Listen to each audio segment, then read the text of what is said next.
It rests on a small YouTube channel, hosted by the wickedest lords of hell.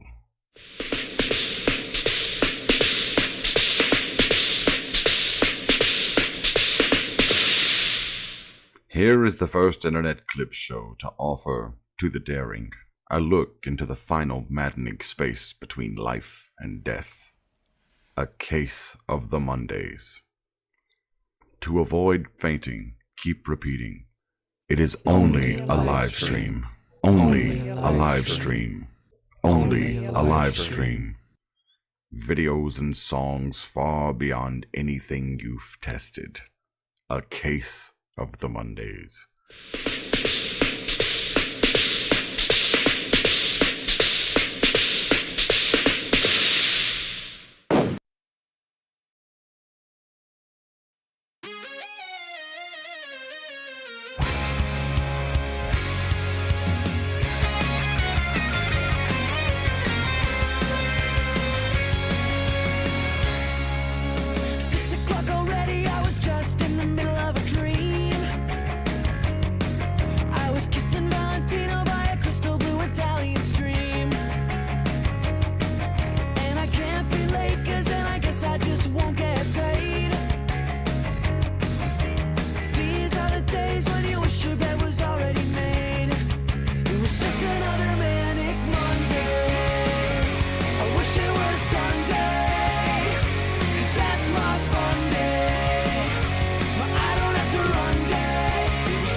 Alright everybody, welcome to Case for Mondays. I'm your host, Gene Skinner. Hope you're having a good day, just get right into the show. Here we go. First up, it's 25 terrifying Draculas. 20 Draculas. It's 100 aliens. Woo! Team Dracula versus Team Alien. Look at all the aliens. Wow. Now, this is a team that sucks. That sucks, I get it. Look, Jenny, they suck. Aliens are real. There's one on my roof. Here come the rare units. Each team has one rare unit. You think I care about this? It's Dracula Flow. This Yep. shit ain't Nothing to me, man. Warp. That's right. He's a small alien. A cat alien. Selecting stage. Damn. Where's it gonna be? Area 51? Damn, aliens have the whole advantage. Will be fought deep in the Nevada desert. Damn. It's Team Dracula versus Team Alien. Which team clears? Leave shit, a dog. comment. No aliens. No aliens, no. Trimester Bobson this thing. Here we go. Are you sick to Are you sick Are to you sick shit to- of your are you burrito sick to just shit? falling apart? How do you Are even ya? hold it? It's like eating a big bag of diarrhea. It's floppy as hell. It has no Floppy as rigidity. hell. It's like eating a big bag of diarrhea. Gone are the days of embarrassing yourself at the Mexican restaurant. No more will you dump the guts of a carnitas burrito onto your crotch. No more shouting because the salsa verde ruined your favorite pair of chinos. And My then Chinos. your best friend asked you to leave her birthday dinner because she said you pushed her niece to the ground and that I'm being delusional. But you know for a fact it was because of the burrito mess. Wow. And that's why I invented the burrito The bone. burrito bone? What's the burrito bone? Exactly what it sounds like. It's a burrito. It's a bone that goes in your burrito. It makes it hard. Makes it it gives hard. it structure. It's not gonna fall over like your best friend's niece. A lot of people say, "Oh wow, is a burrito bone edible? Can you eat the bone with the burrito?" What? What? No. No. Of course not. No. Think of any other food with a bone in it. When you eat a chicken wings or a rib. Or do you rib. say, can't wait to eat the best part, the bone The part? bone. No, you And then don't. you eat the bone? Of course not. Of course not. The Stop same being principle stupid. applies here. You don't eat the bone, you eat around the bone like a corn on the cob. I could have called it the burrito cob, but I like the sound of burrito bone better, so we're keeping it that. So we're keeping it that, alright? People also ask, can I reuse the bone? Can I wash the bone and use it again for another burrito? No! No. Do not wash the bone. Do not It's a wash the one-use bone. only. It'll One-use destroy only. your washing machine. It'll It'll destroy your ruin washing your machine. next burrito. You eat the burrito off the bone, you throw the bone away into the trash can, then you buy another burrito bone for the next time. It's that simple. I'm tired of people asking me that. Tired of it. If you order now, you'll get the burrito zipper for free. The burrito zipper. It's so easy to use, you just zip the burrito closed and it keeps the inside shut tight. No, you cannot eat the burrito zipper. It's No, a zipper. it's a zipper. Oh my god. Oh You my gotta God. eat around the zipper. You gotta eat around the bone. Hey, shut up! Shut up. Finally, it comes with the burrito bag. It's a bag for your burrito when you want to go somewhere with your burrito. This one's pretty normal. I haven't gotten a lot of pushback on this one. I'm not super passionate about it, but you can have it. You can In have it. You conclusion, can I have it, worked okay? really You just hard on have this. it. I spent a ton on manufacturing and distribution. I saved a little on marketing. So if you want one, I will not give you the number to call because it's my personal cell and I'm waiting for my doctor to call with the results for a test that I got. That's private. Just look it up. I'm making a website. I had a previous website, but I forgot the name. So I'm currently in the process of moving everything over to the new website.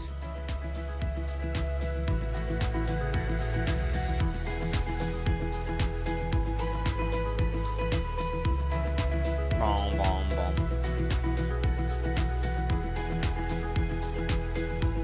Boom, boom. There we You go. like Wizard and with Guns, subscribe fantastic and comment channel, the by words, the way. "Bone Moving me." on. Robin sent this in. Here we go. Hey, boss. Boss. Hey, freak. Thanks. I got a question for you. Why do you stand like that? Like that. Like that. Like that. Literally like that. Nope. Popped him. Thank you, Robin. Moving on. Strog sent this in. Obviously. I wonder if we've seen this before. Hell yeah, son.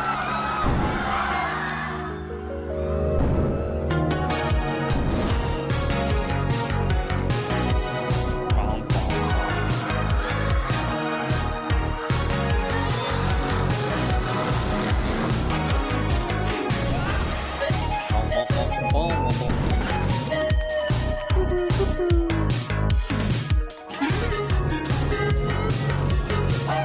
Into the sun you go.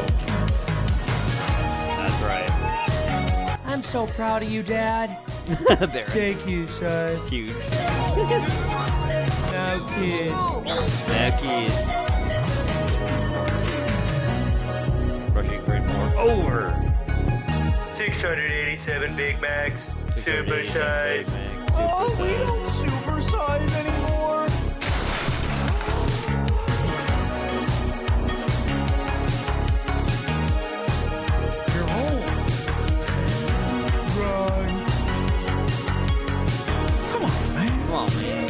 Nope. Boom. Crush.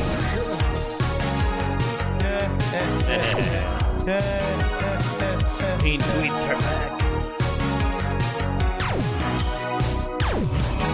Gonna get better than that, son.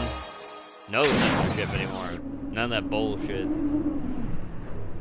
That's right. 1,000 years, 10,000 years later. Oh no.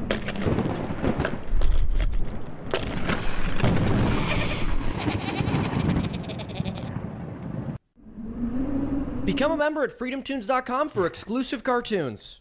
Exclusive cartoons. Alright. Robin, you sent this in too. Here we go. Pain Girl. Pilot. Newgrounds.com. Newgrounds.com. This is the story of a young girl.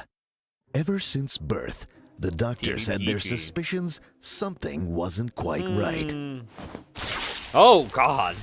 The mother Face. gave her the name Penny Painkiller. Penny Painkiller. Growing up wasn't so easy for Penny.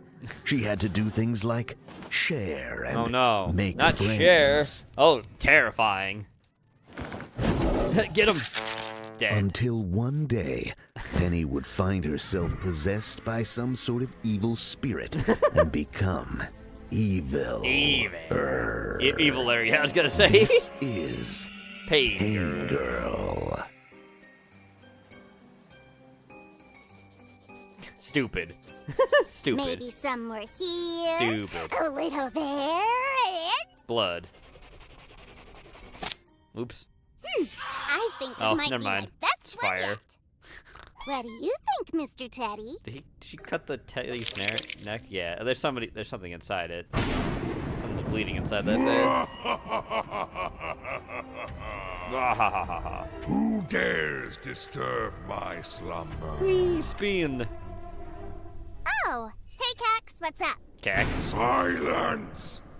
I do not know of this Cax you speak of. Oh, the demon can't trick her. I don't know why you have to ruin my super cool entrance every time. What entrance? What Ooh, entrance? is that a new drawing I see? Wow, Penny, this is pretty evil. I'm a demon. Lot awfuler than your last. Thank you. I'm a You demon. know, I've been getting worse. Stupid. Hey, I have an idea. How about we pause on the evil drawings and do something evil? Evil. Oh, for real. For real. Now that I think about it, I am actually running out of crayons. Cause you keep But breaking what? them. Just call over Teehee. What the hell do you want, Penny? Hey, Teehee, are you busy? Me and Cax are gonna head out for the day. Wanna join us? No. No. Not joining, Penny. She said yes. She said yes. All right, Mom, I'm going out. Damn, Mom looking fine. Okay, honey, but be safe. Oh, be sure to take the dog out too while you're at it. Hey, watch it, lady. Keep talking and soon you'll be the one on a leash. And I don't mean that in a weird way. Damn. Good morning, people of Killsville! Killsville. It is a very lovely day today with clear skies and even clearer smiles. Wait a minute. Perfect Wait a weather minute. For taking the whole family Wait a minute. That's the motherfucker that voices Kane out from the for a Amazing walk Digital in the park. Circus. We hope each That's who and that every is. one of you have an I know that amazing voice. Day. And remember, down here, nothing bad ever happens. Oh, well, he's dead. Well, back to the Amazing Digital Circus with you, I guess.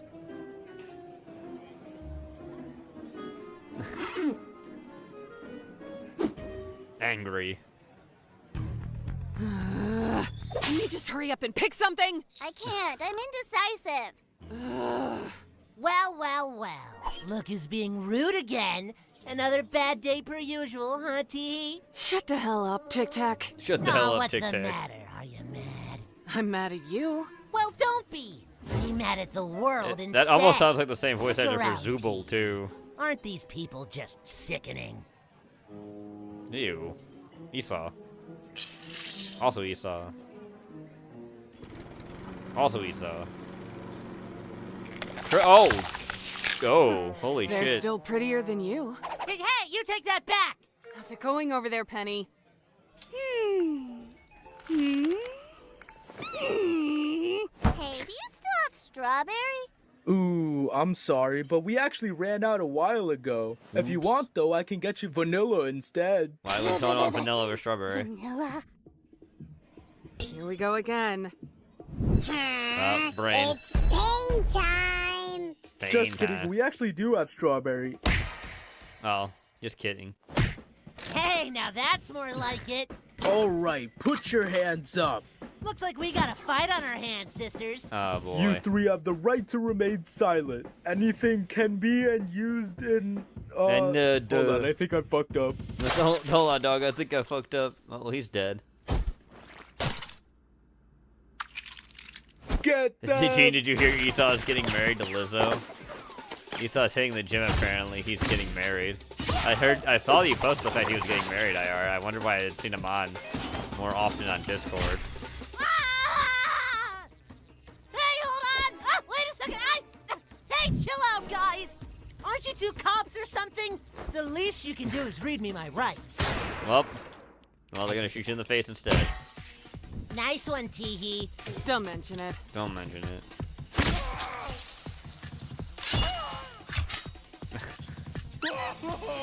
Oh, just beat him at rock, paper, scissors. Evil. My hair! My hair!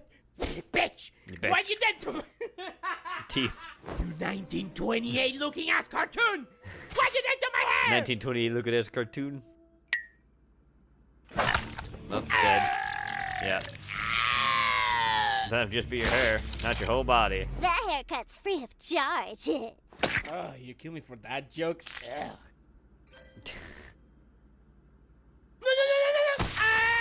Ugh. Ooh, it's getting real gory. No, look what you did. You ruined my nails. No nails. I don't think nails is what we should be worrying about right now. We've got a bigger problem on our hands. Wow, these guys look like they want to hurt us or something. No matter. As long as we're together, we can do anything. Isn't that right, Cax? Let's do this. Magic girl transformation. Magic girl shit. Goofy. that looked like it didn't work the way you wanted it to. Oh, never mind. Just a demon. Skeleton. Let's rip these to shreds. That wasn't me. That was Cax talking. I wouldn't swear. Oh no. Whatever. Let's just get this over with. I wouldn't swear. Aye, Captain. So she fused with a demon. That's creepy. And terrifying.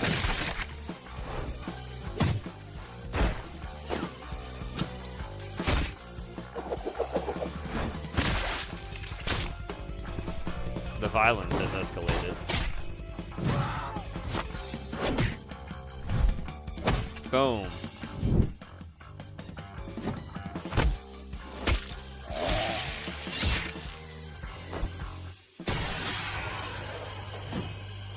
Up. Oop. Well, we gonna get it. Oh, that didn't kill him? Peter Griffin death pose. I'm okay. I'm okay. Maybe not. Ooh. Tased. Jail. To be honest, for all the cops we massacred, serving a few years in prison is kind of a light punishment. Yeah, I thought so too. We could have had it way worse. A few less cops in the world shouldn't be a problem. Wow. I fucking got it. Let's get out of here. Fucking got Penny, it. is that you? Nope. Not at all. I got a cool hat. I got a cool hat. Well, girls, after everything we've been through these past 8 minutes, I just want to say I'm proud of all the evilness we've spread today. Although you sometimes can get on my nerves, I think this is the beginning of something great. I mean that with all the darkness in my heart. Next. Never mind. What could I get for you? I could get slop, but I could also get slop.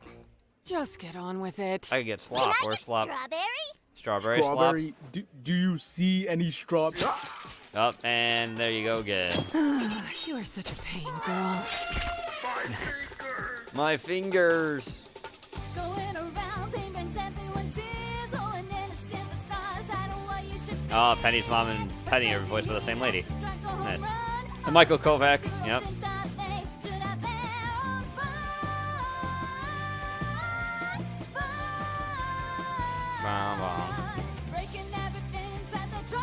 Song with the theme song goes by Chi-Chi.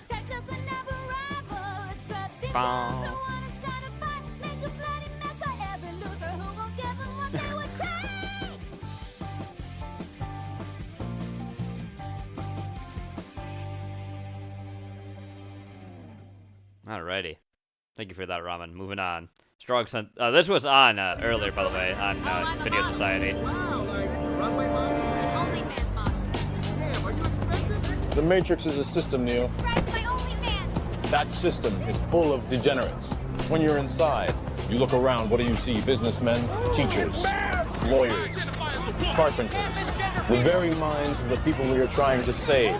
But until we do, these people are still a part of the woke system, and that makes them our enemy. You have to understand, most of these people are not ready to pick up a biology textbook. And many of them are so inert, so hopelessly dependent on their pronouns that they will fight to protect it. Were you listening to me, Neo?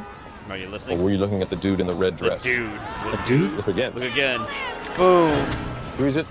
Freeze it. Hey, Tetsuya.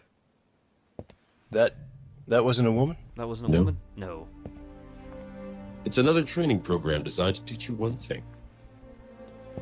If you are not one of us, you might marry one of them. What are they? Transformers.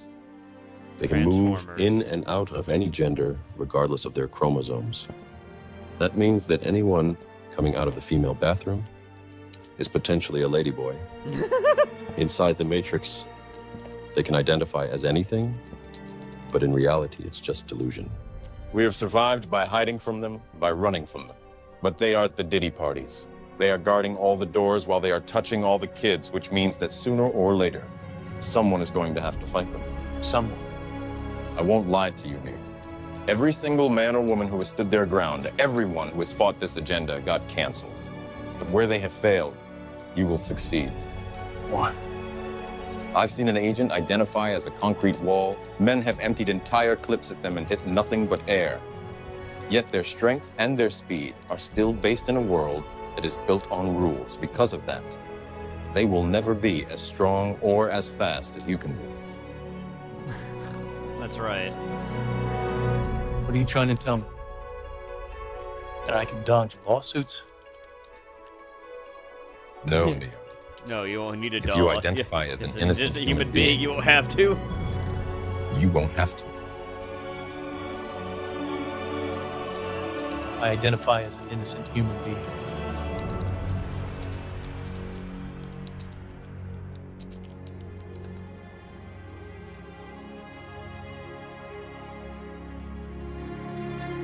There you go.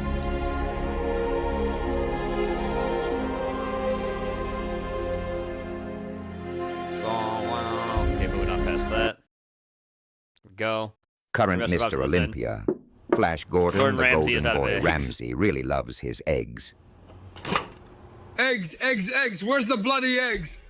Why don't you just fry? That is why he was absolutely devastated when he couldn't find even a single egg anywhere in the house. What, none in this house? I'm gonna oof. Including all of his backup fridges as well. In quite a rage, Gordon decided to take his bike for a ride to the local supermarket to get some much-needed eggs. He really tried to keep himself calm, but the longer he rode, the more he fired up. By the time he got to the supermarket, it's safe to say he was not a happy chappy. He was not happy. Where's the eggs? Where's the eggs? I asked, where's the eggs? Where's the eggs? What I came to the fucking store for. Stupid Muppets. It shouldn't be this bloody hard. I just want some eggs. But no. Eggs. Why do the fuckwits have to hide them for? I swear on my nana's teeth. My nana's eggs. Teeth. Fuck me sideways, eggs. I can feel my muscle density shrinking away. After going up and down the eggless aisles, Gordon's temper really started to boil. I've had enough. What the It was right at this fuck is moment wrong he with found an employee of the store. Oh boy. and he found his much-needed eggs. His rage and anger turned to pure joy and excitement. Excitement. Eggs! Yes, eggs. They're just right there. And an extremely excited Gordon was quite inspired to share his joy with fellow shoppers. Gordon went back to the egg section a few times, just to make sure that he had plenty of eggs. And when Gordon saw that no one was around, he decided to have a quick sample.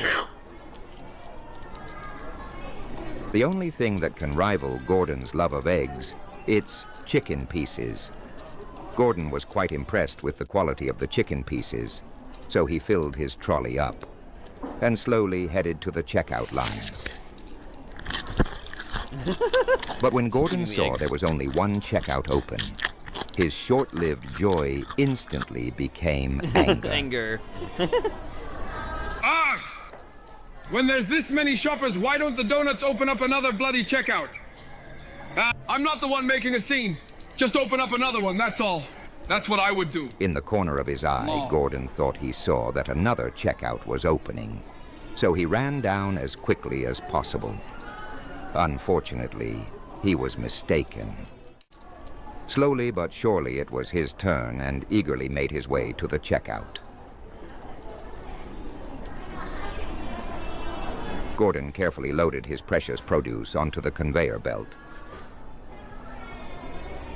When it came time to pay the cashier, she wouldn't accept cash, so he was sent elsewhere to pay. So Gordon took this opportunity to have some fun with his money magic tricks. Lady Boy's coach's idea of having. Are you ready? That's only $3, right? That's only $3, Watch. right? Watch. It's all in the mind. Can I have it? No. After giving the cashiers a hard time, combined with his new supply of eggs and chicken, Gordon was in really high spirits, so he decided to film a couple TikToks, showcasing his happy egg dance. His happy egg dance. Awesome Jack.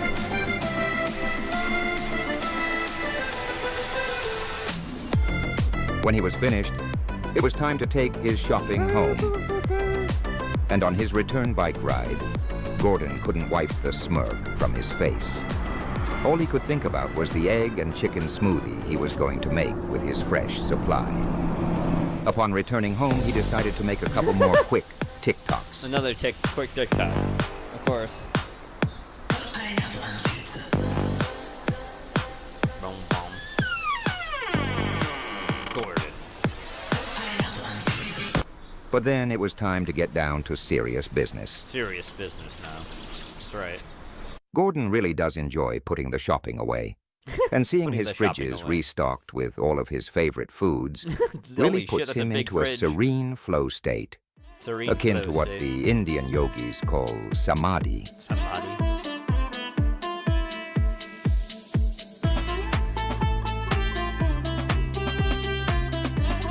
And now it was time to really sample the eggs.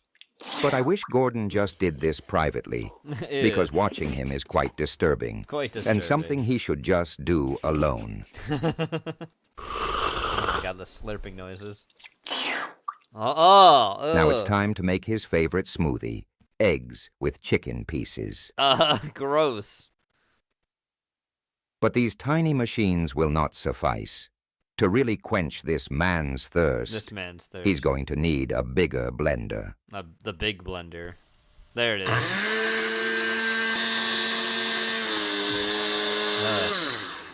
Oh my god.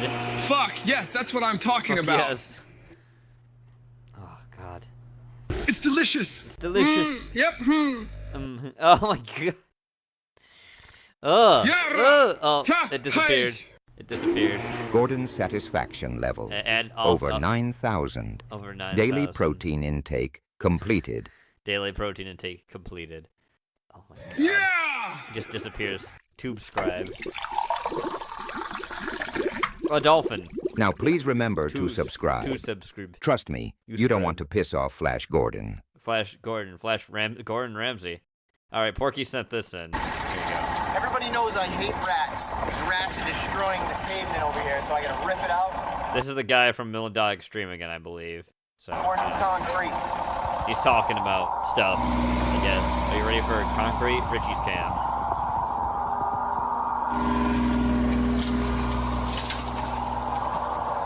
In case any of you want to know about the work of construction. Excavating out everything that's organic, crappy. Who knows what these rats have been up to? They're burrowing all holes under there, throwing the dirt on top, and the asphalt was sinking in, so that whole mix, we're just ripping all that stuff out. We're going to put in a good base, and we'll be ready for concrete tomorrow.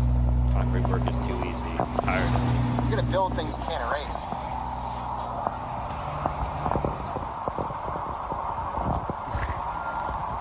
I know you love it, Strog. Be sure to let Porky know how much you love it. I've seen my dad do this. He works concrete. Yeah, chalk line.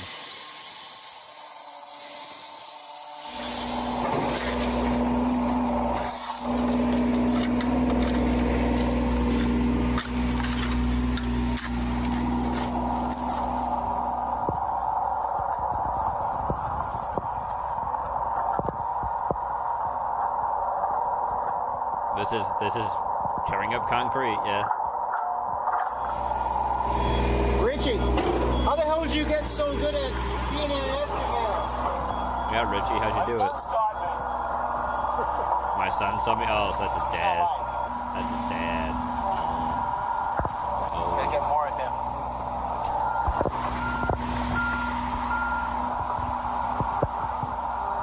Richie likes the camera. Likes the camera.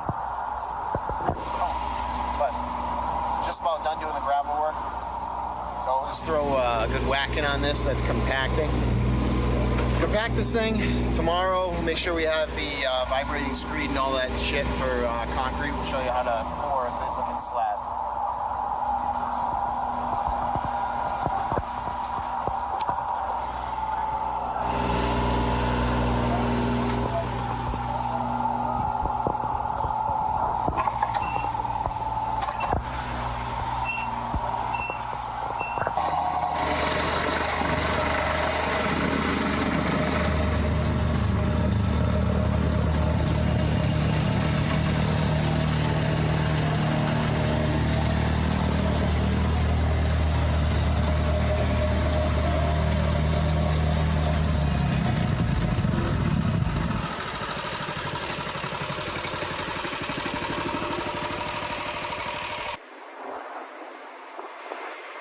All right, mud's on the way.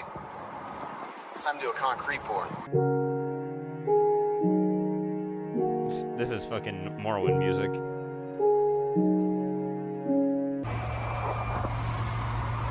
Need to kind of watch closely and learn something. 10, 15 minutes late every single time. Never even know if they're coming in the right entrance. Being a construction worker. Oh wait, I have seen this before in my actual life. Because my father was a mason. He's a construction worker. He's done this before.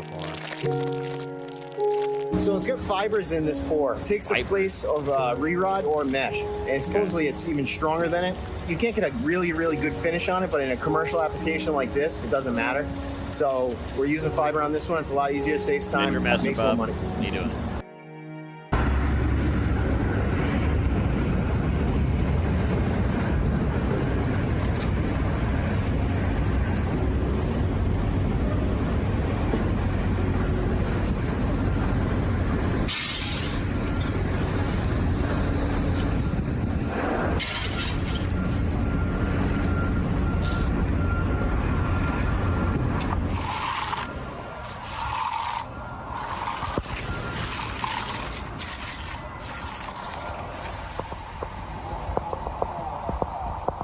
Behold, concrete.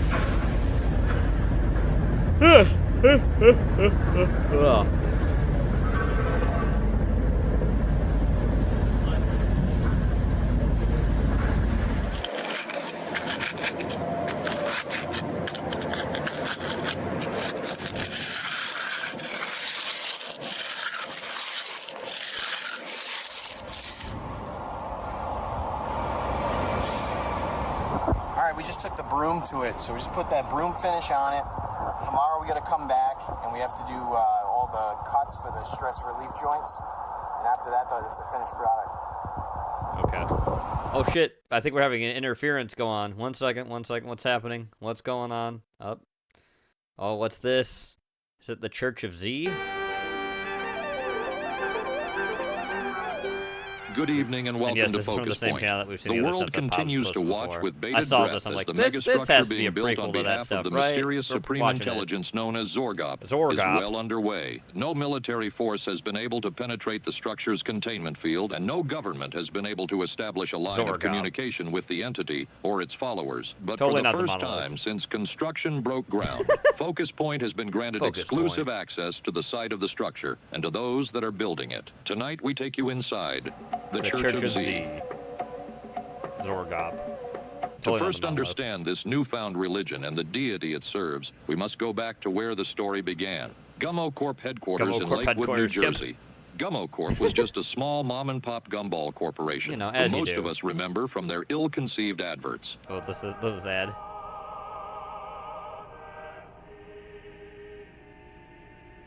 Gummo Corp. We don't make gumballs for widows. Despite their inexplicable marketing and plummeting sales, Gummo Corp still pledged to be the world's most advanced gumball manufacturer. And it was this desire to lead in gumball innovation that would change everything forever. What we were trying to do was make the gumballs more orange, but what we did instead was open a rift in the space-time continuum, unleashing a godlike entity. You know, it happens.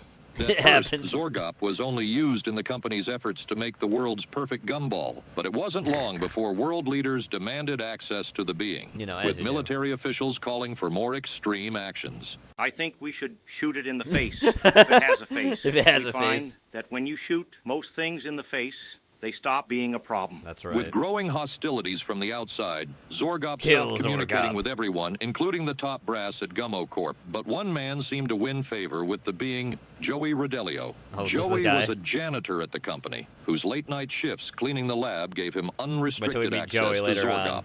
Back in high school, Joey would climb up into the air ducts and get himself stuck because, you know, he was trying to peek in on the girls' locker room. Luckily, none of those vents actually went into the locker room, but that didn't stop Joey from crawling up there and trying over and over again.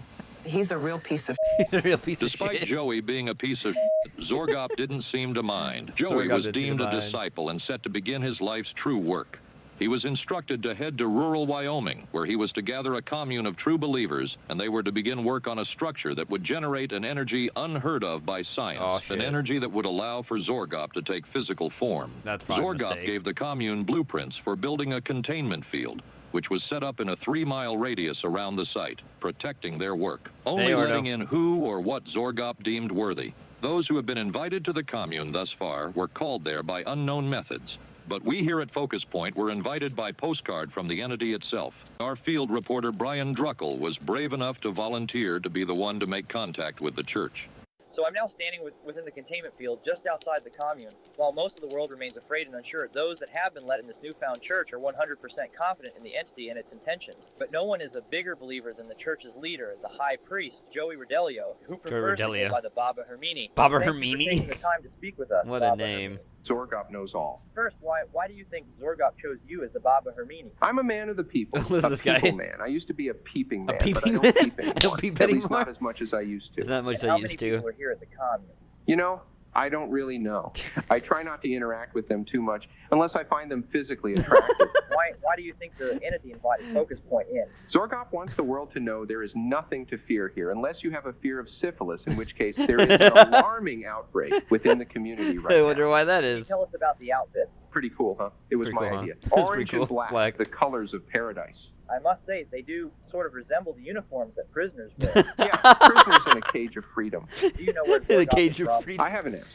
Based on the accent, though. Maybe Norway? Maybe What Norway. have you asked Zorgop? What have I asked? Oh, I asked what that dangly thing in our throat is called. The uvula? Yeah, that thing. I always forget what that is. What does it mean to follow Zorgop? I think if you ask around a little bit, you'll answer your own question. And you'll also see we've got a pretty sweet setup here. I've loved it so far. Oh, here we go. Me and This my guy. wife got here a couple months ago. We turned over all our earthly belongings to the Baba Hermini, which is the Baba load off Hermini? my chest. Which is the load off All my that money chest. was just sitting in a bank account. Oh, no. And now I don't have to worry about it anymore. Where is your wife? It's actually a really funny story. Pretty Really much funny. immediately when we got here, she fell in love with the high priest. And so they've been having sex almost every day. So So yeah, coves right and now spawned. I'd say it's safe to assume she's having sex with another man. Do you feel lucky to be chosen by Zorgop to be in the church? Look, I'm super happy that Zorknob invited me here and all, but I'm really just here for the drugs. I haven't found any yet, but you just have to imagine there's some silly drug use going on here somewhere. While followers seem somewhat content, from an outside perspective, some of the commune's practices still seemed unorthodox. The practices of your church here, is this what Zorgop demands of you all? Zorgop really just wants us to be building the big scary tower thing. Everything else, the day-to-day sex stuff, that's me. That's like me. That's me. Wives, that was my idea. That was my Taking idea. people's money for myself. That was my I came idea. up with that. Having them shower me in daily compliments about my slender hips. I'm sure you've noticed. You can look now if you like. I see your eyes shifting around. You can see your eyes shifting around. Seem very similar to what we might see in a cult. Yes, absolutely. Yes, absolutely. So kind of you to say. So kind of you to say.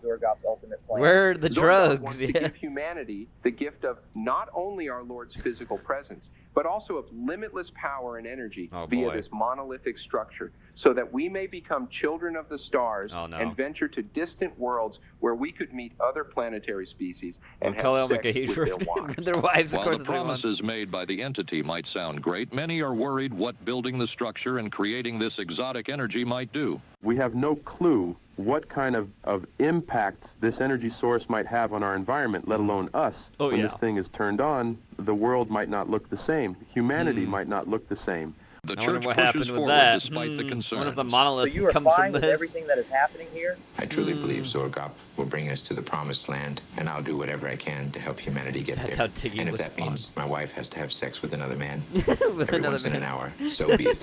You know, some husbands are into that. Not me. Unfortunately. For me, it's emotionally devastating. I don't care what's happening here. Big I care about drugs, and I haven't found a damn thing. Are you telling me none of these people are high? That everyone's walking around like a bunch of Halloween pumpkins building a giant dildo for Zigblor without a mind-altering substance in their body? This is bull. This is You aren't bullshit. worried about what this might do, that Zorgop might be misleading you. What are you trying to say? This supreme intelligence is just using me like I'm some kind of dolphin-brained idiot to do their bidding that is going to bring about the end times. I'm the goddamn Baba Hermini. I came up with the idea for the Godfather. I came up with the idea for the Godfather. Before I saw it. But after it came up, but before I saw it. Final thoughts you'd like to share? Zorgop knows all. Thank you for your time. Well, we'll see The Tiggy fate soon, of the Nathan, don't world you might worry. just be in the hands of a complete pervert. God help us all. That's it for Focus Point. Join us tomorrow Here's night this where is a we good one to investigate add, if smoking can cure lung cancer. Everything points to absolutely. Everything points to absolutely. Smoking can cure lung cancer. Oh boy, you love to see it. All right, we'll get back to that in a little bit. All right, True Master Rob sent this in. Here we go. 10 jet fuel melt steel beams. I bust all day. Mythbusters. Hey Jamie, today we're going to God, see if Mark jet out. fuel can melt steel beams. Oh God. I don't want to do that. Hey, I don't want to do that. If you don't do it, you're fired. Count 2. Jet fuel Hard burns count at 7. 1600 degrees. That's almost as hot as your mom. That's how your mom. That's harassment. That's harassment. And if we do the math, steel melts at 6 degrees. 6 degrees. 2,200 degrees Fahrenheit. 220 degrees If we Fahrenheit. put an ice cube on a stove, the difference is 300 plus degrees, which is the equivalent of jet fuel hitting steel. Hitting steel. Adam, that's the stupidest thing I've ever heard. Retarded. All we have to do is apply 1,600 degrees of heat. After you stroke the metal, it gets excited. If you stroke the metal, it gets The excited. myth is busted. The myth is busted. If the myth is busted, then what do we do with the plane I sent at that skyscraper? Oh shit! Oh shit! That's the a Trump joke, right? skyscraper too. Yeah, a joke. Oh no! Oh no!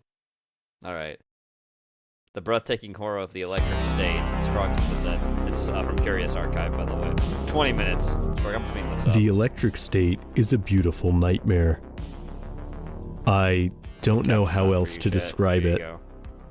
I could say it's an art book by the brilliant artist Simon Stålenhag that explores an alternate version of the United States in the late 90s. This is true.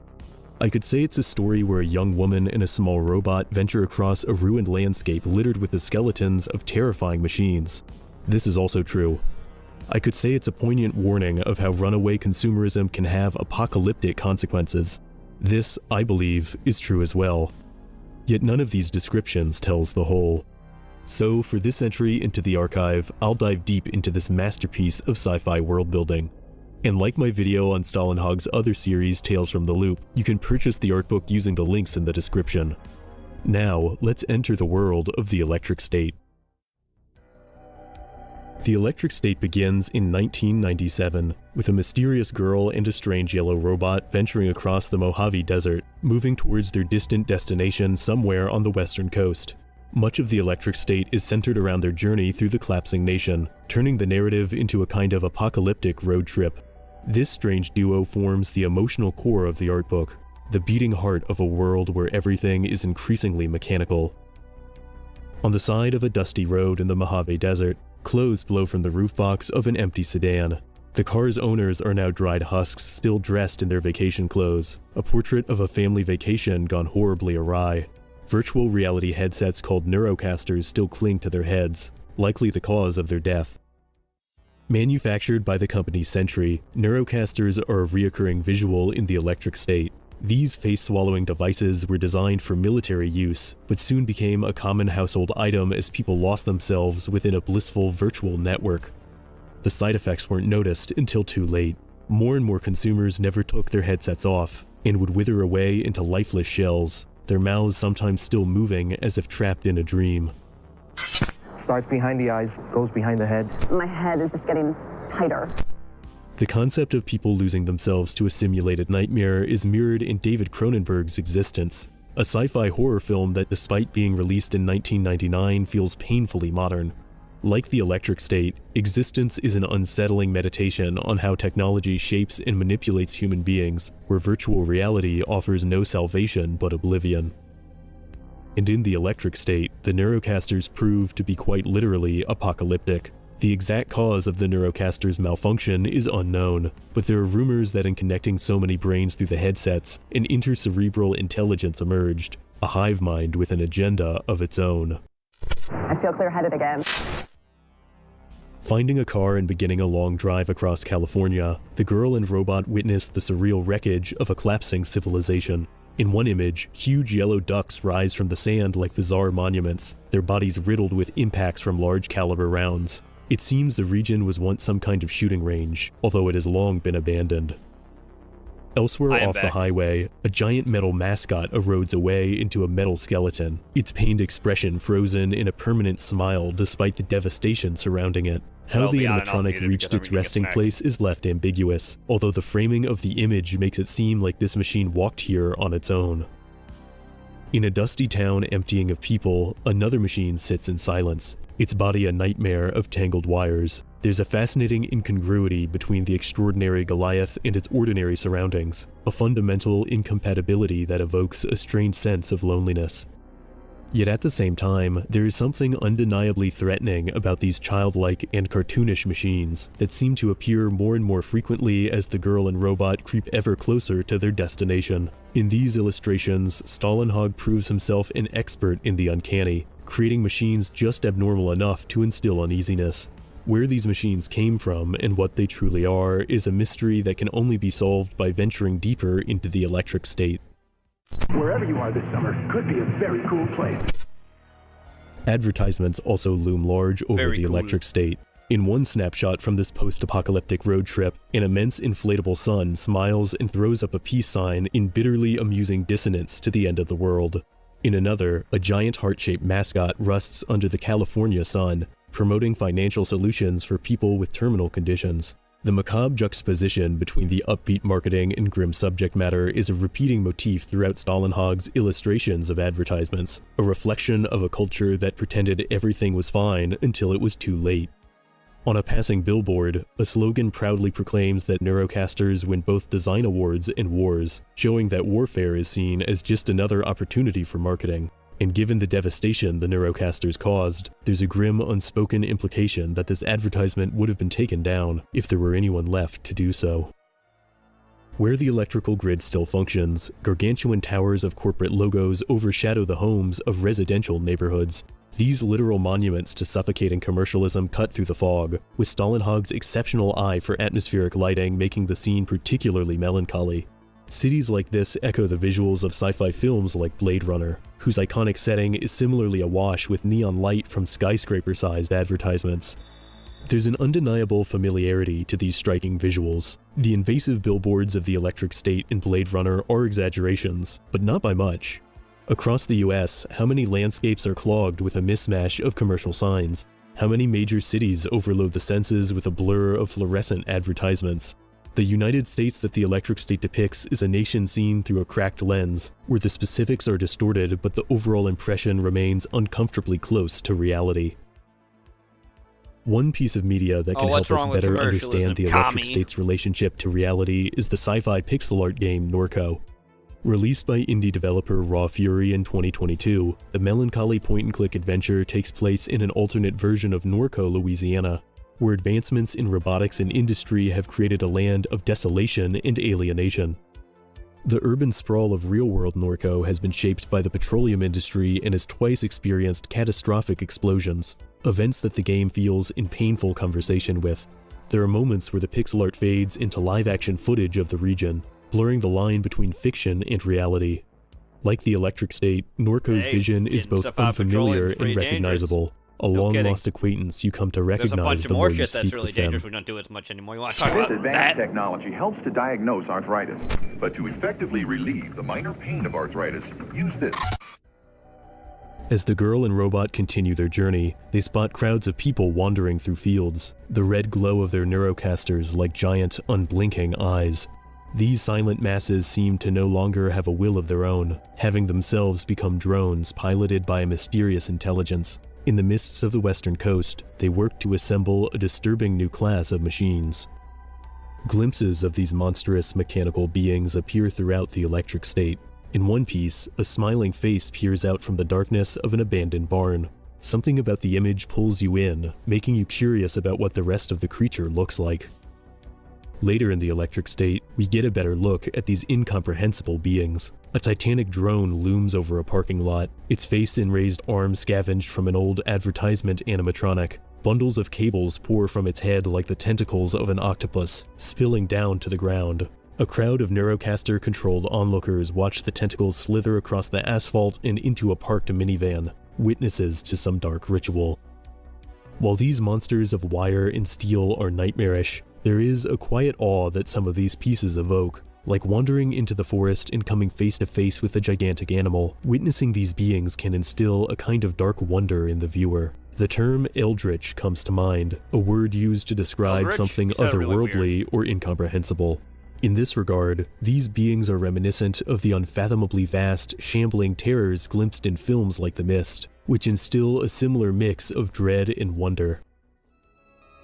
Stalinhog also experiments with light and condensation in many of these scenes, creating portraits that feel like you're looking through the rain-soaked window of a car. The blurred light imbues these otherwise unsettling scenes with a kind of nostalgia, bringing you back to a time spent looking out the car window as a child, watching the world distort through droplets of rain. In scenes like these, it almost seems like if you shut your eyes, the apocalyptic devastation will fade away.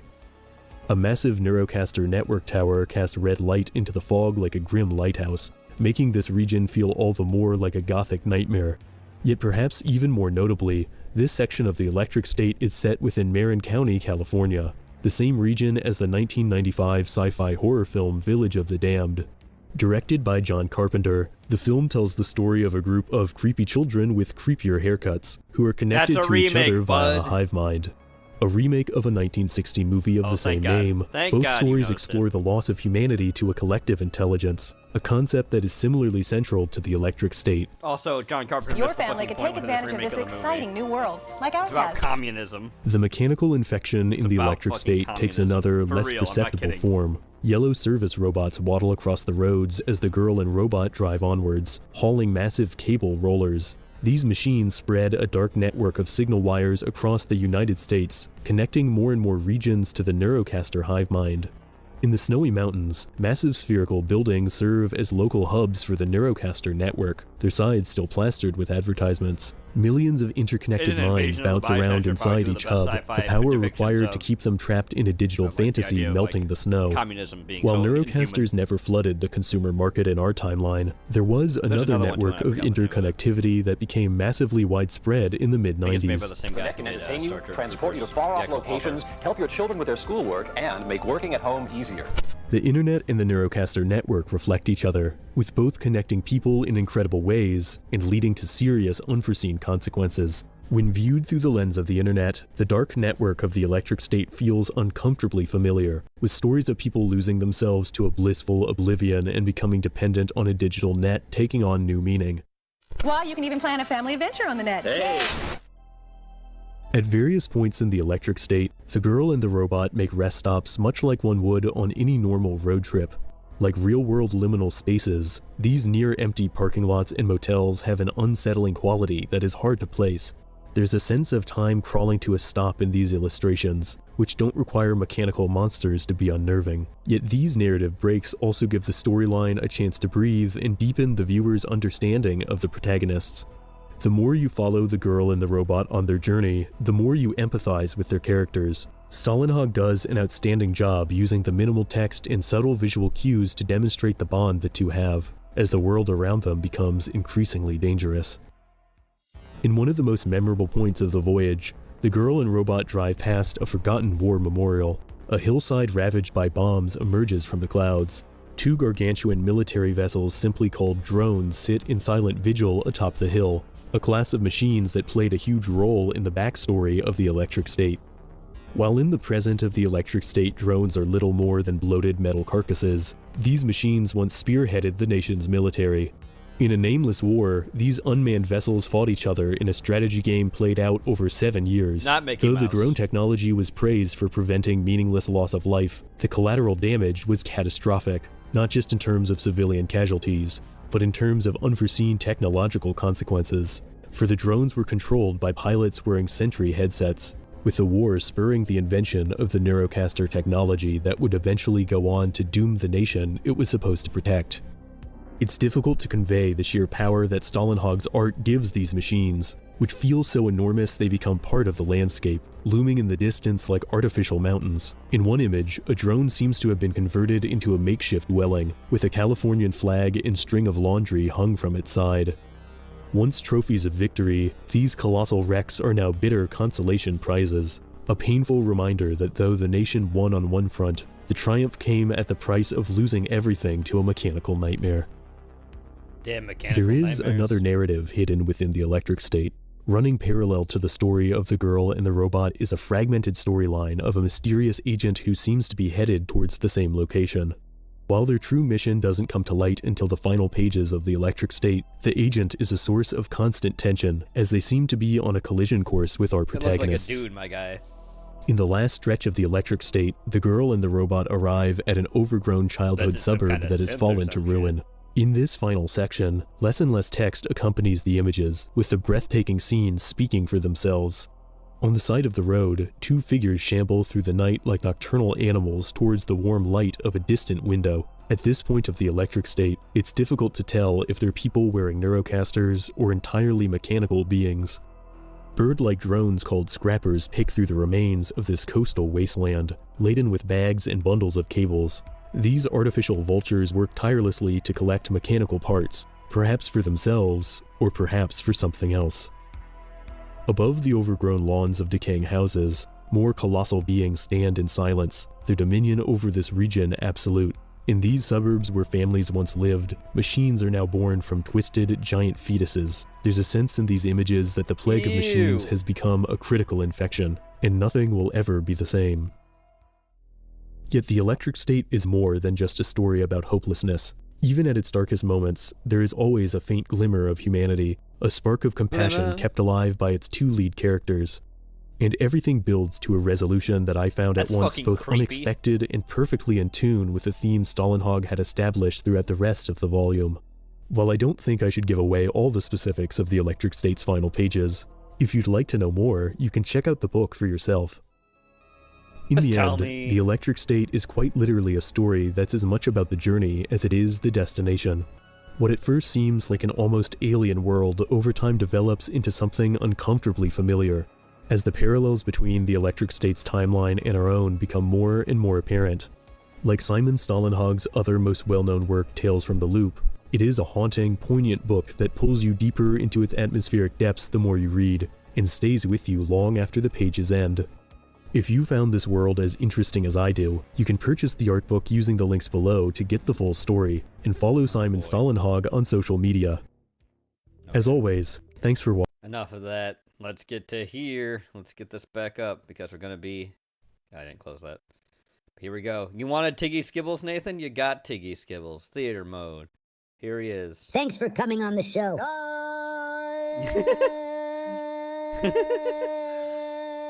I'm happy to be here. Tiggy talk. What was that? What was what? You drew out your eye for a very long time and it was really weird.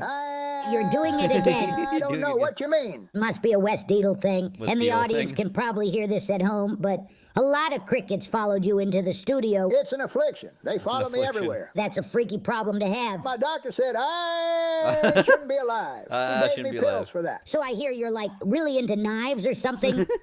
Oh, shit. You're carrying cutlery. That's awesome. Carry my blades everywhere. I love it. Switchblading is an art form. Switchblading is an art form. My brush is a blade. My brush is a blade. My canvas is anyone who gets in my way. I respect that. You have no other choice. Do you believe in humans, Reister? Hard to say these days. Some glurins say we was evolved from humans, but let me tell Probably. you, Reister Pruckett ain't evolved from no damn human. Hey, Glurin, brother. Just speaking my truth. You want to smoke dirt? You want to smoke dirt? Yeah, that's pretty much Joe Rogan. I agree with that. All right, beautiful. All right, now I put this in just so everyone knows. Here we go. I found this. Hey, you don't have to do this. A channel called Super Wobbles. I'm sorry. It's the Transformers movie, the more recent one.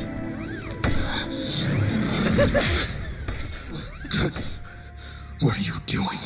Dude, you're drunk. Dude, you're drunk. And I know you're trying to impress those hoes over there. Those hoes over there? Hey, come on now. The bitches are still watching us. No, they're not. You're willing to go this far to get some auto pussy? Auto pussy? Jesus Christ. I need it. I need I'll do it. what it takes. So you're those ones? We just beat on each other? You just those ones you beat on each other? Bitch. Unless you can find some other way, I'm finding pussy for myself. No!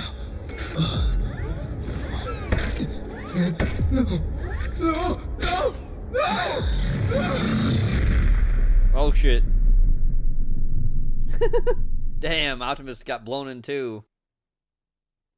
This is before he's Optimus though, that's his Orion Pax. Transformers lore, who's gonna fall? No. Why would you do that? Why?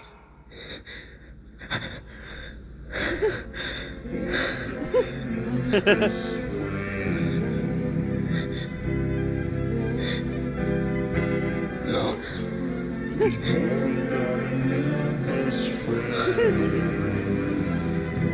I'm fucking done with you. I'm fucking done with you. That's where he says he's Megatron.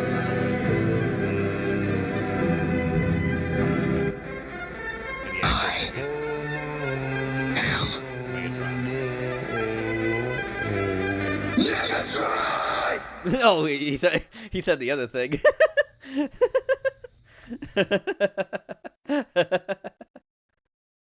Here is the fighter tonight. Ring girl / fighter. Oh, this girl's fighting as well. Later on, yeah. She is fighting later on. Is this the one I saw the preview? The other girl said she was going to eat her out? Yeah. She's going to eat her out. She was already on.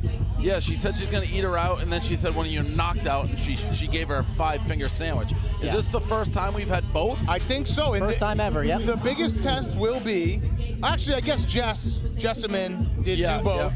Yeah. The biggest test will be if she gets hurt, will she continue her duties as ring girl? Now, oh, look at that, Dan. She actually did a punch dance, which was quite impressive. Quite impressive. I mean, she's thick.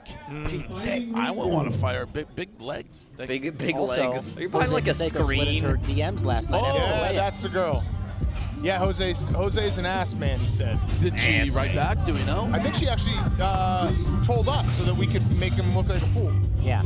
So shout out her. Well, so this is the girl who's fighting, and she does throw the muscles. Oh. She does throw the now muscles. I understand why Jose. Dance. Yeah, Jose liked her. Yeah. Oh my God. In Giving us a between the 3D ropes. show. She's shaking. I'm excited, and then she does the muscle. Nice. Yep. Stared you down, Dave. She did. Yeah. She gave me a little look. She gave me a Probably little thinks look. me and Robbie are pussies in these face shields. Oh my God. She's going to horn up the fighters over here. Horned up. Yeah, horned I don't think El Wolf is looking. he can barely breathe. It looks right like now. she's trying to give him each a show. Yeah. Little Guy Fieri socks. Guy Fieri socks. Oh, yeah. Fire flames coming out of those. Yep, I'm here with the ring girl number 3, Casey, who will be fighting and also in the ring girl competition. Now, last night you had some extracurricular activity happening inside your DMs. What was going on? You know, I had some baseball players slide in, but apparently I wasn't the only one who got the slide in. 2 other ring girls slided in, so I guess I'm not that special. So there's five ring girls total, and you're saying that 3 of the 5, Jose Canseco, slid in the DMs last night. One isn't here, but the other one is here, the other so one I is. mean, like, is it really that? Am I really that special if he's also sliding into every other girl's DMs? Got him. You know? Does Jose he have to playing win the the odds. fight to get a response? Does he? Yeah, I told him if he wins, he could buy me tequila, but that's about it. But that's Even more about on the it. line later tonight. Let's get back to this fight. Robbie Fox here, Rough and Rowdy commentator and ringside correspondent. If you're new to the channel, make sure you subscribe. New videos every week, and go to watch. Okay, Ramen, you sent this in, and I will be right back. Hello, I'm Itzko Adelman, Manager of Corporate Liaison at Data East USA Inc. in San Jose, California. This presentation provides a visual comparison of the characters and fighting moves from the 2 one-on-one fight games at issue in this dispute, Street Fighter II and Fighter's History. Street Fighter II is produced by Capcom Company Limited in Japan and distributed by the plaintiff Capcom USA Inc. Fighter's History is produced by Defendant Data East Corp in Japan and distributed by Defendant Data East USA. The nature of this dispute is described more fully in the printed materials filed by Capcom and Data East. Put simply, Capcom claims that Data East copied the fighter characters and their moves from Street Fighter II and put them into the Data East game Fighter's History. Capcom has filed the declaration of a support representative, David Winstead, making these allegations. This video is organized into 2 parts. Part 1, made up of 7 short segments, reviews Capcom's allegation that Data East copied 7 characters from Street Fighter II. We will compare them with the characters from Fighter's History that Capcom claims are copies. Part 2, made up of 18 short segments, compares several fighting techniques, generally known as special moves that Capcom claims were copied in Fighter's History. In this first segment, we will review Capcom's claim that Data East character Matlock Jade is a copy of Capcom's character Guile. A visual comparison of these characters show that they are not similar. This is Guile, as he appears in the Street Fighter II strategy guide. The images from the strategy guide are the only images Capcom submitted with its papers. If you think that Guile looks familiar, you could be right. This is the image of Guile from Street Fighter II Champion Edition in his ready stance. I will refer to the screen images from the 2 games as bitmap images. Guile is obviously associated with the United States military. He wears camouflage military pants, army boots, a green military undershirt, dog tags, and a tattoo of an American flag. Consistent with his military image, Guile has a flat-top haircut. In many one-on-one fighting games, each character has its own graphical background known as its home stage. Guile's is a military base. There are other military personnel, a military aircraft, and United States Air Force insignia on the pavement. Matlock Jade from Data East Fighter's History is quite different from Guile in both conception and appearance. This is a pencil sketch of Matlock used by the graphic artist as a model for the bitmap images in the game. And here's the bitmap image of Matlock from Fighter's History in his ready stance. Matlock is an athletic punk rocker from England. He sports a blonde mohawk haircut, sunglasses and headphones, a leather-studded harness, baggy pants, and boots. Matlock's hair design was based on this photograph of a spiked mohawk haircut. Each character in Fighter's history has a particular weak spot and will be stunned if the opponent hits this weak spot when it is flashing. This concept does not exist in Street Fighter II. Matlock's weak spots are his sunglasses and headphones. Consistent with Matlock's athletic and musical character, his fighting movements, Look, my real especially question the is, kicks, am I getting resemble sued? breakdancing. I better not be. Matlock's I home better not be stage is getting a street in sued. England featuring other punk England, rockers oh and no. a distinctly British bobby. Dance music plays in the background. The personality differences between Guile and Matlock are reinforced by their speech and behavior after winning a round. Ow, come on! This is Guile after a first round victory. Note that he silently combs his hair and folds his hands on his hips. Matlock is completely different. Segment 2. This second segment compares Data East's character Samche Tomyamkum and Capcom's character Sagat. Capcom asserts that Samche is a copy of Sagat. Both characters are Thai Dong Dong kickboxers, never die, but Samuel otherwise Longsuit? they are very Damn different. it. Not again. This is Sagat from Capcom's Street Fighter II strategy guide. There it is. He has a distinctive patch over one eye and a prominent scar across his chest. That is Sagat, yeah. This is the bitmap image of Sagat in front of his home stage. Balrog's the black Sagat guy. is a bald giant who dwarfs other Street Fighter II characters. This is a pencil sketch of Data From East Sagat. Samche, used as a model for the bitmap images in the game. This is the bitmap image of Samche in his ready stance. Samche is a muscular but trim Thai kickboxer. Thai kickboxer. His fighting movements and costume are based on the art of Muay Thai. Muay Thai. Samche's appearance, This Chinese spy can't say costume, words right. and movements were made as authentic as possible given the limitations of computer graphics, including Damn you, his China wrap woman. wrists, bicep armbands, and traditional headband. Samche's weak spots are his armbands. Samche's The black fighting guy is moves M. and Bison. stances were all inspired by photographs of actual kickboxers, No, as he's a illustrated Cuban. in this I've Thai seen the movie. kickboxing book. Sagat wears neither the traditional headband nor armbands. Samche shouts out the name of his special attacks in Thai, unlike Sagat. Actually, I think Raul Julia is Puerto Rican. Although Mr. Winstead states that Samche is bald like Sagat, he is obviously not. I'm pretty sure Raul Julia is actually Cuban. Not Cuban. Puerto Rican. I keep fucking it up. Mr. Winstead also damn states joke. that Sagat wears earrings. According to the picture in Capcom's strategy guide, he does not. Sagat's home stage is completely different from Samche's.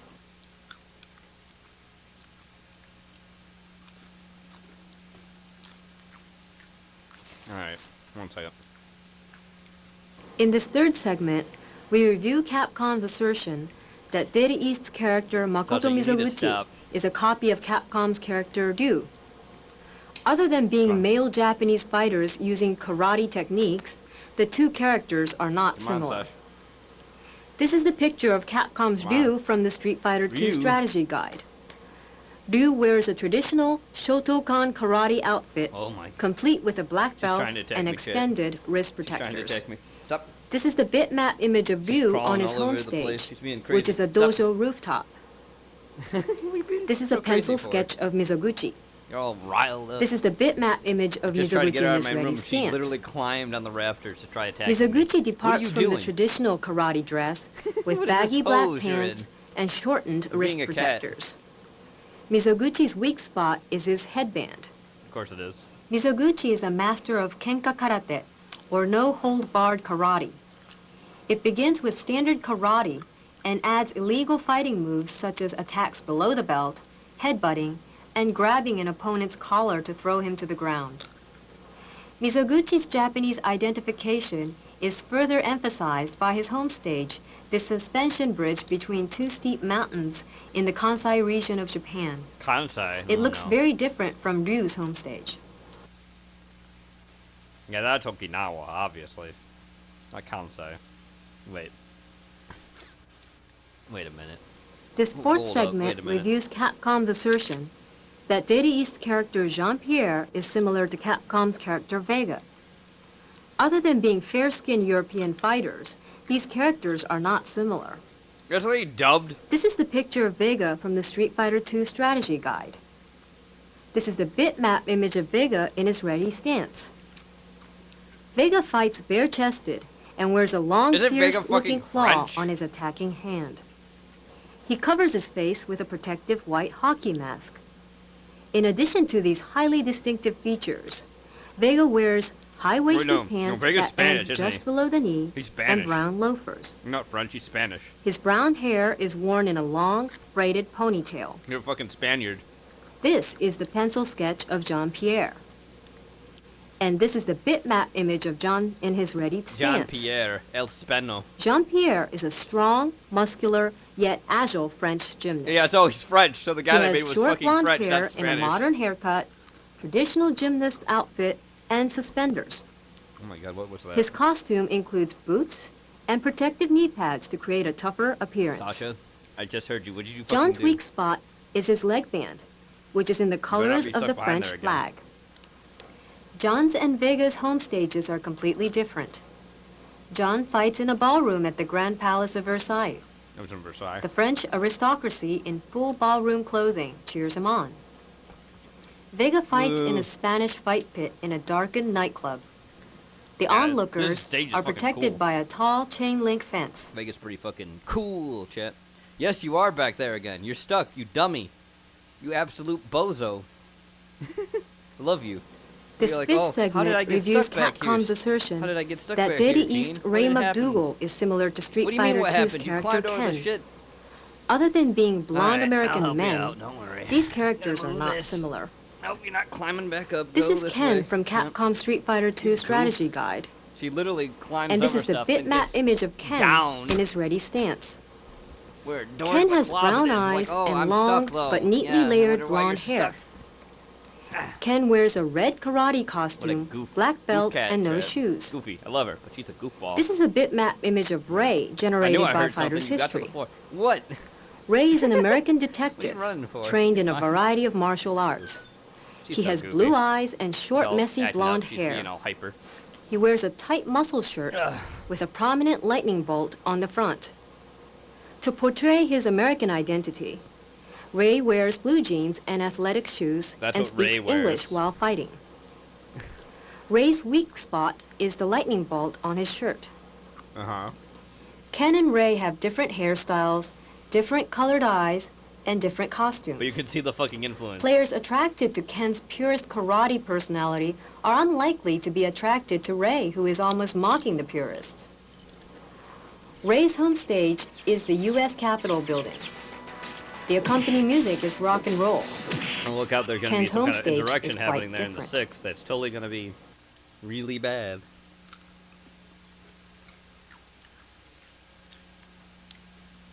This sixth segment damn near reviews the same fans. Capcom's allegation that Data East character Mastorius is similar to Capcom's character Zangief.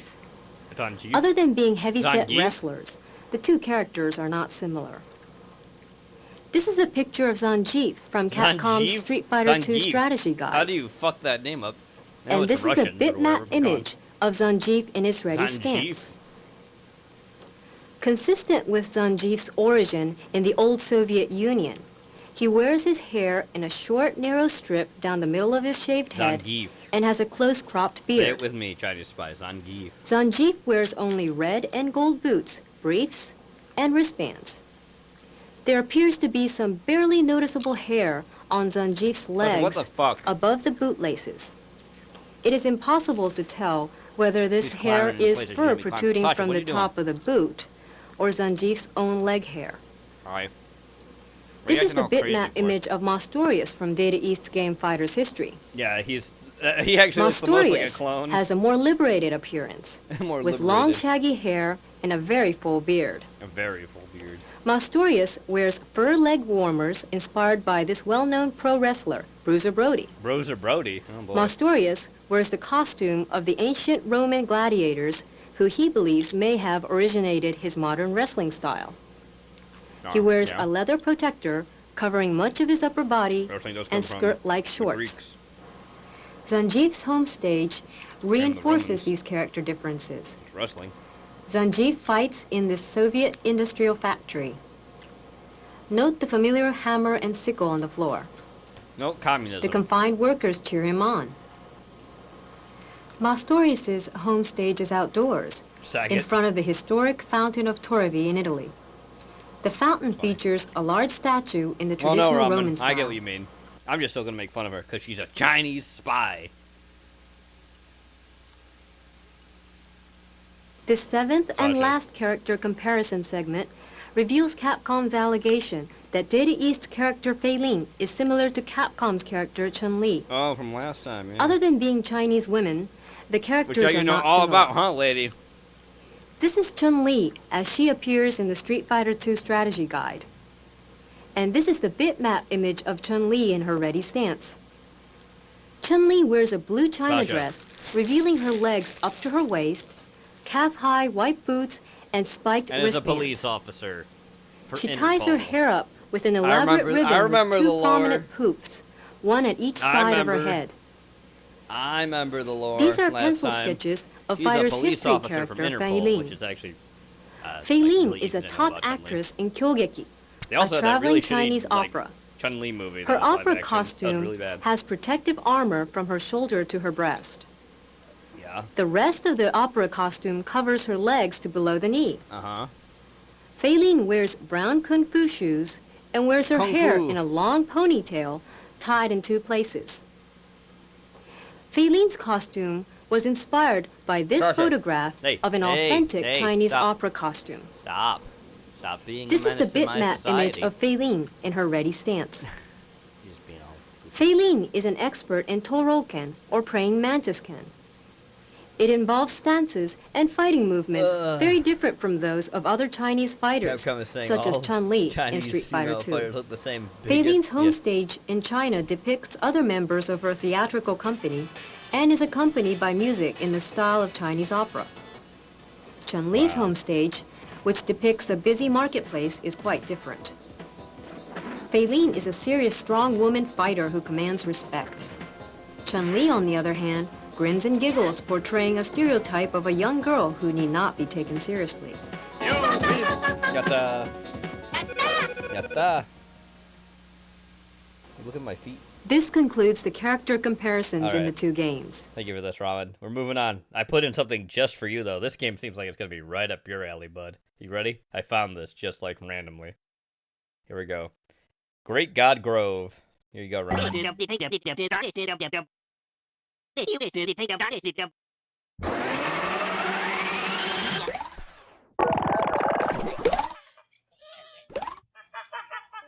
Hey.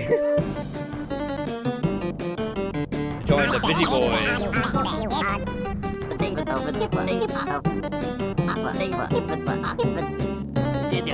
I hope that.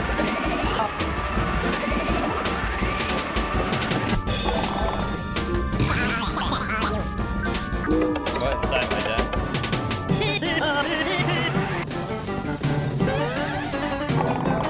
John Lennon. You're trying to hurt my fertility, my feelings, emotions, yes. Leave! Save the world. Boom. Get a haircut.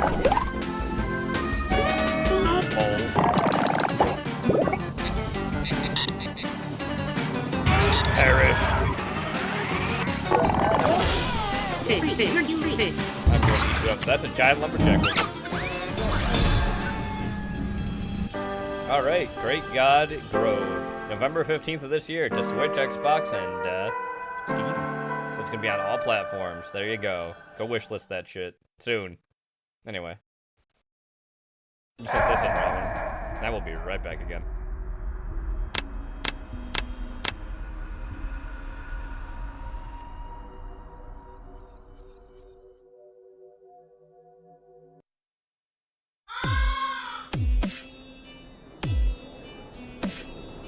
Actually, I changed my mind because Sasha's now laying down and being calm, and I don't want to get up because she'll act up, so Let's just sit for a minute.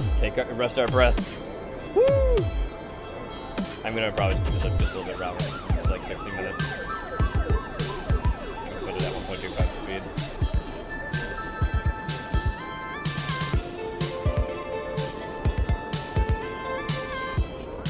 You made it, congrats. Glowhead.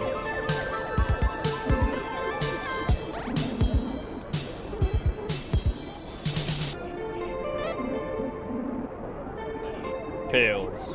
Got pills. Need some pills. You feeling it? Okay, you feeling it, son?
Some real trouble.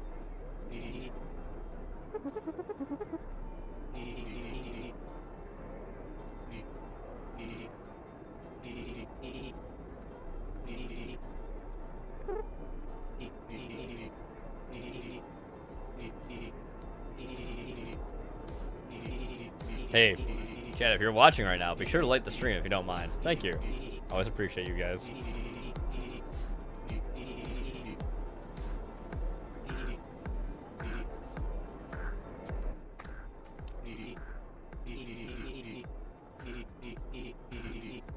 Swell digs.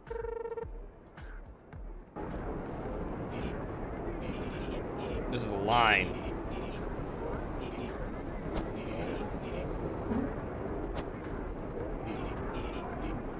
Two weeks? Jeez.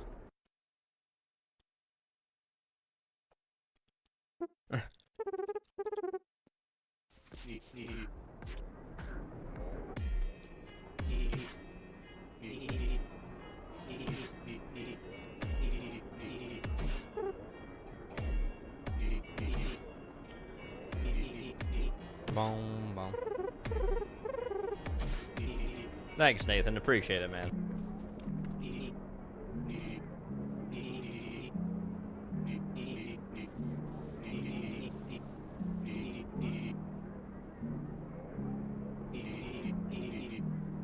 GG.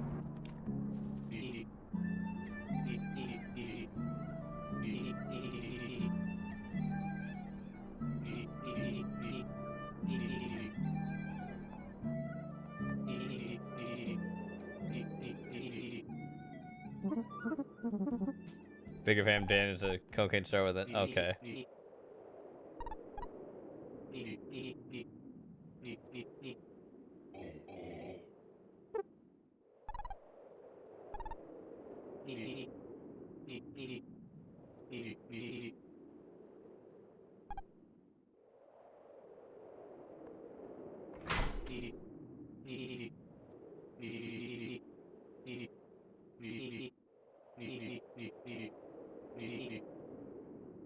Yeah, isn't the guy we're playing as in this area of Lisa with I believe it's whoever's sister, daughter, I don't remember. The Rondo or whatever, that's like his star pupil. Isn't that guy right over there on the right with the fucked up face? Gotcha.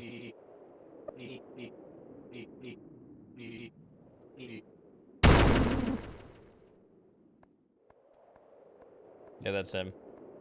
Rondo. I don't remember what the character's name was from Lisa originally. I think maybe it's Brad, I don't remember.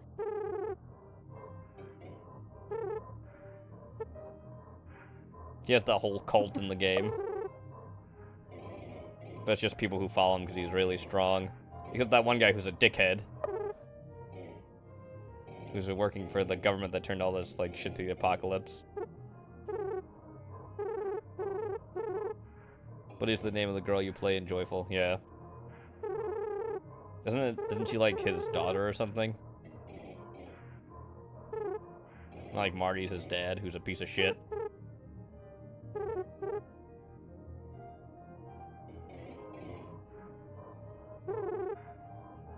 All this is made in RPG Maker.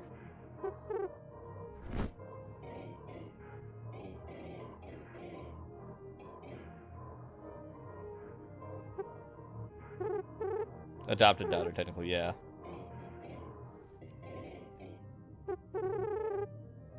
Yeah, it doesn't... I forget, because there's a lot of stuff with it, but I'm pretty sure, like, the reason he's a piece of shit is he ends up, like, killing the original daughter or something. Oh! No, he ends up having Lisa kill herself because he pushes her to kill herself or something. It's pretty fucking dark. Remember that much.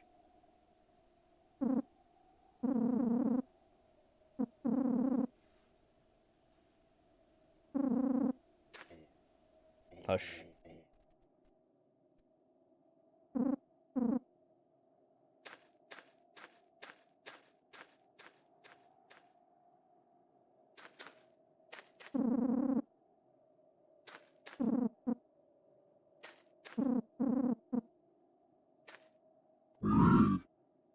Rando, yep.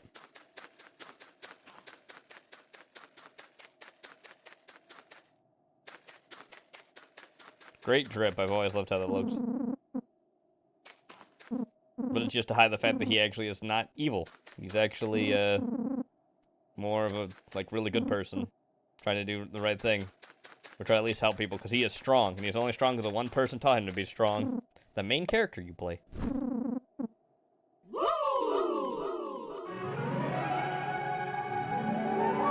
Maybe she would have, what if she listened to drugs that killed her Phoenix?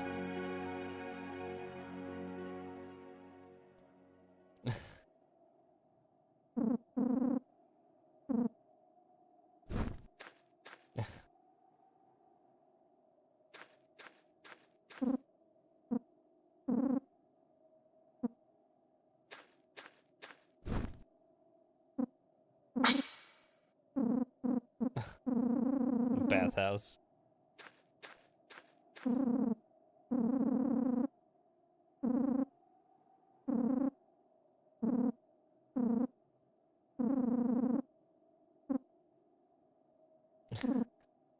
Mr. Van Dyke. Wicked.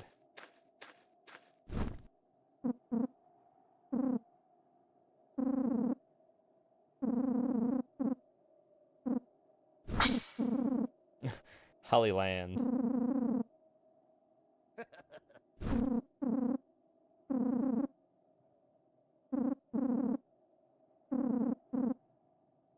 Oh, that's right, yeah. Raoul.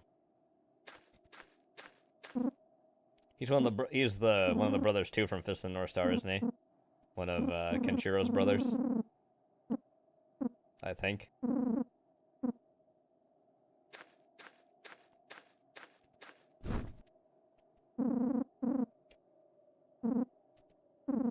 Oh yeah. Yes, he is. Oh yep, I can see him. That's definitely Kenshiro's brother.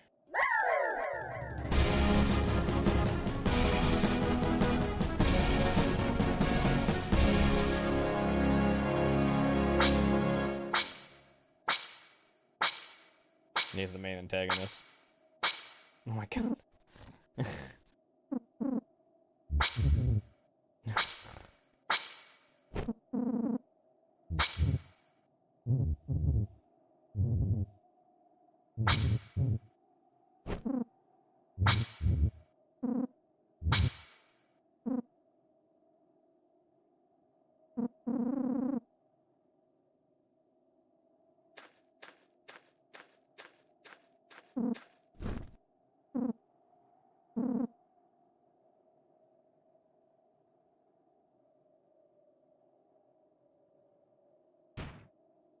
Oh boy.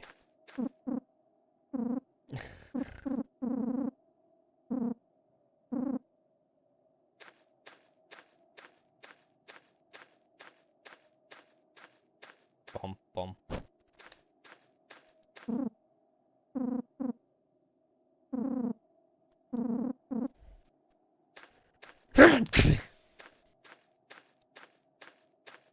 Excuse me, sorry about that. Sneezing in you guys' ear.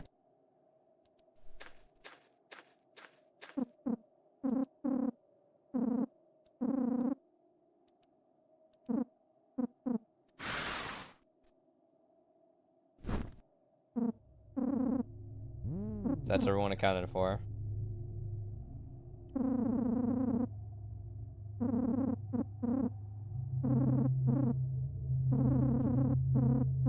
I gotta remember.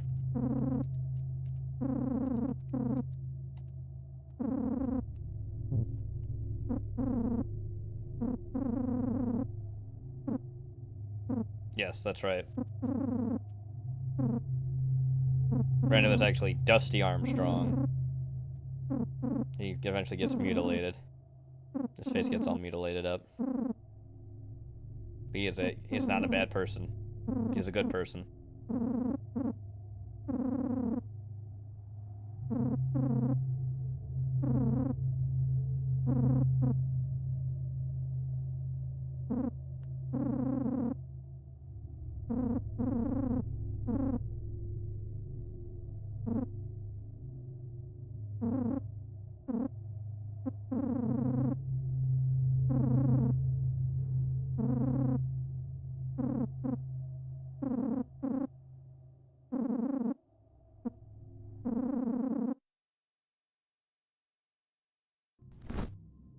Boom. Jeez.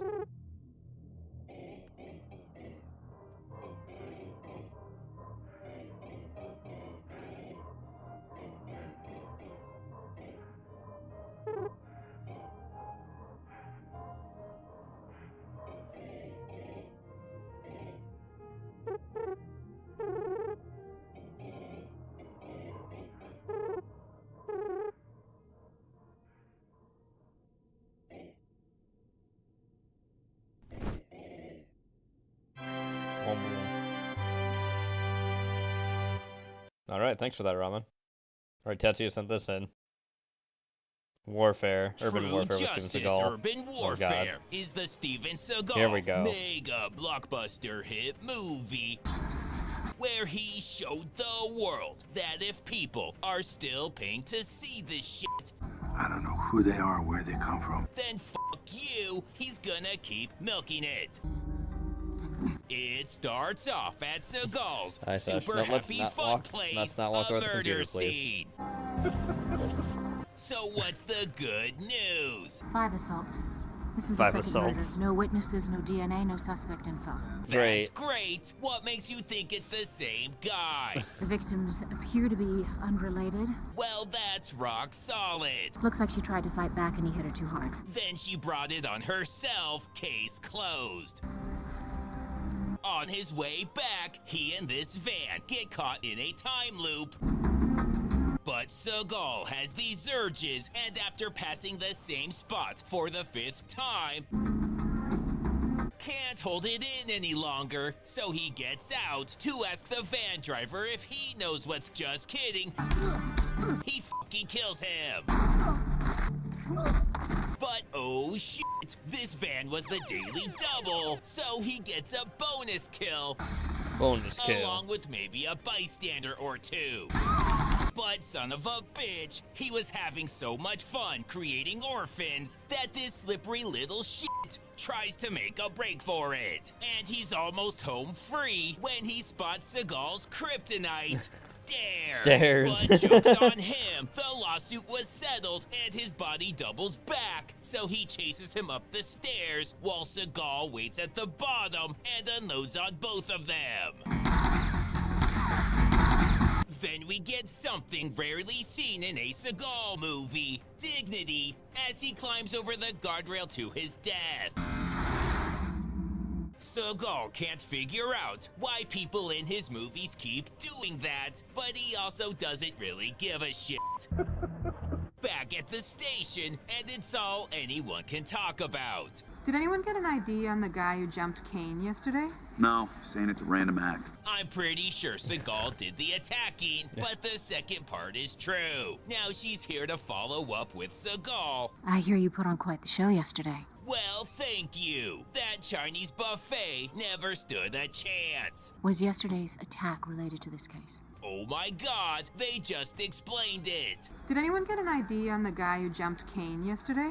No, saying it's a random act. Any other stupid questions? I am upset about A woman's upset? What a shock. that someone attempted to kill you. You're not saying word one to me about what the hell is going on. Look, lady, they didn't even identify the guy or realize there were two of them. This whole department's a show, and the case is closed. The case You is know what? Why don't you closed. let me take this to your team? Looks like you've got your hands full. So she spreads her passive-aggressive happiness. Have a nice day. Well, that's gonna take forever. Don't worry, he knows this trick with a dumpster that makes it go way faster. Way Later, fast. it turns out she's crazy, and that box was empty. We got any workable physical evidence or anything like that? No, nothing. Perfect, cause we all know it's Seagal. That's for sure.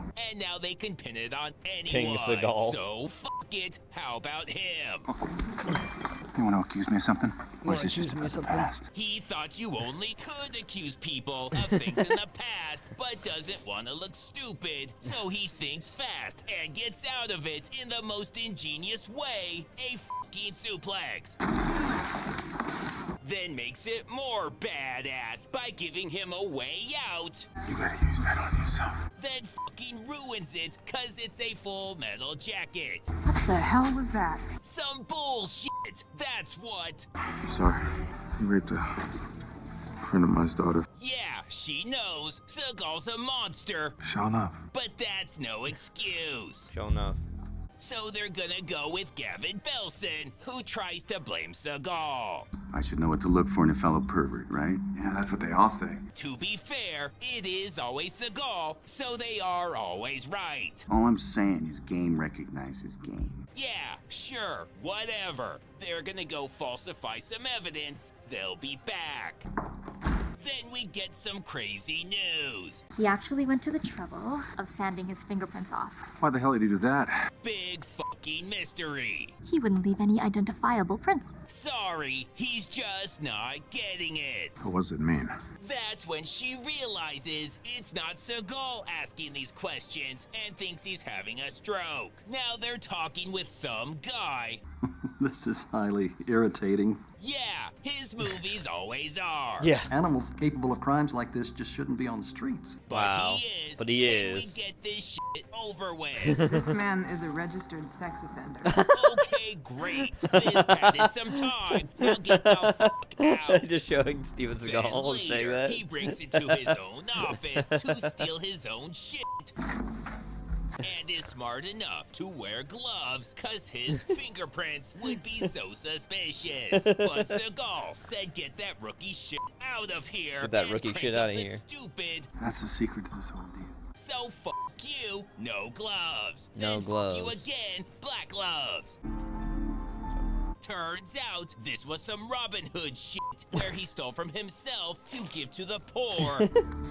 Who are always in desperate need of office supplies. But not so fast, motherfuckers. They're here for Motherfuckers. their protection money. Hand it over. The Hand it next over. day, they're talking about the same old shit. Didn't want to put in the effort to get ahead. And guys like him scare easy. Hates women. Because he's always failing with them. Y'all have been nailing it so far. Oh shit! Oh, How long shit. has he been standing there? Sick son of a bitch. So they quickly change the subject. And they are police, so I guess they could try and catch a bad guy or something. Nah. I mean a different one. What do you do?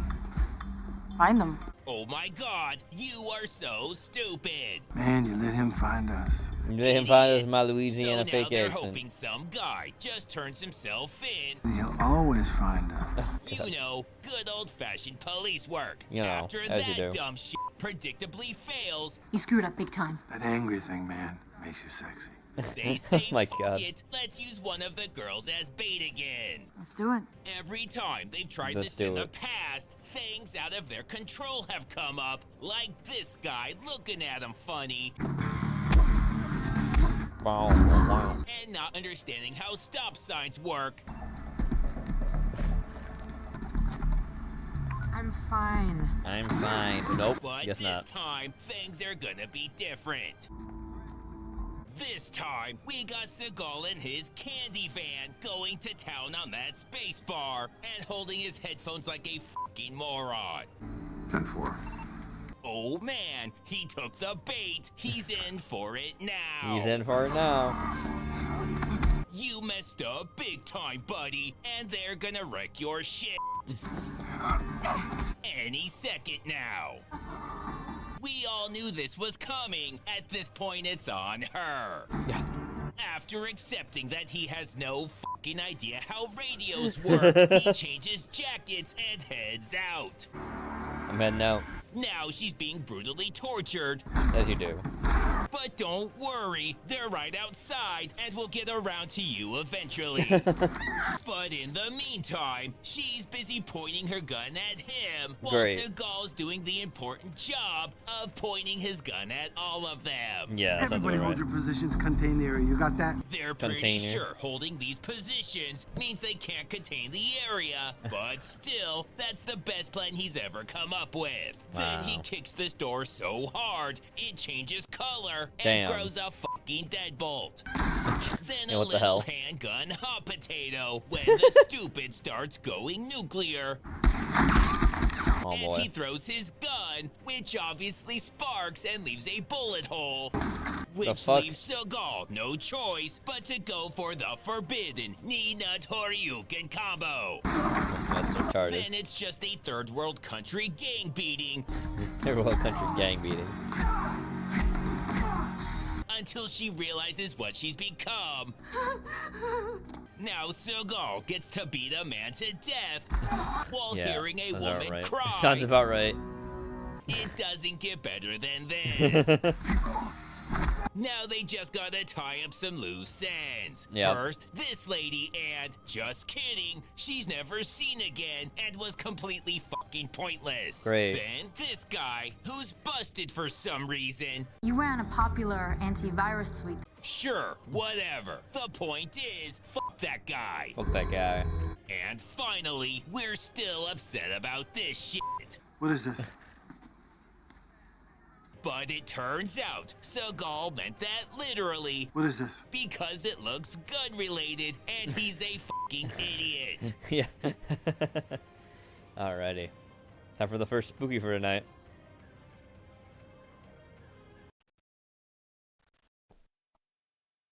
Here we go.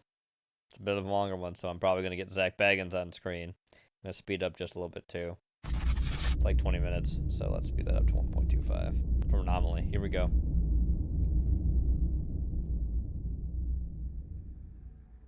The Hunters of Castilled. Few have heard the tale of the Hunters of Casilda. No, I've not. Like many actually. folk legends that roam Argentina's vast lands, these stories end that's up why. confined to family Casilda. circles, and, with the passage of generations, fade away where they were once born. In regions far from bustling cities, Well, often yeah. scarcely explored, these isolated areas are ideal for unusual events that rarely get captured in photos or on video. In the same way, the expansiveness of these territories, filled only with brush, thickets, That trees, looks like and dry Australia, earth, by the way, means dog. that foot traffic is so rare that even these stories linger only in the memories of a select few. In the town of Casilda, about 30 miles from the major city of Rosario, some of the Rosario. oldest families remember the tale of the Hunters, which dates back to the early 20th century, likely tied to a wave of European migration. Oh, The boy. story begins with serious accusations of corruption, directed at Casilda's then mayor Cordelio Fernandez, in I what just like the psychiatrists stream today would likely call a to psychotic offset episode. Nathan's Fernandez upvote. squandered Of course all you the did. town's funds on an irrational Of course you did, hunt. Porky. His mission wasn't to catch any animal or criminal. I'm The not mayor was utterly surprised. You convinced, pig! obsessed even, that he could uncover a rare treasure, possibly hidden by the continent's first indigenous inhabitants, which would grant him the power to reach a dimension far beyond Earth. What? After a series of upheavals, economic decline in the town, and eventual government intervention, the mayor was finally arrested and spent the rest of his life in prison.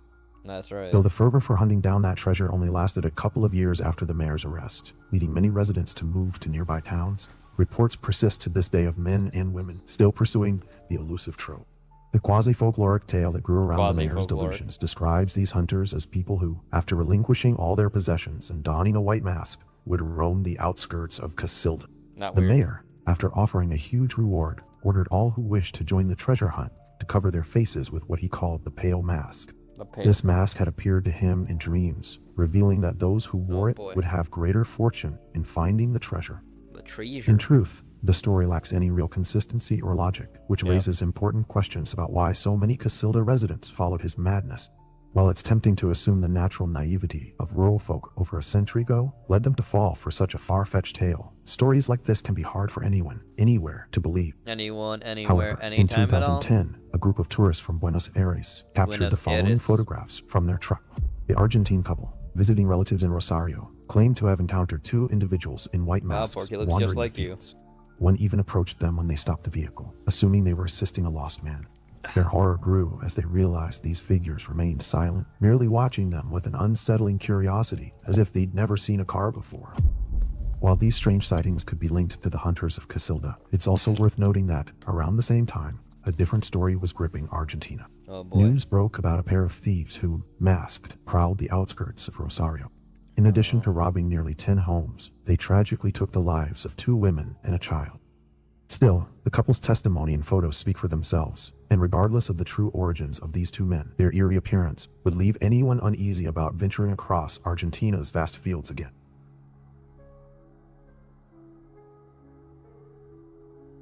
Boom. Boom. Boom.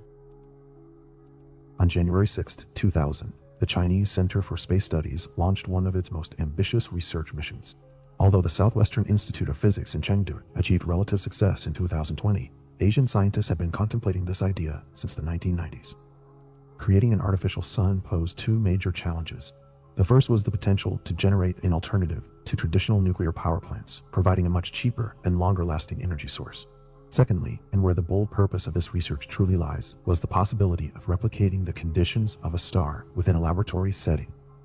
This concept had been discussed for years, not only within Chinese university research units, but also in American institutions. Yet, concerns over its inherent risks had largely led to its dismissal. The Western world never anticipated that, despite the enormous dangers this project might entail and the repeated failed attempts, the first part of the mission could be successfully achieved 2 decades later. 2 decades It was during the years 2003 that the most hazardous tests were conducted. However, due to an accident on November 2, 2003, at the physics laboratory of Shanghai University, these experiments were never repeated. Actually, In no, fact, technically Shanghai it wasn't until is, early 2011 that the mission's risks Malaysia? were fully No, technically dismissed. owned by China. During that That's what incident, it the is. team in charge of regulating the machinery for the nuclear fusion process, after performing routine maintenance on the devices, realized they had recalibrated the range nearly 2,000 times beyond the recommended limit. Consequently, if the process needed to be aborted, as often happened in preparatory tests, it was highly likely the machinery would fail to detect any temperature issues and couldn't be stopped manually. Oh, shit. The photograph you're seeing now is the sole record of what could have been a fatal accident, not only for the lab members, but for all of China and much of Asia. The image shows the machinery overheated to the point of beginning to break apart internally. Simultaneously, due to excess energy, a micro black hole was generated. The machine, already ravaged by the extreme heat, also suffered severe damage as material was consumed by the micro black hole. The consumed material fed the black hole, causing it to grow dangerously close to the point of no return. As I mentioned at the start, it took nearly 8 years for the micro black hole to lose its properties and finally disintegrate. Although this experiment remained a strict secret from the media, it proved enormously useful for the future tests conducted with the Large Hadron Collider, which has since managed micro black holes without risk. Similarly, internal reports from Chinese academies allowed for the creation of the artificial sun, safely circumventing any complications. Cases like this lead us to wonder how many other experiments have been conducted out of the public eye. Experiments that have likely endangered the maintenance of the planet's ecosystems or even jeopardized the lives of billions of inhabitants. All this in the singular pursuit of overcoming the forces of horrific and untamed nature. I thought Shanghai was like near... Never mind, it is in China. It's a port city in China. I thought it was in Malaysia for whatever reason, I don't know why. The creature of the floods. Flooding is a common phenomenon in many parts of the world, but some countries are particularly vulnerable due to their geography, climate, and weather patterns. In Thailand, monsoon rains and tropical storms regularly cause floods, especially in the Chao Phraya River basin. These climatic events often mean vast areas devastated each year, leading to material losses and countless people missing. During the floods of 2011, the disaster extended over several months, severely impacting the economy, particularly in the manufacturing sector, where numerous factories were submerged, disrupting supply chains throughout Southeast Asia. Economic losses are estimated to have reached around $45 billion. It was during this time that families and merchants in the city of Khon Kaen returned to the devastated neighborhoods after the storms had passed, searching for anything they could salvage. Practically, no one was able to find anything that had withstood the onslaught. Only those living in higher apartments found a significant portion of their properties intact. However, the area could not be reoccupied. Nope, no reoccupation. In one of these large here. residential buildings, a team of rescuers set out to explore the underground areas, both to search for the bodies of those who chose not to evacuate and to clear away the thousands of tons of debris. It was there that they encountered what we see in the photograph. Oh, shit. Witnesses who saw this creature claimed Terrifying. that, despite its enormous size, over 2.5 meters tall, it appeared to be extremely frightened. Its limbs trembled as it clung to the wall Oh, at it's the scared? back. Due to the demanding nature of their work It's in scared. assessing the devastated sites, the team did not take more time than necessary to simply photograph it. Although the creature stirred some unease among them, they never saw it again. The former residents of that building, upon viewing the photograph, insisted they had never seen anything like it and had never suspected the existence of such creatures. Van Borky City Walk.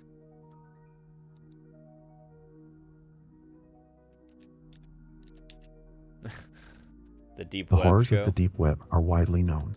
What began as just another creepypasta in the early 2000s quickly Turned into transformed truth. into a reality that many prefer to ignore. true. A huge number of Damn users true. and freely accessible software initially appeared as one of the most peculiar aspects of this new internet. Similarly, videos of users exploring the most infamous corners of the web, complete with appropriate censorship, showcase some of the darkest facets of the Appropriate internet. censorship? However, the atrocities that could be found there were rarely acknowledged by most internet users. Certain topics could be discussed as they weren't too far removed from what one might see in the crime segment of a news report.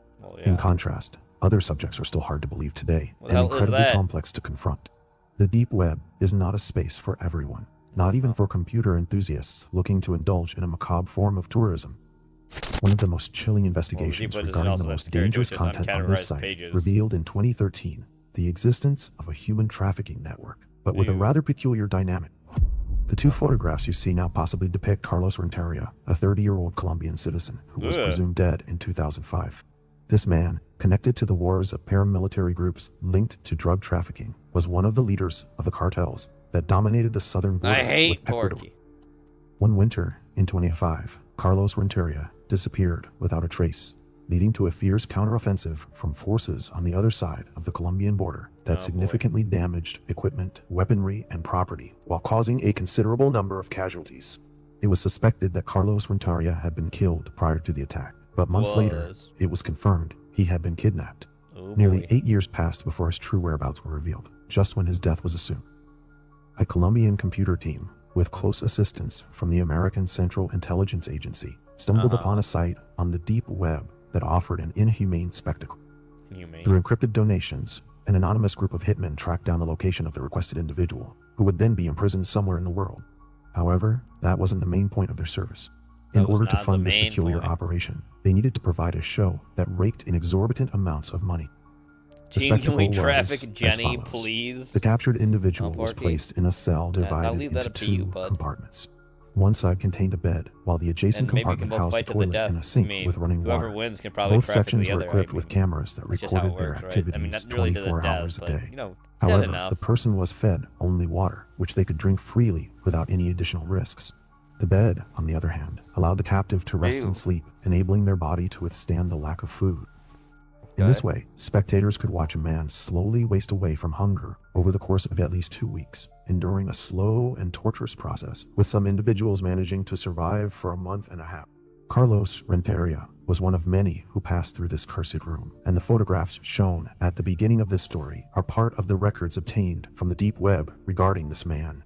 According to anonymous accounts about this case, it is said that Carlos Renteria had a pre-existing mental condition that caused him to experience certain hallucinations, along with pathological behavioral traits in his personality. In his final moments, he attempted to fight against a force created by his own mind, which he constantly referred to as Julito, ultimately begging it to release him after what is estimated to have been nearly 5 weeks. Oh boy. After the investigation, it was widely suspected that the name Carlos Renteria mentioned might actually refer to his captor, and due to the diminutive form of the name, it could have been someone he knew. However, tracing the images proved to be an extremely complex task, to the point that, even to this day, no group has been identified as highly suspicious of committing such an atrocity.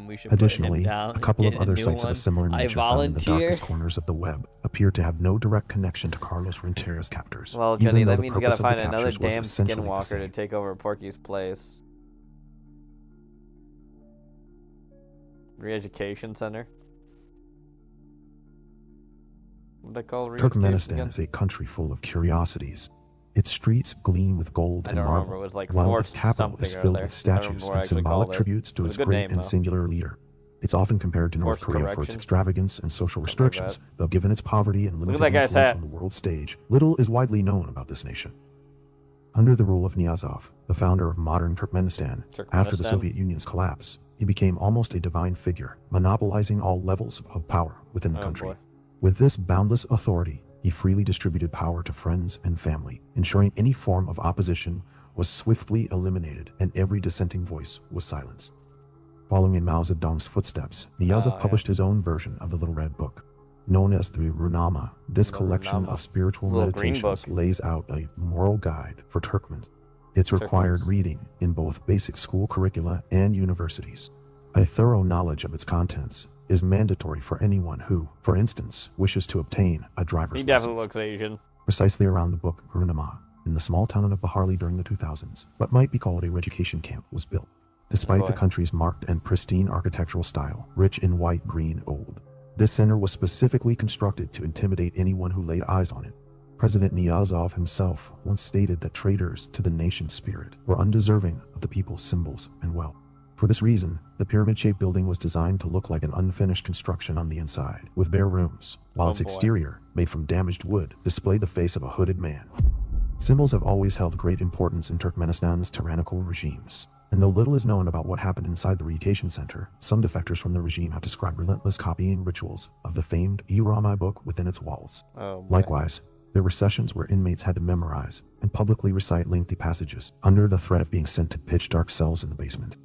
Additionally, everyone who passed through the re-education center was branded on their back with the words, "I am the Turkmen spirit reborn to deliver a golden age," a well-known line from Niyazov's select collection of poems. There are other accounts, though admittedly none come from reliable or verifiable sources, that claim the image of the hooded figure on the facade of the center is in fact the leader of a secretive sect to which both Niyazov and his successors are said to be loyal. While this theory has often been dismissed due to its lack of credibility, after all, the country's control can only be defined as a strict totalitarian regime. Some have speculated based on certain oddities scattered across the Turkmen desert. Unusual statues and monoliths have been spotted by a few tourists in the desert, standing out as the only monuments that do not feature the typical gold and white. It is known, through the fanaticism of the country's leaders, that after the Soviet Union's dissolution, nearly the entire territory underwent what they called a cultural cleansing. This involved the removal of all forms of expression that did not directly relate to the heroic deeds of Niyazov and the old national strongmen of Turkmenistan's history. Whatever the connection between these statues and the re-education center may be, there is little doubt about the mysterious origin of these sculptures that remain in the middle of the desert, possibly as objects of reverence. Ooh, creepy. Alright, that's our first spooky. Now, you know it is Noirvember. Oops, wrong thing. Now, you know it is Noirvember, chat, so I gotta show you this. The Chicken Police, Into the Hive, the sequel to a game I think I've shown before, talking about Chicken Police, painted red. You got the full animated intro. Noir, okay. See? And all the nano people. Made by, I think, like a chess developer, I think.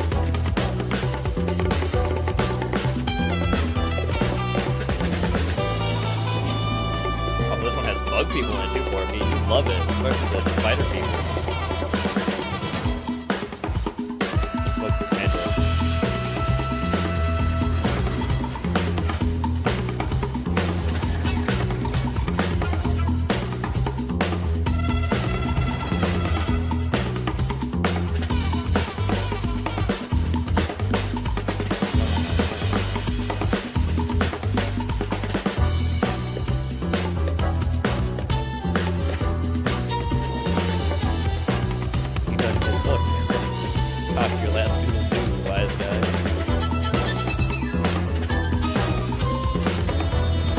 actually watched the whole playthrough of this game. Fun. Characters that are important. There's a spider lady portion you see on the top left.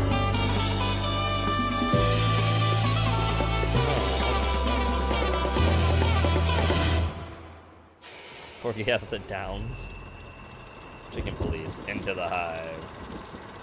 Available now on Steam. And it is for like 20 bucks. Or maybe it's like 30. But anyway, moving on past that. Professor Got a Robinson question says, for you. Yeah? Would you like to live free or live deliciously? Way I see it, you've got a cheesy choice to make. Bite into this puffy cheese toe and join me in my cheesy bliss forever. Forever. Or take this key, leave your cage, and never return, no longer knowing the taste of my cheese. So, what'll it be? Even the damn Think key. hard, because the consequences could be delicious. The key. Cheese toes, the only snack that loves you back. Now available at your local Bingos. Yeah, let's get the key, please. Thanks. Strog sent this in. Stone Trek Captain episode Blog, 1. Stonedate The Deadly 555, Years. 1879 BC. Hey, wow, that's that one gal's telephone number. Anyway, we found a planet, and Mr. Sprock is taking a dropping party down to investigate, or whatever it is he likes to do when this happens.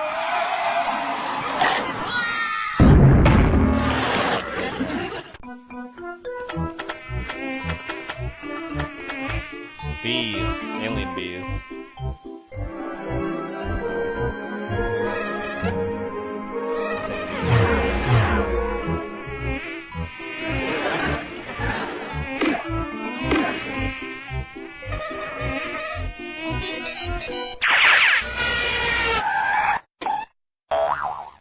Fascinating. Fascinating.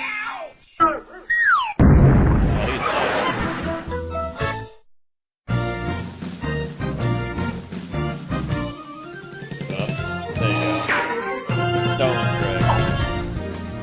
Or Boom Shatrock. Or an alloy. Deforest Hellstone. 3 guys in a stone ship.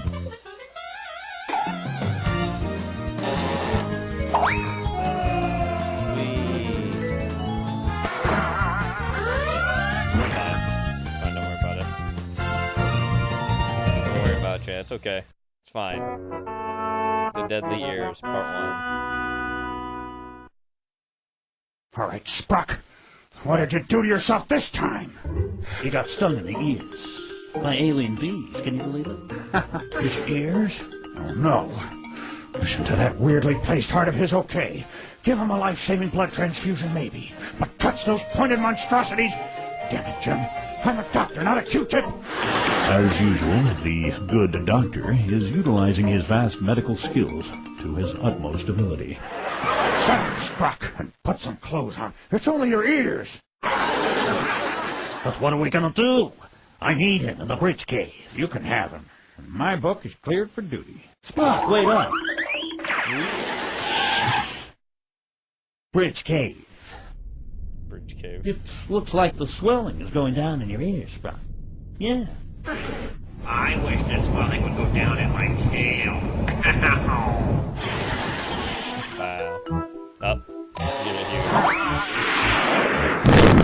Mr. Sprock, get off my helmsman and navigate. Do you want us to crash into something?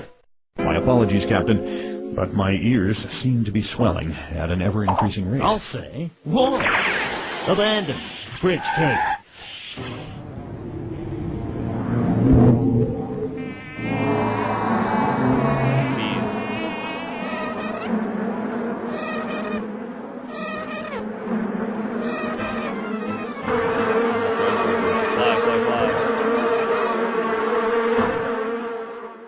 To be continued. Wow, a woman. Jim Jenkins. Wow, that was short. Oh wait, there's more. Okay, Barney Yabba Dabba do me up. Stone Trek. Boom Shatrock.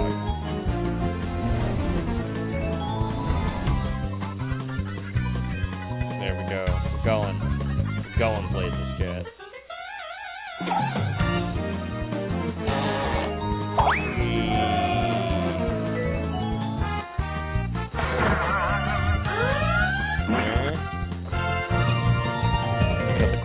literal fucking volcano. The Deadly Ears Part 2. Right after lunch, we gotta help Sprock. If we can't get in the bridge cave, we can't control my ship. We'll crash into something. Captain, Mr. Sprock's ears are getting so big, they're sticking out of the sides of the ship now. We have to do something. I agree. I can imagine how ridiculous the ship looks, sporting a pair of big green ears. My ship, we can't wait until after lunch. We have to act now. A couple of well-placed pinpricks on the ears might deflate them, and it wouldn't do your spare tire any harm, Jim. Das ist bow and arrow. We can lean out of a window and... With that volcano toughness, they just bounce off. I say we use spears. Bow and arrows. Spears. What are we, savages?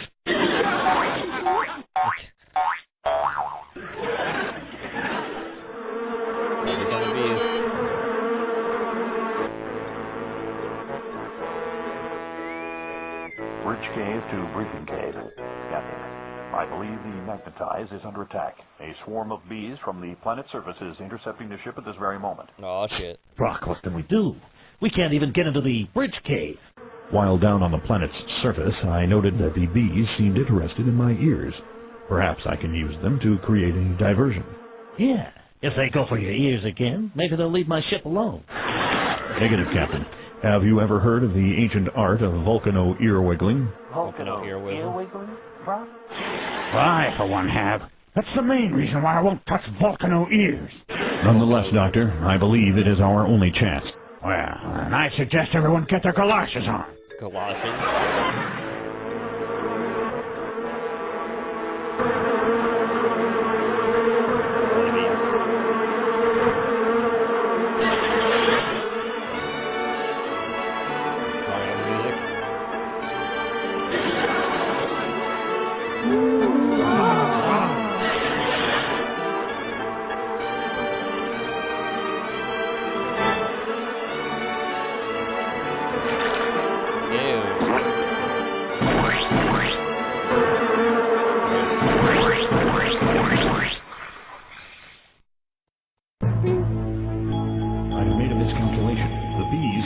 Suffocation. I must help them. I must help them.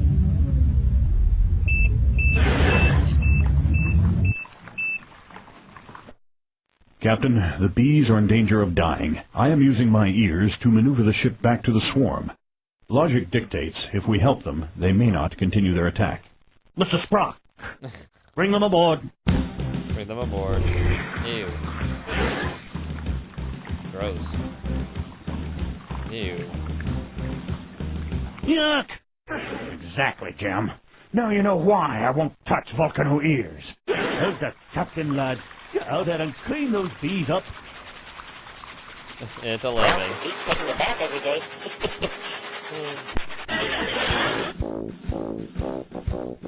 Another dead red shirt.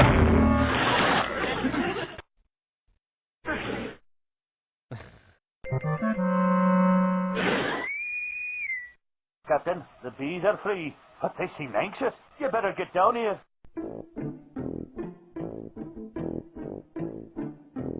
I'm Captain Kirkstone of the Stone Ship Magnetize. We would like to extend our welcome. We are part of a Federation of Planetary Systems, and if we can set aside our differences, we invite you to join us. Captain, I don't believe the bees understand you. Perhaps I can communicate with my ears. More ear wiggling? Okay, Shotty. Show the bees Mr. Sprock's ears. Aye, sir.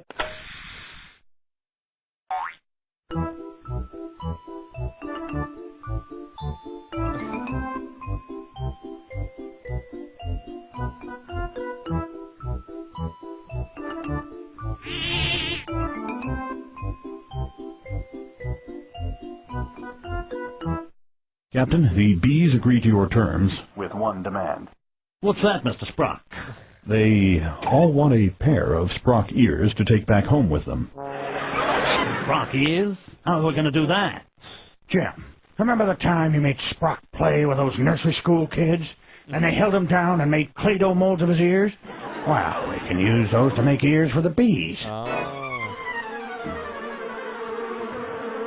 On his ears. Goofy.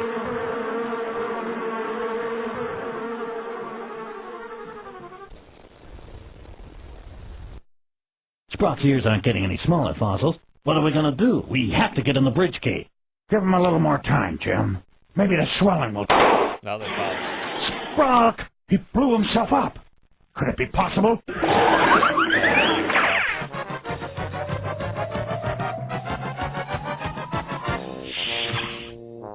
Brock, what did you do to my ship?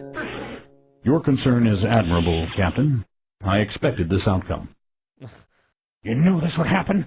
Why didn't you say so? Because, Doctor, you didn't ask. Clean-blooded, port-eared, not anymore. Gentlemen, a moment, please. Yep, his ears are gonna grow back. But that's amazing. How? We tend to forget about them, but Volcanos have an extra set of ears for just such an emergency. Well, I'll be a monkey's ancestor. Cute. Yeah. Now I get it.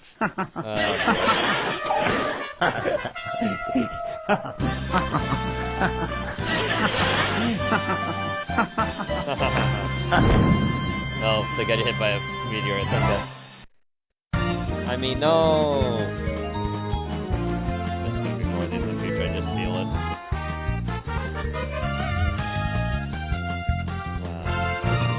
Alrighty. Troubles. Alright, Ramen. Strog. ASD and Sonic the Hedgehog. From what I've seen on the internet, there is a clear trend between the two. From content to memes to people just flat out asking, what is it with autistic people and Sonic? And this piqued my curiosity. So I decided to do some research. In order to truly explain the link between Sonic the Hedgehog and autism spectrum disorder. Oh boy. Here we go. For this video, I decided to split my findings into 3 different topics. Before we get into the nitty-gritty, I should probably explain what autism exactly is first. Autism spectrum disorder, or ASD, is a neurological disorder affecting the way a person socializes, behaves, and learns. The exact cause of autism is still unknown. However, scientists have found that it's typically genetic and can run in families.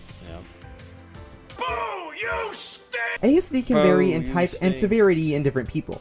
Hence why it's referred to as a spectrum disorder. The most highlighted symptoms usually include difficulty reading social cues, making little to no eye contact, talking on about a passionate subject despite other parties not being interested, and being more sensitive to sensory input, such as sight, sound, and taste. There are lots more symptoms that can vary from person to person, and can cause trouble for people with ASD to make friends or socialize. And if their disorder is severe, they may at times not be able to communicate at all. It's pretty common for someone to be diagnosed with ASD. According to the CDC, it affects approximately 1 in 36 people in the United States, and 1 in 100 worldwide. Autism is a common neurological disorder that affects one's form of communication as well as their senses. People with autism are often hard to communicate with, and the way to do so properly depends greatly on the severity of their disorder. However, it's still possible for an autistic person to excel at some activities most would find challenging. And that pretty much sums up the basics. Wow. Now that that's out of the way, it's time to get into the fun stuff. Sonic the Hedgehog. Sonic the Hedgehog. Let's He and his friends need no introduction. Introduced in 1991, the series would go on to take the world by storm, spawning a long-running comics line, 7 television series, a multitude of attractions around the world, and even 3 blockbuster movies. Oh, there's Shadow. Sonic is everywhere, and his bright blue color gives him away pretty easily. Why is he a progressive? Which brings me to my first topic. Sensory appeal. Oh no. Think to yourself, what is it that makes the Sonic series so iconic? That's fast. Is it his super speed and his love for freedom? Or what about the huge and colorful beloved cast of characters? Team Dark. Or maybe it's the recognizable and catchy music that comes with every game. Fucking Charmy. What a mistake that is. What about all of those things? Because of autistic people's higher sensitivity to senses, they're in turn more sensitive to certain stimuli, making them more fixated on certain details or features. One of the most common findings in my research, more specifically when I googled the question up front, were the colors of the characters. Sonic has a very colorful cast. Almost every character has a certain color assigned to them, typically reflecting their traits. Let's take a look at the main crew, for example. The Shadow's now part of the main crew? Representing his love for freedom and justice. Tails is bright orange, his companionship and determination. You fucking Knuckles is red, his strength and anger, Amy's pink, her femininity and love, and Shadow's black, his dark past and inner pain. Some individuals with ASD may have trouble predicting the complex world around them. As they get familiar with characters such as those in Sonic the Hedgehog, they are able to easily read their cartoony facial features, and find not just predictability, but relatability as well, in their character design alone. And better not this, give Sonic blue arms, you will get mazed. You may find some individuals choosing their favorite character over other ones, with their color being a major factor as to why. And this can even branch beyond ASD. Someone may be comfortable with more overstimulating neon colors, like red, so they may be more intrigued by characters like Knuckles or Dr. Eggman. While those more comfortable with more calm colors, like purple, may find the most consolation in Espio or Big. Sonic's huge cast of characters, each with their own identifiable color and personality, can provide comfort and stimulation to people with ASD. This comfort has the possibility to easily lead someone with ASD into an introduction with the Sonic games. However, it can go beyond just the design of the characters. Sonic is known for the fact that each game has a quality soundtrack. Almost each game. Along with visual stimuli, people diagnosed with ASD can also be more sensitive to auditory stimuli, in turn allowing them to become more easily mesmerized in musical score. This can make listening to music feel more soothing and satisfying. That is, if it isn't too loud. They are also sensitive to the volume. Sonic's high-quality soundtrack, as a result, can easily draw in players with ASD. Iconic songs like City Escape, Sonic Heroes, and Live and Learn, as well as instrumental pieces, like Emerald Coast, Kingdom Valley, and Stariopolis, can play a significant part in enhancing the gameplay experience of someone with ASD.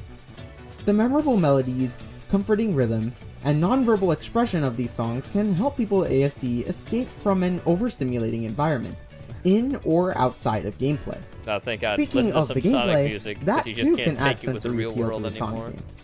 If you have a brainstem, you know that Sonic gameplay is often fast-paced. Hey, do you have a brainstem? Well, you know what this Sonic's super fast gameplay can be very rewarding to certain autistic individuals. Sonic 06. While some may find it too fast and too stimulating, others may find it perfect. Or you could play other individuals with ASD may be more stimulated mainly by the aesthetic or the visuals of the more stylistic games, like Sonic Rush, Colors, or Generations. The Sonic series of video games has a load of potential in terms of sensory appeal for autistic individuals. The colorful and cartoony design of its characters, its high standard for music, and speedy but stylistic gameplay can all cater to people with ASD really easily. The majority of those diagnosed with ASD will find a soothing and stable experience in not just the games, but other forms of Sonic-related media as well. There it is, blue arms! Which brings me to my next topic. Special interests. When talking about autism, you may have heard the phrase special interests pop up here and there. Jokes aside, these refer to activities or objects that people develop a strong fondness for. The games can be fun. For people with autism, these quote-unquote special interests can develop very easily. For a combination of neurological reasons, individuals with autism can become so hyperfixated on certain ideas or topics that it, at times, may become harder for them to explore anything else. It's 2D. Whether it's a coping mechanism, a pathway for communication, or just something they're emotionally attached to, I don't know what the fuck that is. Special interests is very common, and at times, it may be all they talk about. This is less of a reason as to why autistic people tend to be infatuated with Sonic, and more of a reason as to why it's so highlighted. If an autistic person has a special interest in something, they tend to show it. Often. The significant amount of autistic individuals within the Sonic community, mixed with the desire to share their interests with others inside that community, can lead to the trend becoming more noticeable. Sonic games have a lot to talk about in terms of history, story, and game design. When an autistic person has a special interest, they tend to pour hours into exposing themselves to it and learning more. This provides a lot of room for communication for autistic individuals within the Sonic community, something that typically may be a challenge for them outside of it. Which brings me to my third and final used to be really infatuated with Final Fantasy. Escape. So people are. It's no secret that video games can provide a source of escape. In my opinion, for many Final players, Fantasy kind of just transporting them ended with, to a whole new world that 9, isn't affected by issues that they may be encountering in their real one. I don't really find any Sonic is no different. With the social disadvantage that ASD causes, it's possible for some who are diagnosed to feel unwanted or like an outcast. With its symptoms, it most of the time becomes a challenge for those with ASD to make friends and engage with peers. As I said before, it's hard for them to read social cues, make eye contact, or know when to stop talking. Not only this, but the overstimulation of someone with ASD may influence their social experiences in a negative way. As a result, autistic people may turn to the aforementioned special interests in order to find comfort or escape, one of which may include video games. Video games provide a sense of control and predictability. When playing a video game, the player and the player alone is in control of the action.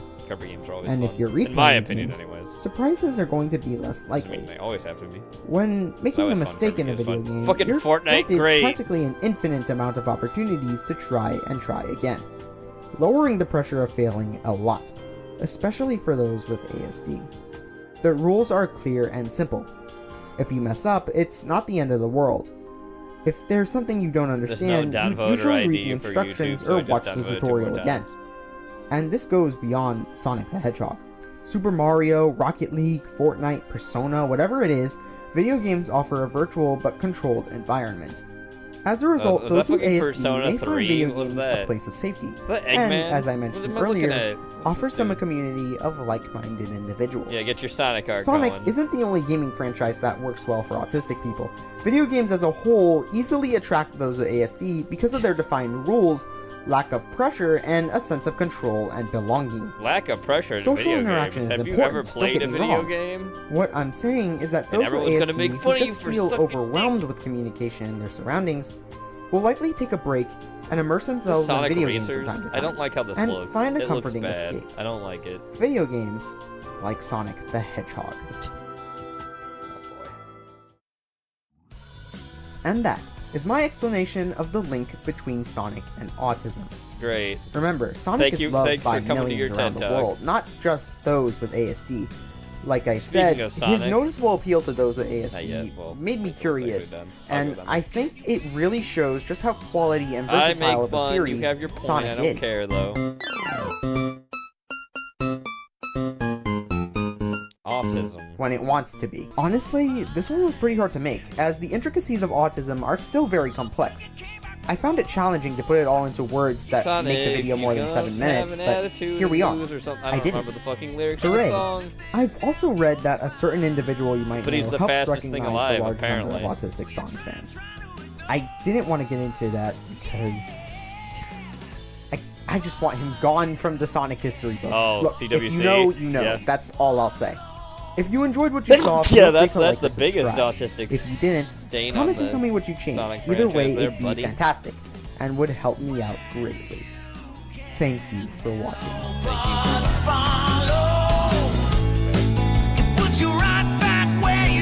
Speaking of Sonic, though, here we go. Somehow this video is sponsored by Ground News. Ground News. Feels good being the coolest, fastest hedgehog around. You're so goddamn cool, Sonic! Shut up, Tails. No one's cooler than you! I'm the coolest. I'm the coolest, yep. Who the hell is that? If Sonic is so cool, then why has Green Hill Zone been going downhill? Downhill Zone, more like. That's Donald the Trump Hog. He's in the race to become president of Green Hill Zone. Race? I've never lost a race in my life. Oh, Sonic, boy. wait! Nope. Ha! So what's this race all about? See, folks, Sonic is a mess. He's a nasty little hedgehog who hasn't got a clue. It's sad. Whoa, uncool, man! I just got here! Yeah, did you see what people are saying? People are saying Sonic ate Big the cat. Ate Big the cat. What? That's right. Sonic sped over the border and ate Big the cat. Poor Big. We hardly knew Big. Well, I knew Big very well, actually. I knew Big very well, He was a actually. good cat. He was the a good best cat. maybe. He likes cat. to fish. He ate the cat. He's a cat. That makes sense. Then Sonic ate him with his friends from Haiti. With his friends from Haiti. What? And he wants you to be poor. What? He's always stealing your Chaos Emeralds, collecting all the taxpayers' rings. That's ridiculous! I need those rings and Make emeralds to become Morbius Super great Sonic. again. Supersonic plagiarized. Ripped off DBZ. Great anime, by the way. Great One of the anime, by best. the way. One of the Meanwhile, Sonic's franchise has been in the gutter for decades. Well, I wouldn't say in the gutter. Remember when he turned into a werehog? That was so gay. That was so gay. Not so fast, Mr. Trump Hog. According to our fact checkers, Trump Hog's claim that the werehog was, quote, gay as all hell, is in fact a lie. Oh boy. This network can also confirm that Sonic has never been cooler than he is right now, and gets tons of hedgehog pussy. Tons of hedgehog pussy. Oh no. I'm blue and faster than a speeding bullet. He's stuck. Up. Shadow. My competitors tried to assassinate me. What? Wow, how is Sonic gonna top that? Boy, I'll say. Big movie is great again. As this network has always stated, it's clear Sonic gets zero hedgehog pussy and must step down. No!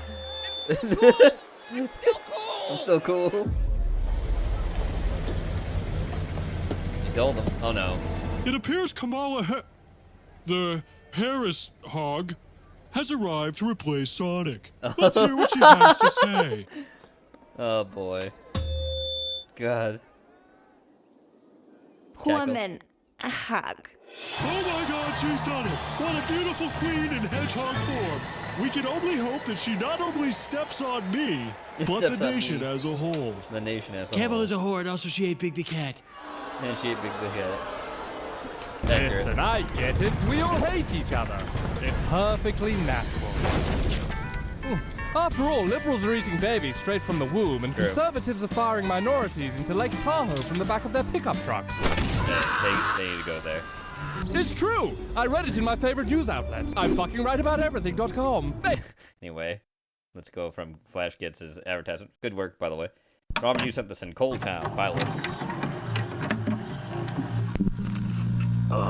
Where did you dude say this place was again? Yeah, dog. Just keep going down this road. The turn is coming up. The turn's coming up. Are you guys trying to start fan out here or some shit? That was last week's episode. Keep on driving. You'll see what we're looking for.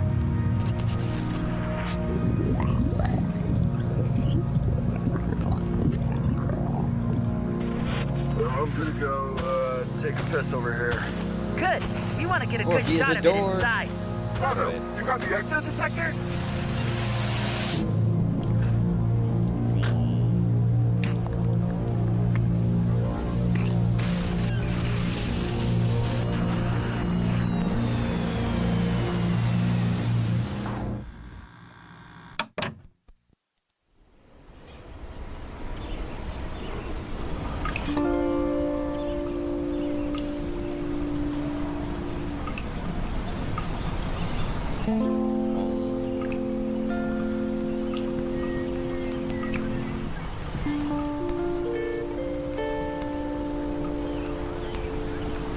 I see him, Robin.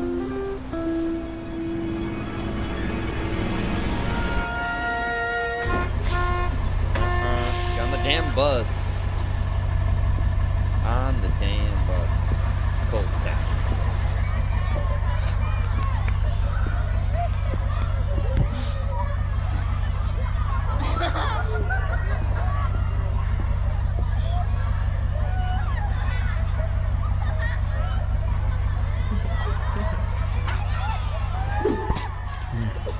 It is beyond me how these slow-petted mongoloids have this much energy so early in the morning.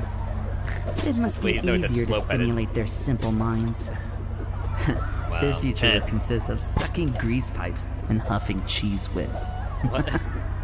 Me, on the other hand, my exquisite mind is destined for greatness. Destined for greatness. Oh.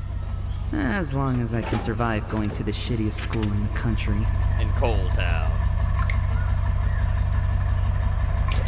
Yep. Oh. Cold Town. That was creepy.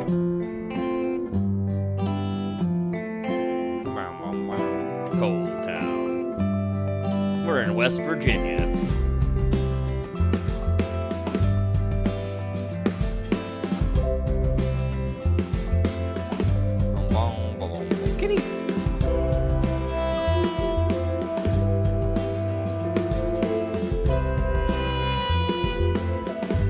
oblongs wait at the end of that river.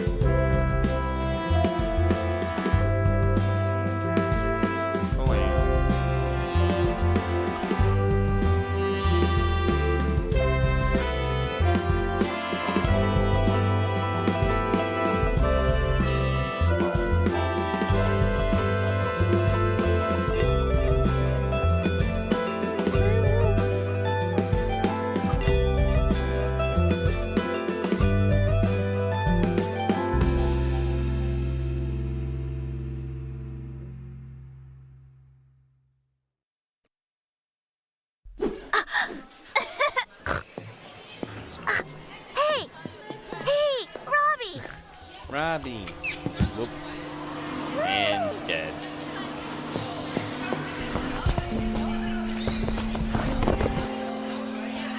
Yoo-hoo! Now listen, he does not give a shit. Robbie, he does not give a shit. My man! My man. Seems that you have forgotten to wear your uniform. Nope. And why would I be wearing that stupid Look, thing? Rob! Oh god. Assembly at 9. The first time to wear your uniform, Dr. F. See, Robbie? That's why you need someone like me to stick around. Oh god. Would have found out eventually. Excuse me. Sorry. I can't see. Wait, you can't hear you blind?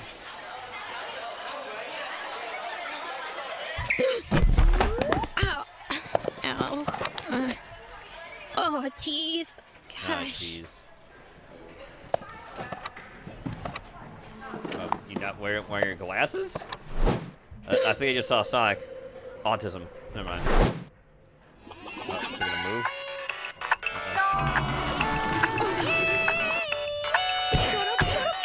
Shut up. Not now. Hey, boys, what's going on around here?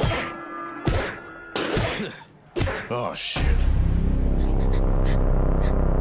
Murder. Also, you can't see because you're not wearing your damn glasses. Put your damn glasses on.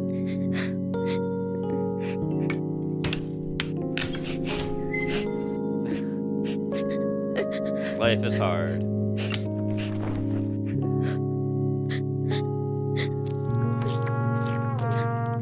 God, the whole burrito's falling right to pieces. It needs a burrito bone, like we saw earlier.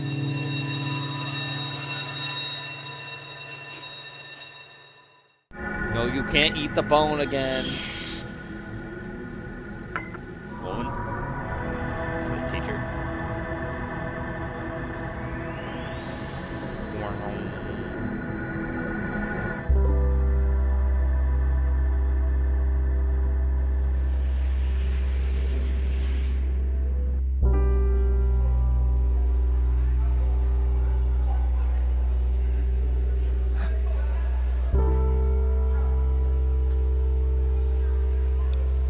Times 8 is 56.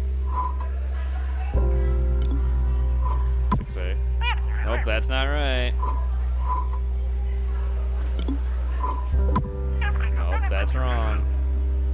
Drink you some dog soda. Man, she's so cool. She's got fingerless gloves. Uh-oh.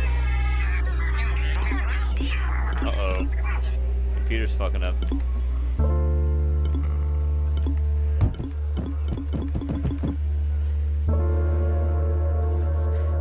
Crying like an anime fan on prom night for real.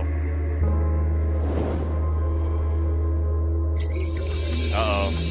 Uh-oh. There's things going on here. They're ghosts, they're spookies. Spookies. That, oh, cat. It's a cat. That's turning into ink, that's turning into her, that's turning into a cat. Oh boy.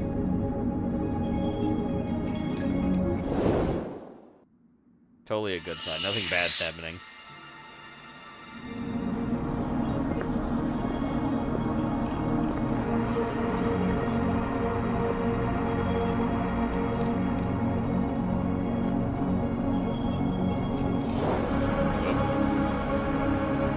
That's creepy.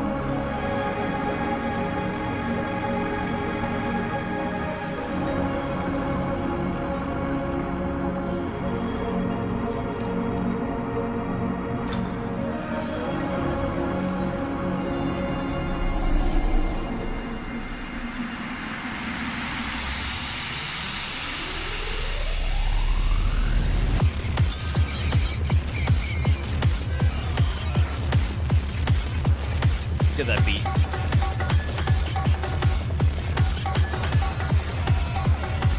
Get Neverhood.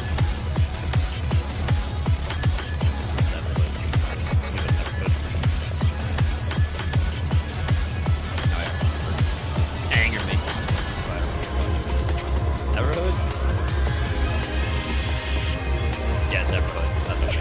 Everhood. Everhood. That game. You know what I'm talking about. Maybe. If you don't, well, too bad.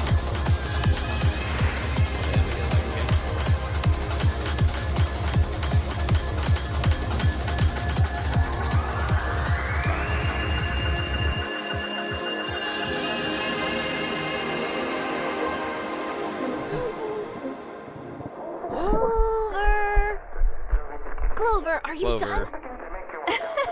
Clover, your brain rotted. Come on, let's go!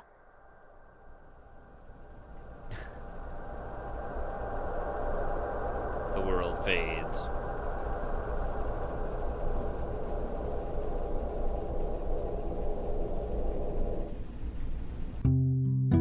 Alright, thanks for that, Rama.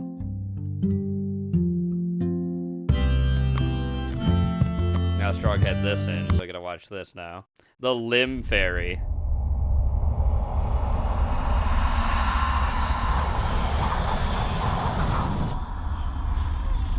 Boy. I don't feel safe already, by the way.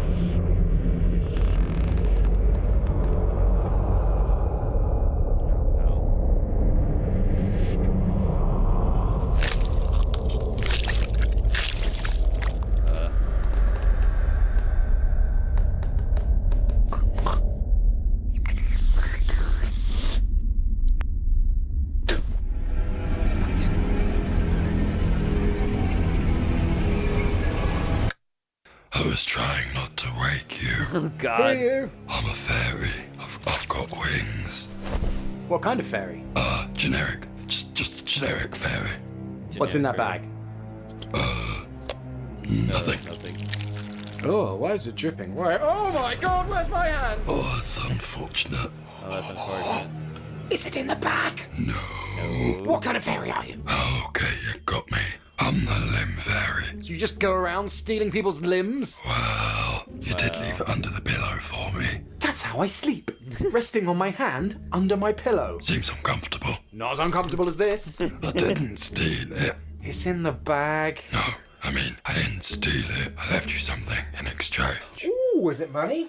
Oh, wow. No, it's teeth. I left you teeth. Whose teeth? Not sure. But I left you teeth, so you could put those under your pillow for money. From the Tooth Fairy? From the Tooth Fairy. You can get good money for teeth. Of course. Better than you can for limbs. Why take mine? So you could have the teeth. You serious? Well, I couldn't just give them to you, could I? Not in this economy. Do you think I made the teeth, do you? I didn't want the teeth! Oh God. Getting with his own hand. I don't know why you're so upset. There. He's petting with his own hand. Can you not? Sorry. Can I please just have my arm back? Okay, if it means that much to you. Okay, thank you. I'll just need to sedate you for the procedure. Okay, fine. Okay, fine. Oh, nice, thank you. Hey, wait, what's this? What? I gave you back your hand. In marriage, Oh, shit. Oh. No. I can't just marry every single beautiful monster that I bump into anymore. Not anymore. Not anymore. Okay, fine. I'll take it off again. No. Oh, I could have taken the ring off. Yeah, it got stuck. Oh, my hand. It looks like my hand. Feels like my hand. It smells. Oh, it smells. Ugh. Why does it smell? You were unconscious for a while, you know. Why does it smell? Pie. Ugh. Why does it smell? Oh. Okay, Patreon Paul here. Another smooth Patreon rap. Okay, so thank you to Marianne Moss, Good Donald, stuff. Jonathan Thank you for Moody, that, Strog. Moving on. Trios about to descend. Ramsey unleashed Dutchland. With the monkey. German Gordon Ramsays.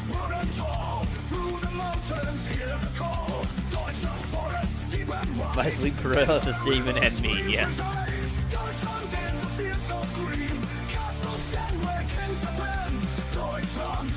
Deutschland.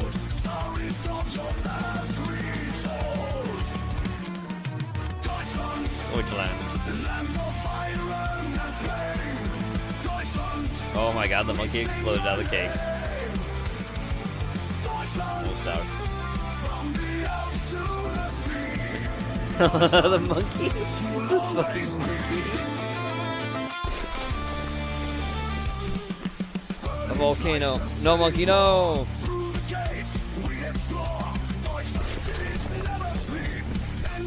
Brave stomping.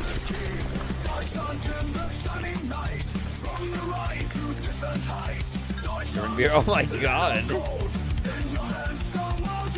There's 2 Gordons. The other one's a bit more scouts.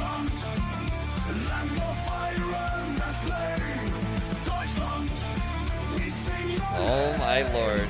The monkey.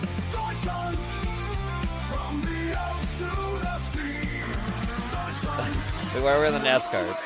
Are they really no? Are they making turtles or? Oh no, they're making strudel and then pretzels. Okay.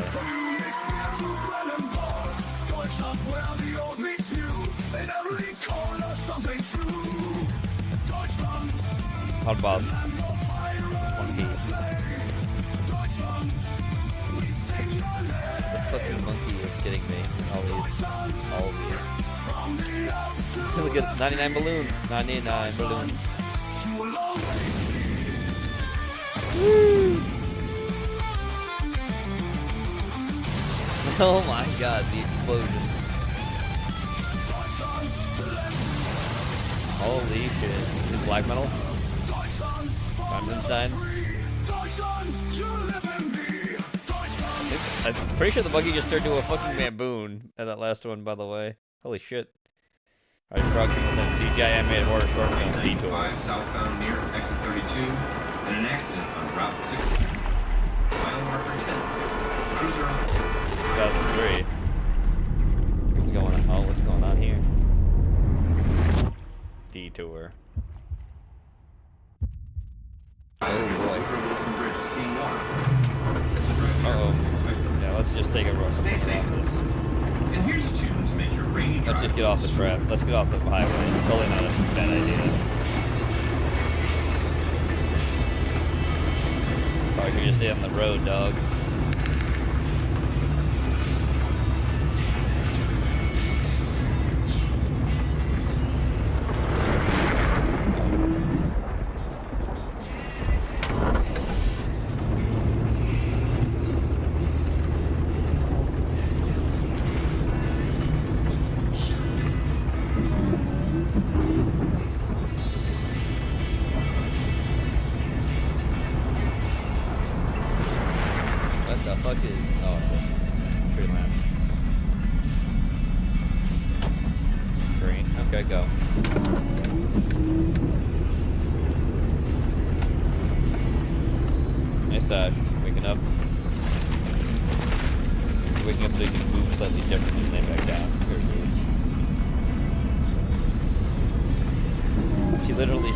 She literally was laying the other way on the floor there. She got up, stretched, and decided to lay right back down, going back to bed. What a goof cat I have. She's a goofball. I love her. So goofy.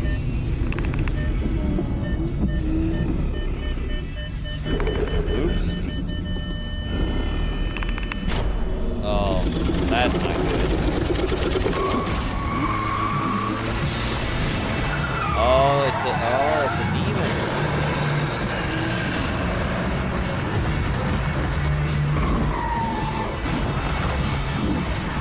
How are you gonna escape that? Get the tunnel over. Yeah.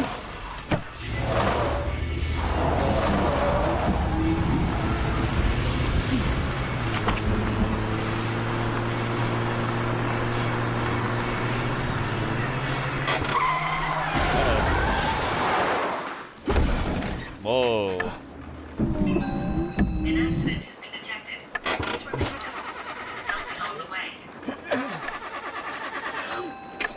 Man, it made a little road. It made a little road trip out of signs.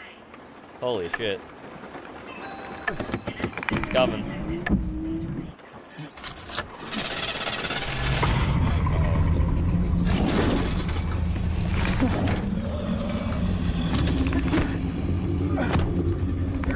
Kick the door open. Made it. Got out. The car, however, wasn't much. Fell asleep at 9 p.m. and just woke up. It's 4 a.m. Damn. Oh, it needs cars.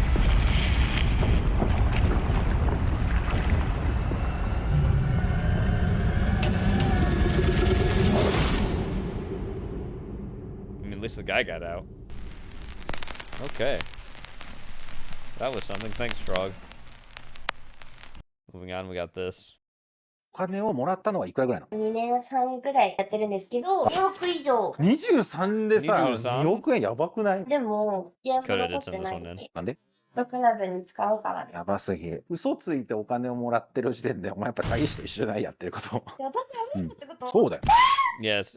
Imagine you're 18 with no skills, no education, stuck in a dead-end job, and someone told you that you needed to make $1 million in a year. Where would you get the money from? For Watanabe Mai, the answer was obvious. From men, of course. From men.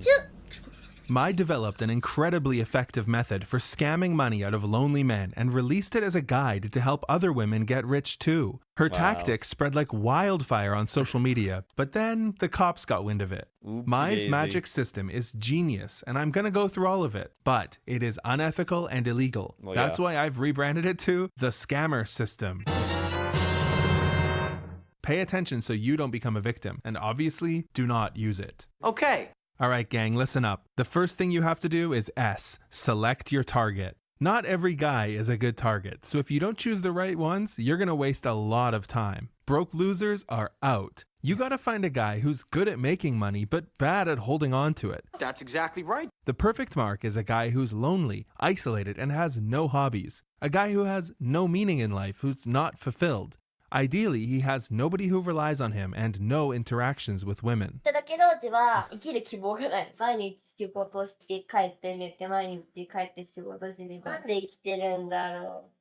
The reason Mai knows this is the best type of man to target is because she used to work in what the Japanese call the night industry, if you know what I'm saying. One evening, she desperately texted every guy on her contact list asking for money, and the only reply she got was from the loneliest, most unfulfilled guy she knew. When it comes to the kind of guy you should avoid, Mai recommends staying away from playboys and F-boys, the kind of guys who are self-centered and only interested in a physical relationship. As I mentioned earlier, you want a guy who's unfulfilled and lonely, so you should avoid guys who have a fulfilling life.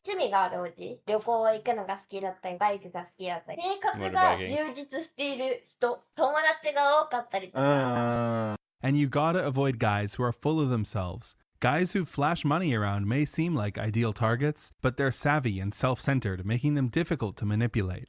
Now that you've selected your target, it's time to C, cultivate trust. 信頼関係構築、知らない人とか、最近知り合った人とか、お金くれない人が言われたとしても、渡そうと。思わないね、普通の人は。やばいやつから声かけられたってなるね。If he doesn't trust you, why would he give you money? So you gotta make him trust you. The best way to do that is to make him feel like you're his girlfriend. That means texting him all the time, every day, when you wake up, throughout the day, before you go to sleep. You need to make him feel like he's special to you. おじくんと話してると落ち着くな。私男の人苦手なんだけど、おじくんと話せるんだ。これって特別なんだって思わせるような。思わせるって言ってんじゃん。やっぱ騙そうとしてる。The next thing you gotta do is learn everything about him. Stuff like, what time does he wake up? What does he do on his days off? What was his childhood like? If you skip this step and try to extract money without making him fully trust you, he'll get suspicious and you will fail. Mai gives examples of her favorite messages to use on guys. Stuff like, "Can you slow down, Gene? First thing in the morning has become the highlight of my day," and "It feels Jenny, so nice to say goodnight to you." Mondays, so you can watch it at your now own that you've gotten leisure to trust you, it's time for the fun part, extracting cash. To do this, we will start by A, arousing concern. Basically, you need to make him think that you're in danger and that the solution is for him to give you some money. Mai refers to this part as casting a spell on him. I'm gonna jump into traffic now. Sociopath. Don't interrupt. To start, abruptly stop texting him for 2, 3, or even 4 days. He'll get worried about you and probably spam you with messages. Don't open them. Hold out.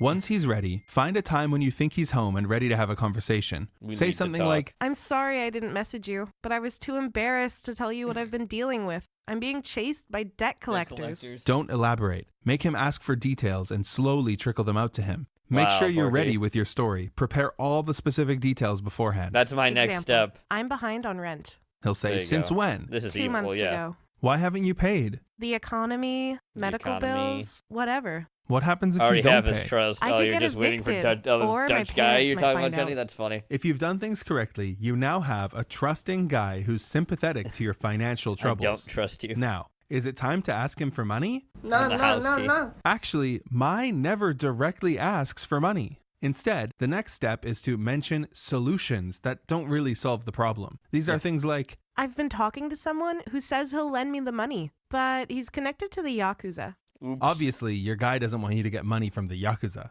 but he's probably not ready to pay yet. So Like, now his I'm first instinct sad. would be to come up with all kinds Well, of that's solutions that get him off the hook. Things like, brother, have you it considered happens to the speaking best to a of us. lawyer? Or have you asked your parents for help? He's like a worm trying to wriggle away. Anticipate these questions and be ready with I have wax answers. in my ears. Things that make him feel bad, like, Lawyer? I told you about this lawyer. because I trust you. I don't want to tell somebody else about this. or Go to So my you're right away parents. the door. They hate me. I ran away from home, remember? I ran away from at home. this point, if you've done everything right and he trusts you, he will offer to outside the pay room, your but debt. I feel Mai like has a I wax rule my where ears. you have to refuse the first time, Fine, but I'll eventually wait till you give get up in again. and accept his It's money. fine. Success. But it's not over yet. The next part is crucial. You need to make him feel like a hero. Mai calls this part aftercare. お金いただいた後はちゃんと水道におじの赤 You 字 need で to make a big fuss like, 使ってあり thank が you, とう you っていう saved ふうに me. 伝えてあげるのが働き。 That's And she aftercare. stresses, seriously, look how many extra characters she added here for emphasis, Wow. that this aftercare is the most important step. You need to make him feel like a white knight who saved the princess. Say things like, Thank you so much. You've given me a place to sleep tonight. give him a breakdown of exactly how you spent the money. Hint at your bright romantic future together and tell him what horrible things might have happened if it wasn't for him. If I hadn't met you, I might be dead right now. Or, You saved my life. Please don't ever leave me. you need to make sure that he feels warm and fuzzy about giving you the money. If you skip this step, who feels like knows he's what could saving me. happen? But if you did it correctly, this sets you up in perfect position to end or repeat. Oh boy. If Mai thinks the guy doesn't have any more cash left, or if she's put him in too much debt already, she'll try to let the conversation die out and move on to the next guy. But most of the time, if you wait a few weeks or months, you can loop back to the start and try to get money from him all over again. Damn. Mai says most of her Oh targets my god, pay I'm her so more than close. once. Damn, Jenny. ほうほうほう。 LINE ってなっちゃって、おじがお休みとか送ってくるから。今後で電話してみる。あ、この人はもう2000万以上いただいてます。 Wow. マジではい。 She even has a guy who buys her the new iPhone every year. Jeez. In her 4-year career, it's likely that Mai scammed over $2 million from desperate men. Oof. And she was proud of it too. Damn. Mai didn't hide her lifestyle at all. She even brought $60K in cash to this interview. The interviewer is a massive Japanese YouTuber, and the reason it happened at all is because she's a fan of his and was spamming him for attention. Wow. He asked really good questions, and she ended up looking pretty bad. 2億円人からもらってるわけじゃないですか。それは収入としてちゃんとやってるの？確定申告的なやつだよ。知らなかった。お前脱税してるのそれ。 So you're paying taxes too then? What is wrong with you? You're a criminal. 犯罪者だ Well, よ。 yes, that's obviously a criminal. お前 Like 逮捕 what? お前逮捕。 Yeah, you're a お criminal. 前捕まえる。 That's a crime. お前嘘つきでしょ。 That is でしかも嘘つきを量産させてるよ。お前とんでもない嘘つきだよ。でもよくインタビュー出てくれたね。 That is 逆 a に。 crime. Afterwards, she threatened to go to the cops if he released it, but he released it anyways. Yeah. Giga Chad. Giga Why Chad. did Mai want to be in the public eye so badly? Perhaps she just wanted attention. But there was another reason. The guide we went through earlier, she was selling it for $300 a pop, and business was booming. どれぐらい今まで購入者がいたの？何人ぐらい？ 2000人2000人以上。まあ、ナミさん買わないでくださいね、本当。 This was the beginning of the end for Mai. Remember when I mentioned that aftercare is the most important part? Another reason for this is because guys who feel scammed go to the cops. Unfortunately for Mai, some of her students must have skipped that chapter, specifically 19-year-old convenience store employee Ieda Miku, who, after buying Mai's guide, scammed around $100,000 out of two men by lying that she was going to be forced to appear in a certain kind of video if they didn't help her. Whoa. After they paid her, she didn't do any aftercare. In fact, you could say she did negative aftercare. To both men, she sent a message, "Miku has been kidnapped," and blocked them. And when two men bring such an absurd story to the Nagoya police within 1 month, they start to connect the dots. They quickly tracked down and arrested Miku, found the guide on her phone, and then arrested Mai for aiding and abetting. This put Mai's face on the news, which made quite a few of her past victims realize they were scammed and go to the cops. Because guys were finally coming forward, they were able to arrest Mai 2 more times over the next couple months. One of the most interesting things they found after arresting her is that she never had any savings. She was essentially living paycheck to paycheck. Well, other people's paycheck to paycheck. Kinda. Every month, she was spending all of the money she received. He doesn't have a sugar on daddy. what, you might ask? Host clubs. Oh boy. Oh, of course, host clubs. A host club is a place where women pay for the company of charming men. Hosts give them attention and entertain them with conversation and alcohol in a controlled social setting. Host clubs can be cheap if you go once in a while. The first visit is heavily discounted, but if you become a regular, they're really expensive. In Mai's case, she was a bit more than a regular. She fell in love with the host, specifically this guy, and spent so much money at the club, the staff started calling her Mother Teresa. The only reason Mai started scamming was host clubs. Before host clubs, Mai was just a normal student with a part-time job. Host clubs made her want money, which is why she got into night work. That still didn't make enough, so she started scamming her clients. In the end, host clubs were her downfall. Even when she was making hundreds of thousands of dollars a month, she was living in capsule hotels, so she had more money to spend at the host club. Clubs, wow. On October 27th, Mai was in the news again, the 4th time in 2 months. But this time, it wasn't her being arrested, it was her host and his manager. They were arrested for knowingly receiving dirty money from Mai. But how can they prove the hosts knew the money was dirty? How about a text message found on Mai's phone from the host saying, "I am your accomplice now. I'll be arrested with you." Speaking of this host guy, everyone's talking about this fish-shaped kettle of his. Apparently, he bought it for like $25 on Amazon and served Mai soft drinks in it. For this luxurious service, he charged her around $100,000. Oh, of course, he's a scammer. On November 3rd, Mai appeared in court. Her appearance had changed a lot, and she was wearing glasses. She pled guilty to both aiding the scams with the guide and the scams that she did herself. The only new information we learned during the trial is that she has a husband who's Vietnamese. She hasn't been sentenced yet, and there's another trial coming in December. Wow. If you upload this, will the comments be like, "Arrest this bitch"? I mean, probably. Who knows, I'm gonna say Mai is so cute. No. Yeah, you know, right. I've actually worked right. at a host club. You're right, I made a bonus video where I tell that story and talk a bit about the channel and why the videos take so long. It's free on my Patreon. You don't have to sign up. Link in the description. Beautiful. Let's move on. Thank you, Dakota. Strog sent this in. West Death City, an AI-generated horror. Spoopy. 1 second, Sash.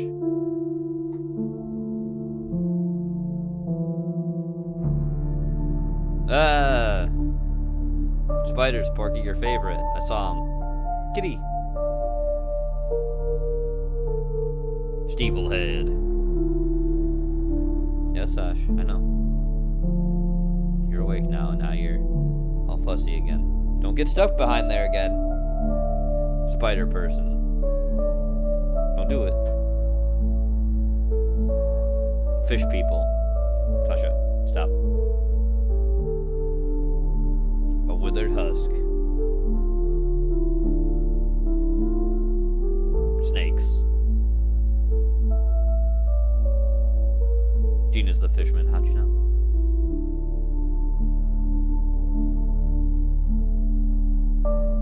Demon. That looks like an anime character. Demons. Sasha, stop. Stop. Stop. No, don't do that. Stop. That's creepy.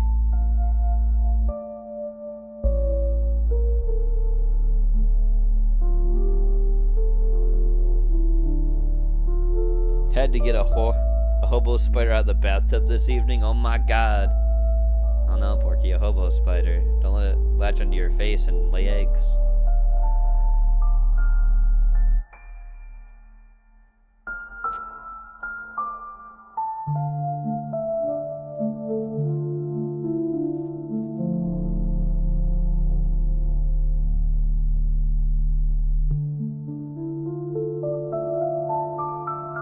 West Death City. Alright.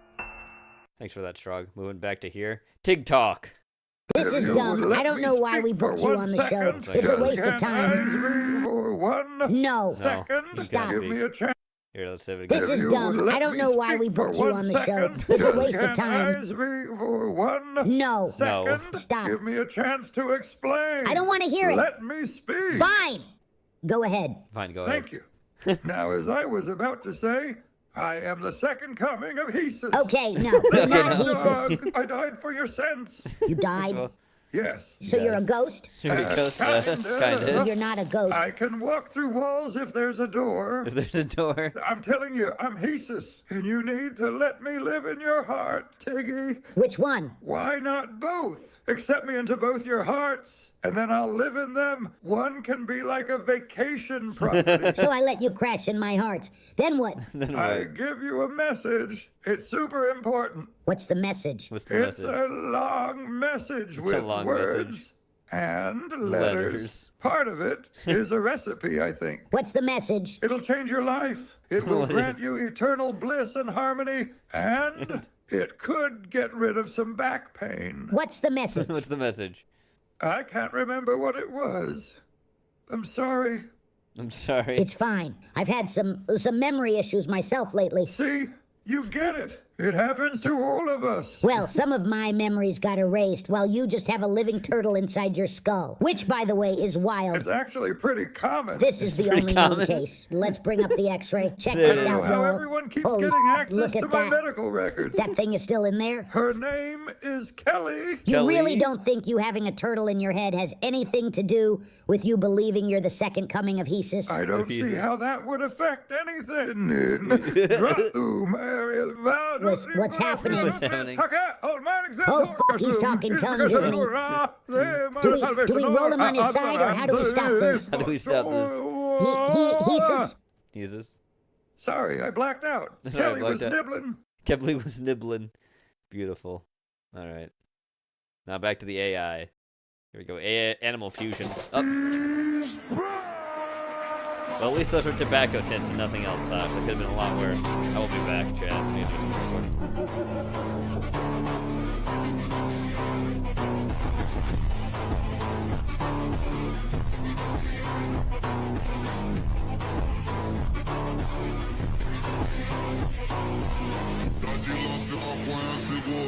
Olha via safada relaxando.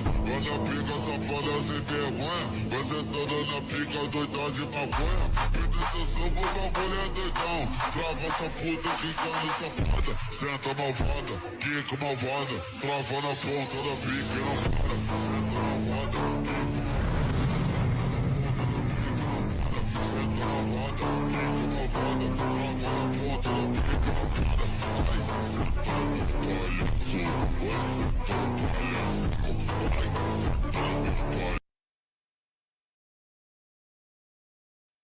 Got bells that jingle, jingle, jingle. I can't let you do that, boss. It's not even Thanksgiving yet. To put up your Christmas decorations now would just be a waste. Oh, ain't you glad you're single? Jingle, jangle. And that's all.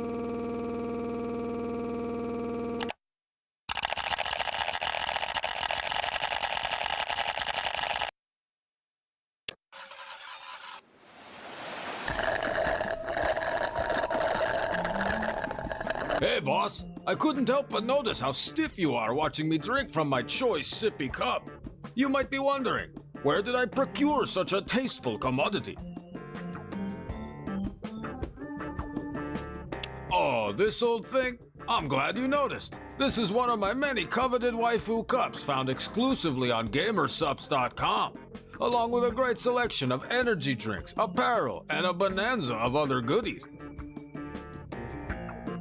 Nothing gets past you, boss. Astute as ever. That's why I spent all my money on building a bunker where I stockpiled these bad boys right before the bombs dropped. Took every last cent I had, but nobody can tell me it wasn't worth it. Now I want to generously sell the wealth across the Mojave. You too could be a proud owner it's a of such commercial. tasteful mercantile. Just get yourself to the nearest terminal and use this code for a special discount. Gamer girl bathwater With flavor. the holidays rearing their ugly head, it's Guacamole never been gamer a better farts time as to baggers. get yourself a little something something. Or maybe get one for your dad, eh, boss? And boss. There you go. Uncle Marty and Louis Cup. Oh God. Funny. All right, time for wrestling. Your favorite, Porky. Another back at it. Going here. The Belcher. Oh my gosh. Scissor lock on the head. Yeah. You're kind of making it. LLC 41. Leaps up. Look at that. this. Just picks her up, swinging around. Nice slam. Slam. Madison slings her into the corner. Another slam into the turnbuckle from Madison. Oh, once again. Vicious work from Madison. She says she's going to give her one more as well. Instead, it's Pemberton who's able to capitalize and counter. Looking to pay her back and just taking her on a tour of the corner. Look at this. All around the ring. Slowly crawling her way back. All the way Look at around this. the ring, dog. Around the Immediately ring. lifts Pemberton in the air. Now getting a workout in there. She's just putting in reps. She's getting reps. Gee, I thought she was more, counting she down. said. She's just putting in reps. Oh, there it is. And now Madison is on the back and looking to finish this here. Oh, nasty. Nasty. Oh my gosh. Pressure on the back, on the spine. And Madison, I didn't see a tap. You hear Madison say she tapped it. She tapped. Arguing it. Maybe she did. Wow, now we're they're just back gonna at keep it going again. here. Now they're gonna keep I fighting. guess we'll just okay. No. We're gonna cooler heads will prevail here. I mean, the bell had sounded. Now you see a little bit of chaos happening right here. Little bit of It is chaos, the goddess little of bit of chaos, demons. Bella Madison. So you would expect nothing less, but a little bit of confusion there. Sorry, Madison, the hedgehog ate Big the cat. I mean, look at this. She's Visitation not wanting friend. to stop. It's like, hey, I know you tapped, but if you didn't, I'll make you do it again. Chili dogs made from real Pemberton, dogs. I don't know if we're supposed to be I've seen it calling first. this action or not. I mean, it's she's looking for submissions there, looking to do some damage to the legs there, and this has been confusing. You see the press, Holly May over there. Courtney Pemberton caused that. And this was her near demise with the submission. Yeah. Madison was asking her to tap right there. It was a nice reversal, and here getting a little payback on the backside of Madison. Well, there's the chaos. And there's the There was the big throw off Yep. the back shoulders. And then here was. Now we don't see the other arm, so maybe it was on the it's on the other side. Arm. What you see there, there. now that the camera switches. 2 minutes and 40 seconds in round number 2 by tap out. Bella, Goddess of Chaos, Madison! Who's always a big vocal voice that you see Yes, on these he things. is. So it should be interesting to see how the fighters react tonight, having a different coach in there. Well, reacting well so far. An realize early this is like a inside power trip drill there. once you watch. Gets Holston to top position, but as I say that, Domino with the reversal sweeps right to the top early. She's looking to posture up and do some strikes. Really slipped around to the back there, but does move into full mount. Legs are grapevine as well. And the Dominator is dominant. 41.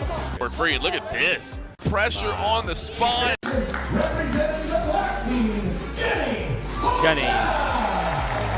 You heard it, the verbal submission very clearly said, I give, I give. She can certainly do some body work, and look at this. Spoon able to pick up the leg, drag Brandy May to the ground once again, but again, she's able to sweep and use the legs to her advantage, and now she's on the back. Might have torqued the now it's a little bit. Legs are wrapped around the body here in the opening round. LSC 41. Inverted triangle instead, just putting all the attention on the head, and that's going to do it. Had a tough matchup the first time around. I mean, you come in right against Monica Garcia, a massive weight difference the first time around. Still similar this time, but not quite the experience and power level, and right away, Koven is in top position. A much different start for her here. Yeah, unfortunately, she suffered a concussion in that last one and ended the fight a little bit early. So hopefully this fight doesn't end the same way for her, and looking pretty good, except for, unfortunately gets reversed there. I was going to say, as soon as you praise her, a little bit of reversal, but now she's back on top again, and they're just rolling through trading positions here, trying to establish dominance here in the opening minute here at LFC 41. A little close to the side there. Tori Creedon right on top of it. And we're going to get a restart on the feet, which you think would favor the boxer in Koven. See if Samia Glam wants to go back to the takedown right away, although... Yeah, great job catching that kick. Beautiful work there. A little bit of a slip maybe to the floor there. I thought she was going to be able to capitalize, but instead, it's Samia Glam, the wrestler on top, and this is not where Koven wants to be. Looks like I thought she was trying to set up for an armbar there. Good job for Koven to turn that over. Yeah, get a little payback. Beautiful reversal, and now she's pounding away from top position, although just as I say that, once again, another reversal. These two just continuously trading dominant position. Yeah, with that size difference, that is so tough, so tough. Got to give Koven all kinds of credit for being able to kind of put up with that difference. Such a strength difference. Yeah, it really has been. I mean, the two matchups that she's had thus far in her LSC career, you're kind of making, okay, wait. Oh, a shot to the face there, it appeared to me. Tori Creedon had ducked through a little bit, and you see Joel Kane, I think he's trying to protest as well. But it looked to me like a clearly illegal shot. Take a look here at the replay. You see Tori Creedon there trying to separate the two. And I mean, a big right hand. Clearly, that was a standing shot to the face. That is clearly illegal. Tori Creedon didn't see it. I wonder if Holly May saw it. The Prez is pulling double duty tonight. Shrugs on this. More fake games ads exposed. Here we go. Another dastardly riddle. Fear not, for I shall prevail. Damn this conundrum to hell! Why did you shoot the negative one? And where the hell are these barrels coming from anyway? Yeah, that's my bad. Jesus Christ. Are we in another game ad? Yep. Wow. Ooh, this is a tough one. Yeah. Oh my god, stop picking the ones that are obviously wrong. Oh, he's rage baiting.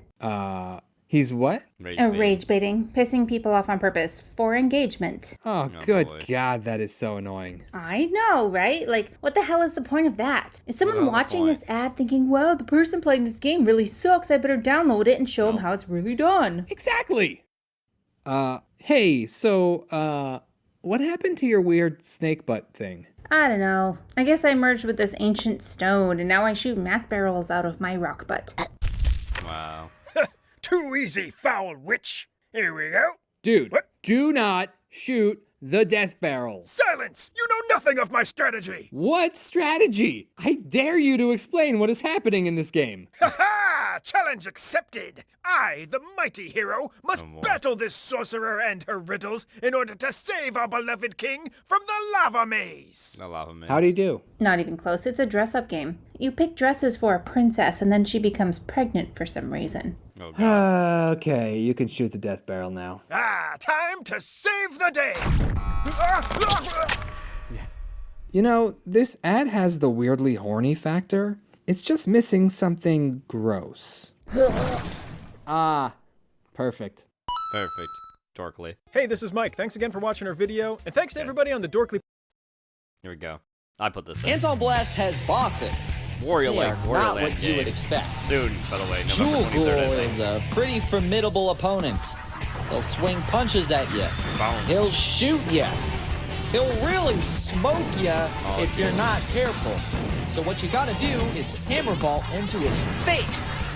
Once you do that enough times, maybe he'll go down, maybe he won't. I don't know. Jewel Wool's a pretty tricky guy. Guess you'll have to figure it out for yourself. Summit! Summit. Oh, November 12th. Oh, it's gonna be out tomorrow then. Damn. Look at that. More Lisa. The Undone.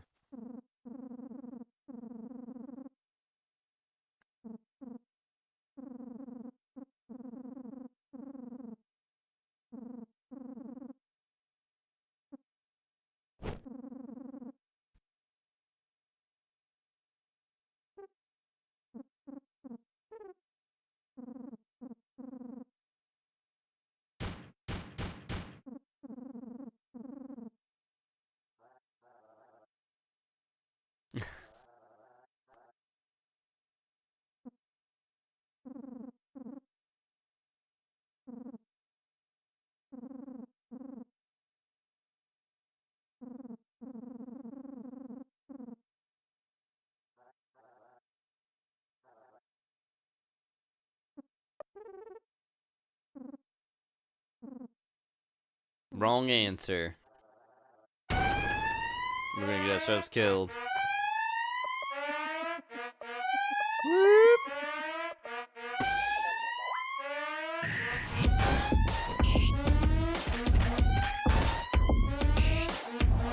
A sports team. Are they Packers fans? Sports ball.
That guy's dead.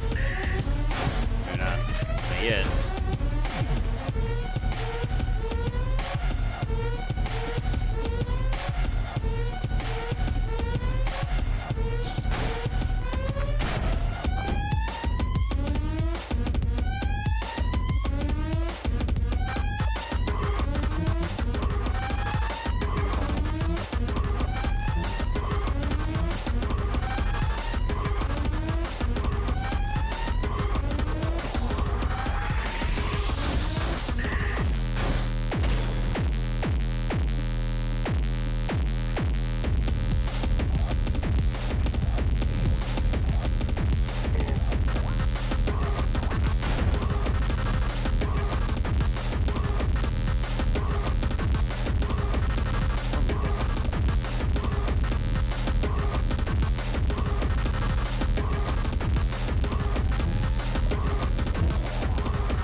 dog.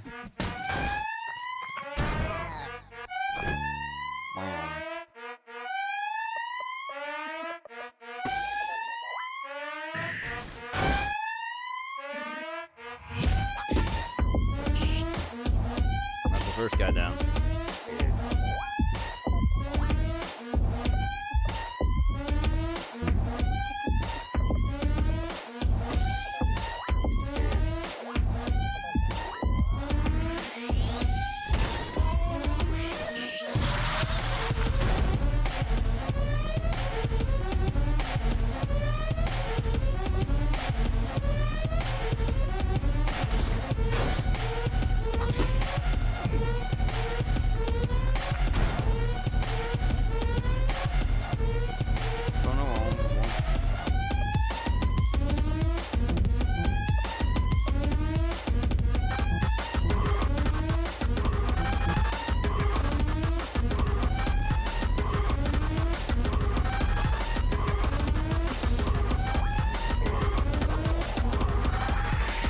Porky smells like spoiled milk.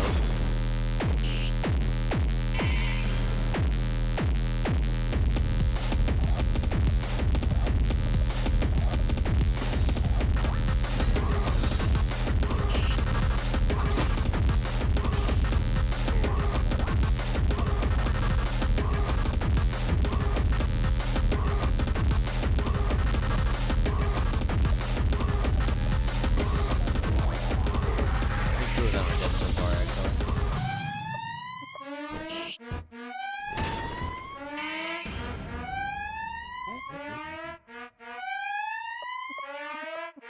I made 3 of them.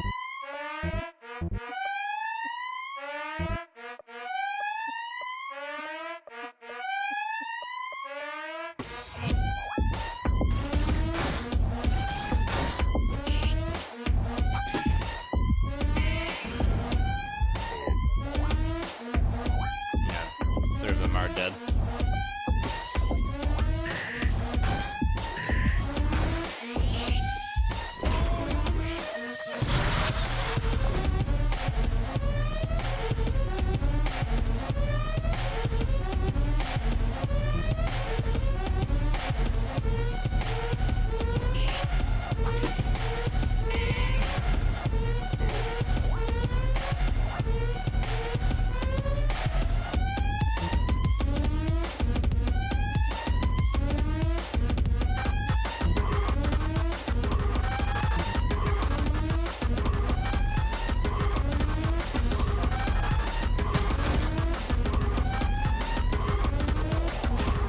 That guy's dead.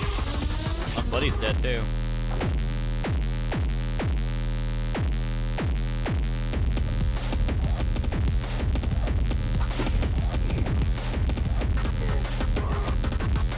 Spoiled milk.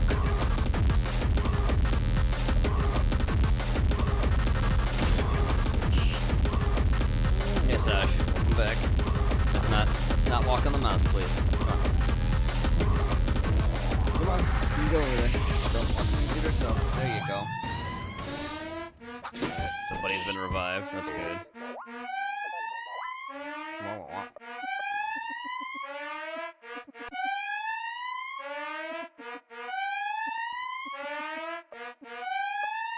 Wah, wah, wah, wah.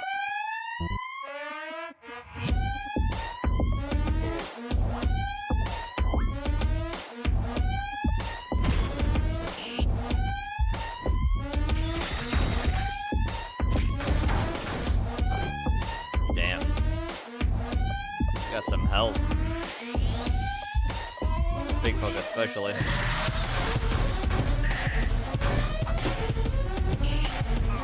Uh-oh. Random is down.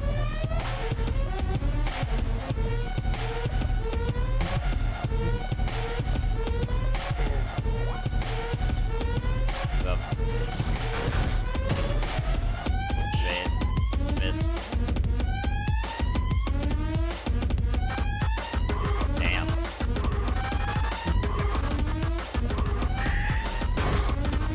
He's dead. That stings. Oh, buddy's dead again.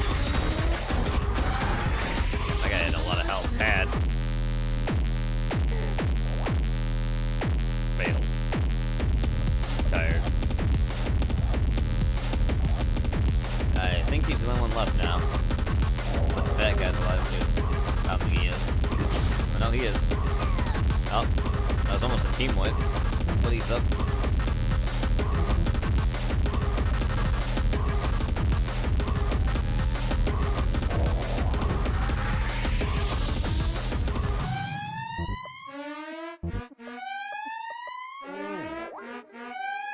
Alright, let's back up.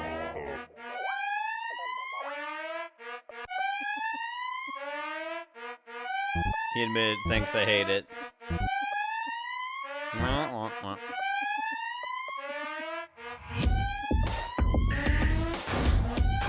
That fat fuck has a lot of health. Damn. 690's almost dead. Damn it, we're out. Yep. You're out, alright. He's dead. Ball's not cold yet.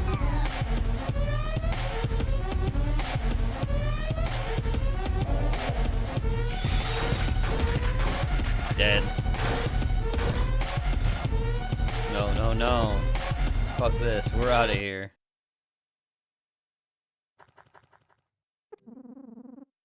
Forky is stinky.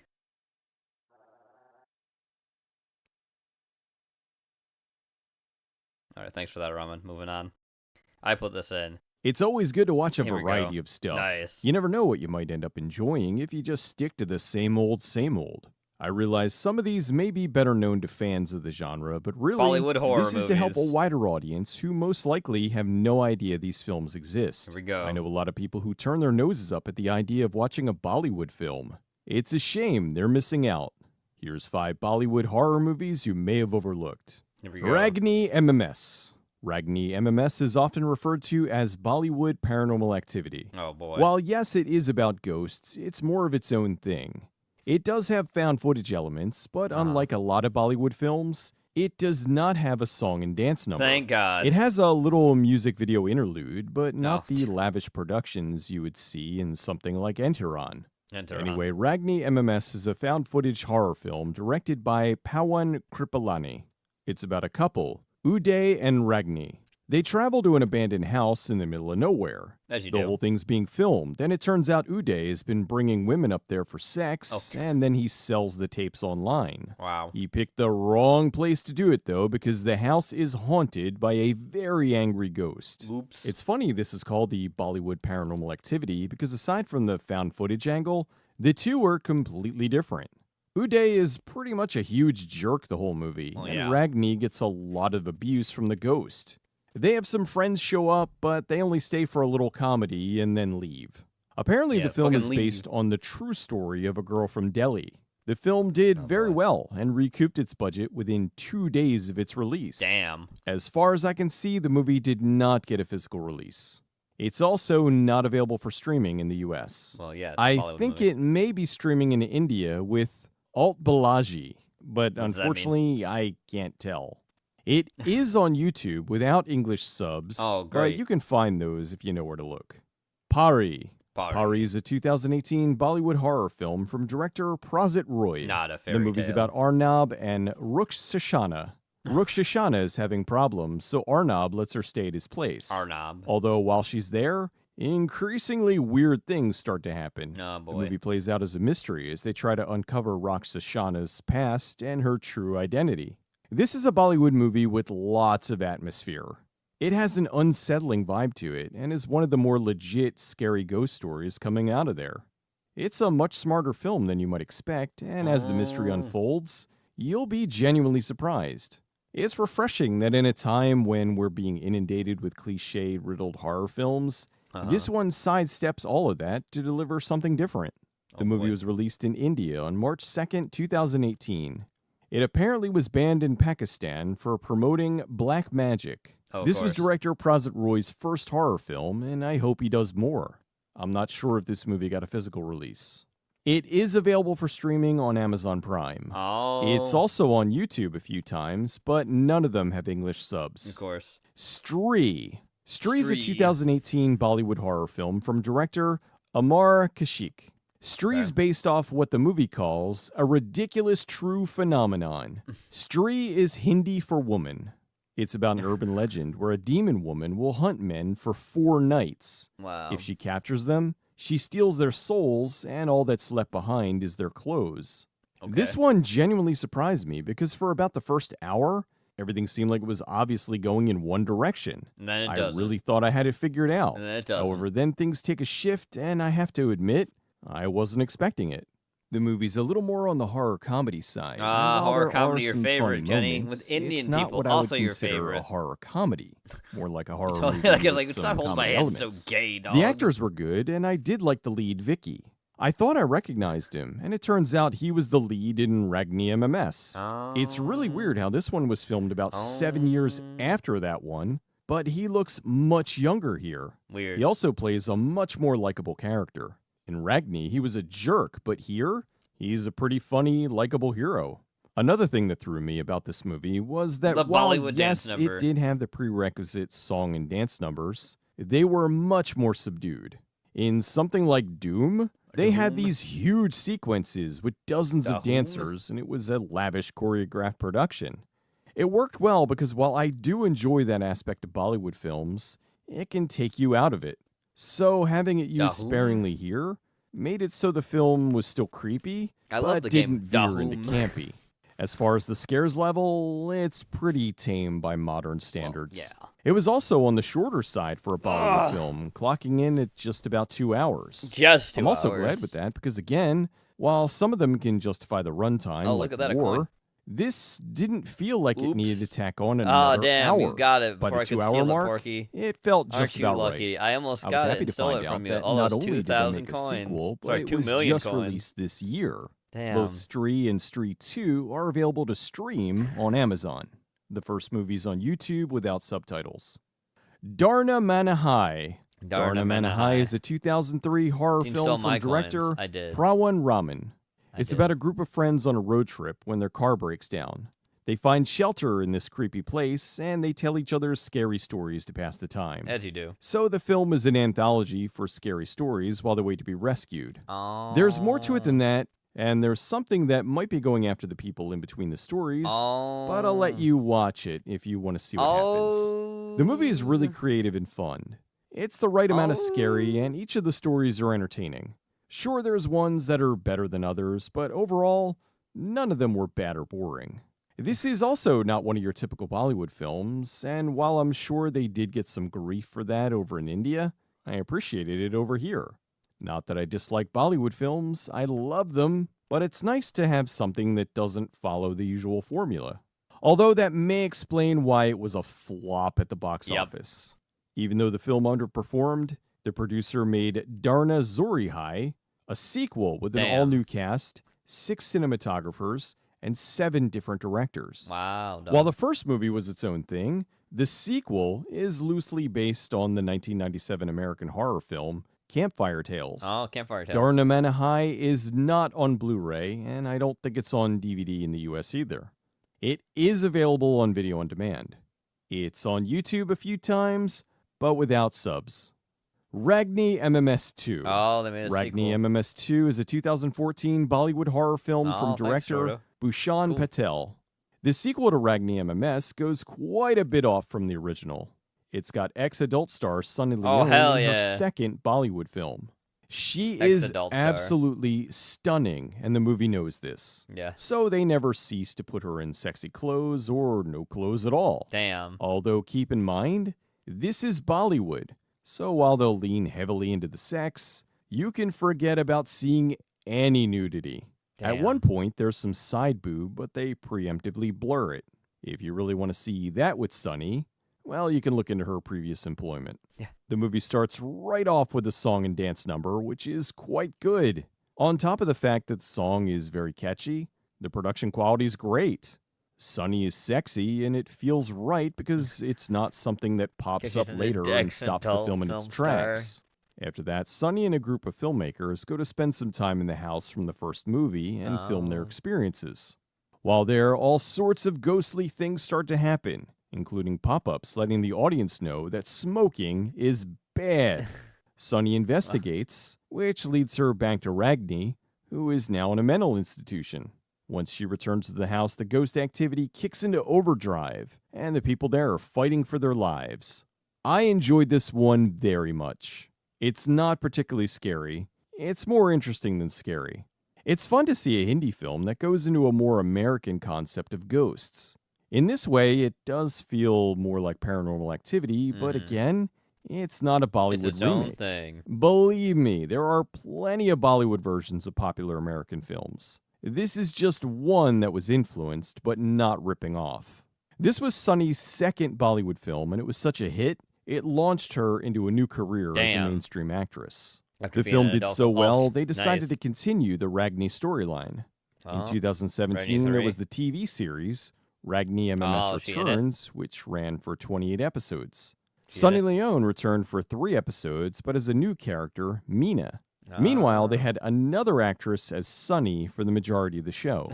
It looks like the first season's on YouTube, but without English subs. Of course. Then there's Ragni MMS Returns, the movie, Oh, more. but I believe that's just all the episodes from season 1 edited into a movie. Wow. Ragni MMS has a version for free on YouTube, but it's missing the opening song and dance numbers and Ooh. doesn't have subtitles.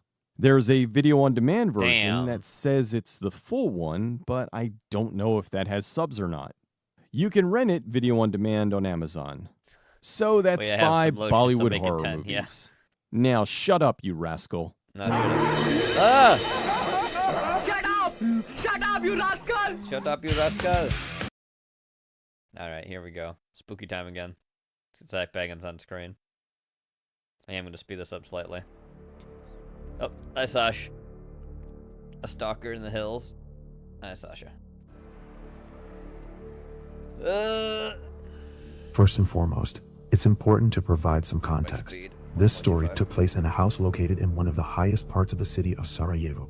The house was very old, and being in a historic neighborhood, it was surrounded by trees and bushes, so old that many of them had, over the years, broken through the ground inside the house with their roots. Due to the constant humidity, weeds had even started creeping up the bathroom walls and into a couple of rooms. In December of 2004, I was going through a difficult period in my life concerning my self-esteem. I would spend hours locked away in my room, lights off. I challenge you One to a night, duel, as was Gene often the Fizzles at case, dawn. I woke up from yet I another gotta go all the way nightmare. to England. But this time, I woke up because my nose was bleeding and I had started choking on the blood. I quickly got up, hand-stained, and went downstairs to the only bathroom in the house. I stayed there for a while, waiting for the bleeding to stop.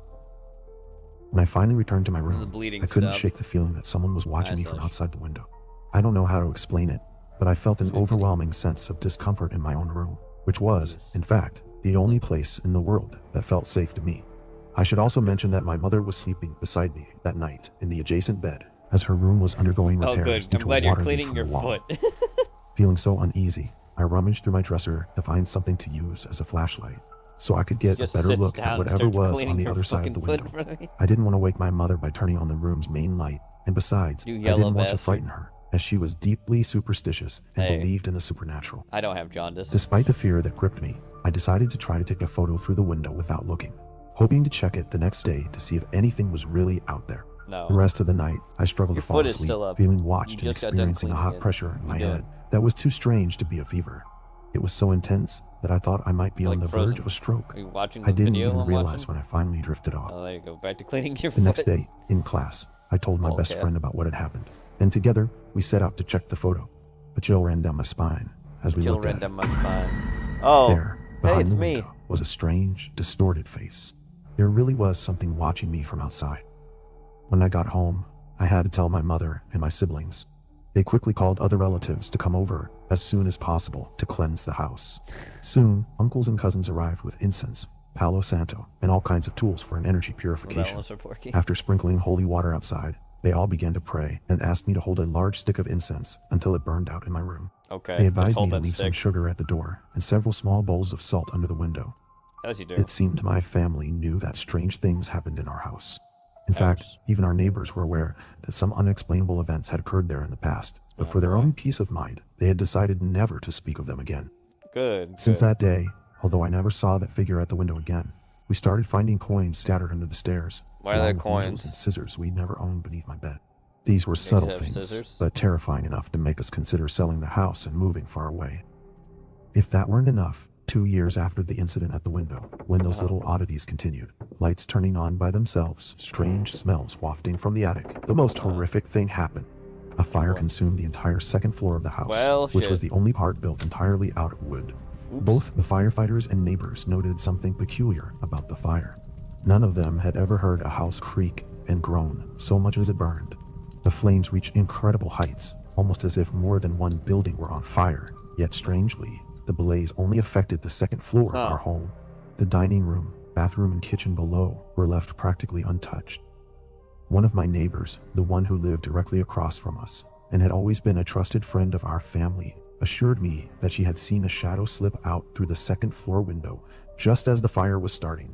I'll never be able to verify that though, since the neighborhood cameras didn't capture the second floor of our house. Oops. After that incident, my family decided to sell the property to a company that planned to build a warehouse there, and we stayed for a while with an aunt.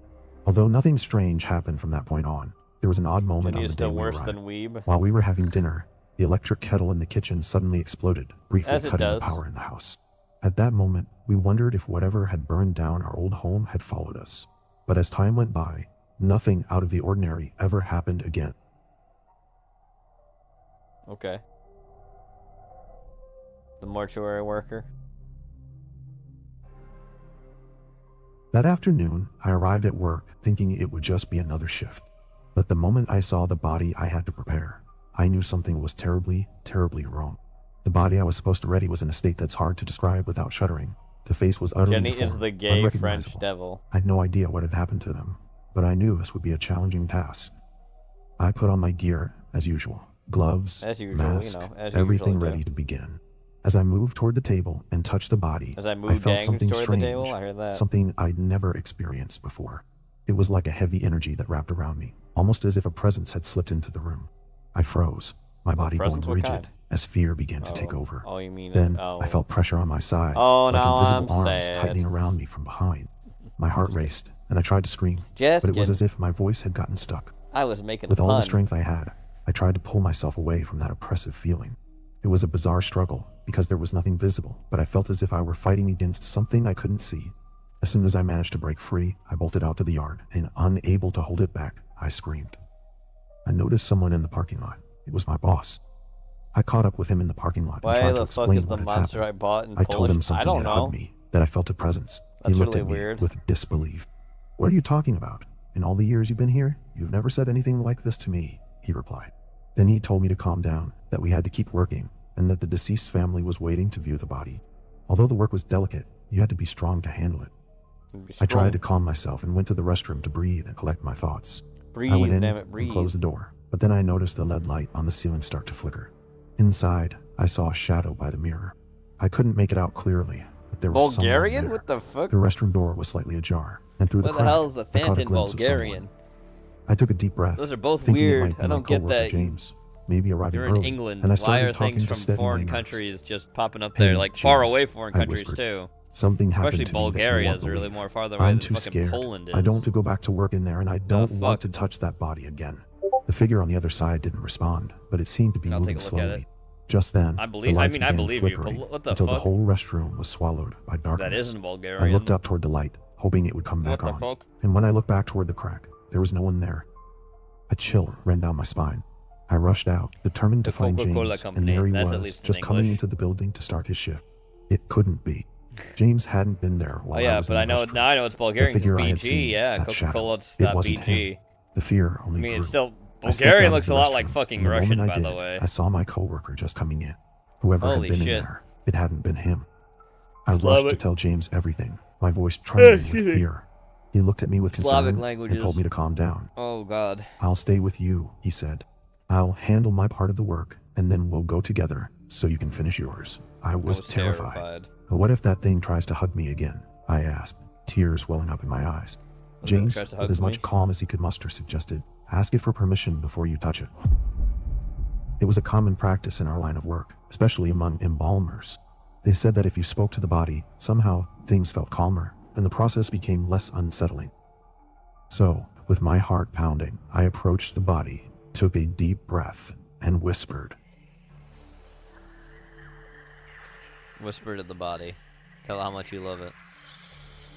Despite my fear, I began to work, hurrying to finish as quickly as I could. This time, I didn't feel anything strange. The body remained still, and I was able to do my job.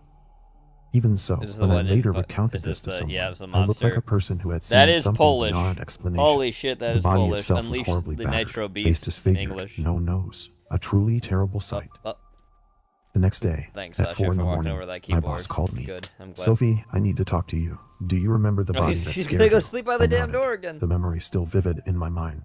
That man, apparently, he had been kidnapping children. What? My boss went on to tell me Whoa. this man's story, how he would abduct small children and hide them in trash bags. Oh, he Eventually, killed someone children. caught him in the Oh, act, and, enraged, the locals surrounded him and took justice into their own hands. Jaden Z. That's why the body was so Narcowacic, disfigured. After hearing all this, powerful I was even more Monster terrified. Energy, I felt Nitro, as if that evil Wally presence, was that essence, was still lingering no, around me. Zimjug? As if that I don't know man, how to even say in that. death, wanted me to feel his Super presence. dry, Jess. The last time I talked about it, I admitted I no Narcotomy. longer wanted to work in that place. Jesus. Yeah, that's Polish. Anyway, that's our spooky for tonight. Let's get Zach Baggins off the screen. And let's listen to this. Top 10 anime betrayals. Here we go. That's still on the corner there, too, because it's a fact check thing. So do you think President Biden should fact run check. again? Do you know that Donald Trump's the president Yes, of the United States again? I mean, Or going President to be? Biden has been a great In president Martin for our Luther King Day? country. He has accomplished so much. 10 million jobs, over 10 Clink. million jobs under his leadership, working with the private sector, of course. He has just done so many things that are so great. Yep. Try to build him We up need like a lot Obama. more That'll go well for you. but he's put money in people's pockets, How it started. vaccines in their arms, children back to school, people back to work, for starters, creating 10 million jobs. He has made America an independent. No, that's not true at all. How it's going, yep. One of the most powerful figures in the Democratic Party is putting the blame for Tuesday's historic loss on President Biden. This is in an interview with the New York Times. Listen to Pelosi. Yep. Had the president gotten out sooner, there may have been other candidates in the race. The anticipation was that if the president were to step aside, that there would be an open primary. And as I say, Kamala may have, I think she would have done well in that and been stronger going forward. But we don't know that. That didn't happen. We live with what happened. And because the president endorsed Kamala Harris immediately, that really made it almost impossible to have a primary at that time. Yeah, right. If it had been much earlier, it would have been different. That is Pelosi's view of the race, as she told to CNN contributor Lulu Garcia Navarro. And you think they're trying to get rid of you? Honestly, I shouldn't say that. I don't know. But listen, I don't care. I'm always, people should listen the truth. Yes, I feel betrayed. And I felt that some people that don't want me here, not only this year, but last year too. All right, time to go back in time with Cobra making some horrible thing. The famous Burger Den review. Oh yeah, this The one. worst I have to complain about is I haven't We're been going back in late time. 5 This is pretty bad, years, by the and way. I If overdraw anyone's like my thinking, account "Oh man, I'm sometimes, hungry. and I'm I'm not eating food," complaining. stop eating food. What if the human race was created because aliens were just like, chia pet. Oh yeah, the autistic that used to work at Wendy's. That's this guy right here. Yes.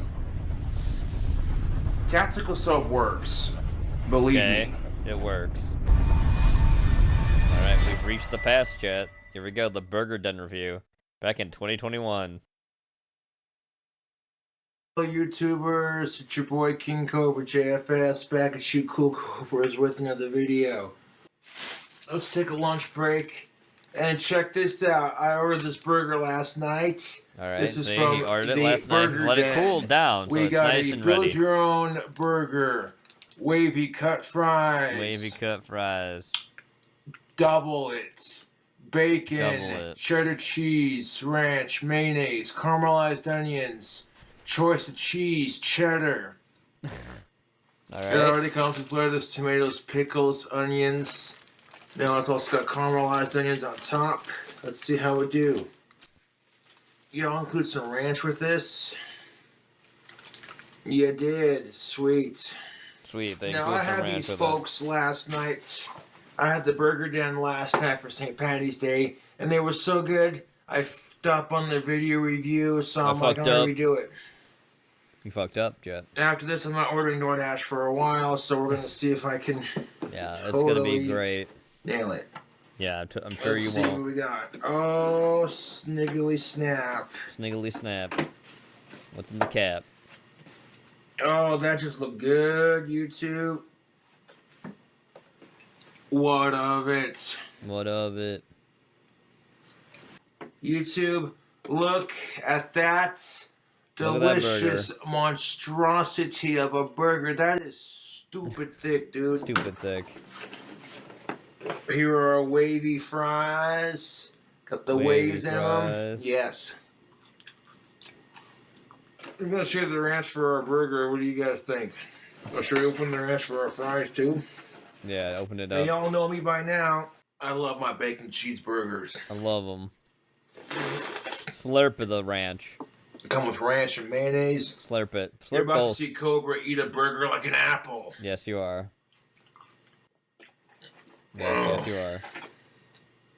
Now, ketchup is optional. I'm not a really huge ketchup fan, to be honest. It's alright on occasion for me personally. More of a ranch guy. More of that Mayonnaise, ranch guy, you know? Lettuce, Ranch and tomatoes, mayonnaise. pickles, onions, caramelized onions, beef, cheddar, bacon, beef, cheddar, bacon. Look how thick this monster is, dude. Let's take it out of the tin foil. Oh, YouTube. Oh, YouTube. YouTube. We gotta take it out of the tin foil. Oh, Oh, fuck. And take it out. Oh, stop it.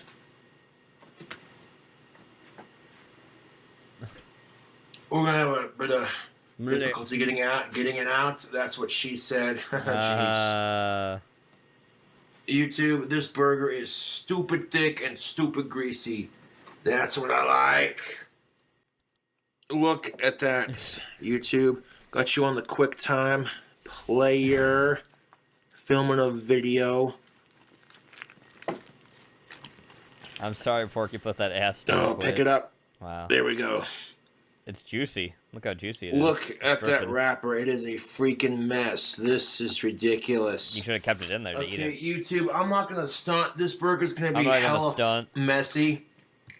And I'll we're wait till gonna you see what dump a happens to little his bit of hands, ranch on chat. there. Again, like I said, the burger itself looks good. What he does with On it, top of the no, mayonnaise. it's gonna make you probably not want to The eat. King Cobra special from the Burger Den. I hope nobody here wants to eat. Last warning, it's coming. I mean, slurping the mayo and the ranch is already pretty That's bad. definitely enough ranch for our burger. Oh boy. Oh boy. Box right there. See the grease shining into that mother. Okay, yes. This is going to become our plate. That's gonna become of your plate, okay? sorts. Ooh, let's get it. Let's get it. It's apple time. He eats every food like an apple. Wait till you I'm see gonna how he try to pick up grips this whole food. thing in one hand. If you There haven't we seen this go. before, here we go. He literally eats shit like an apple. Ooh-wee. That's not how you eat a sandwich or a burger, by any means. Here it comes. I'm trying to hold it. Yep. Literally takes a bite out of it like it's a fucking apple or fruit. It's My funny 'cause hand's he going to be doesn't dripping eat in fruit ranch besides and grease. peaches Just get through it.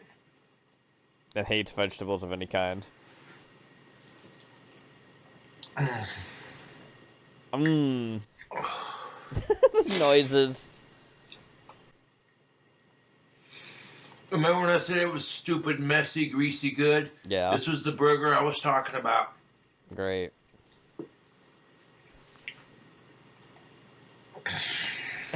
God.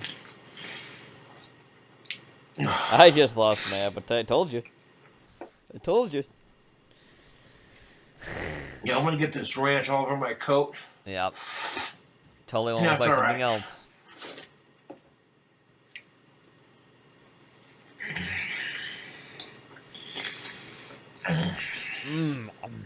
Hot, fresh, greasy, messy, good.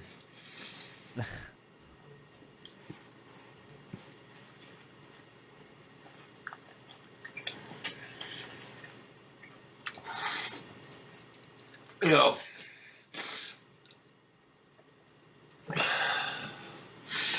Oh, God.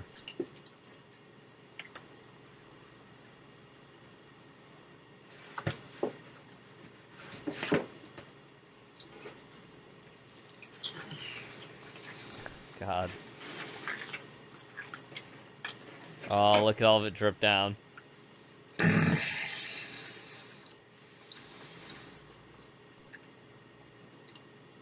Beef. Beef. Ugh. Messy, greasy, God. packed with flavor. Yeah. Jeez. Oh.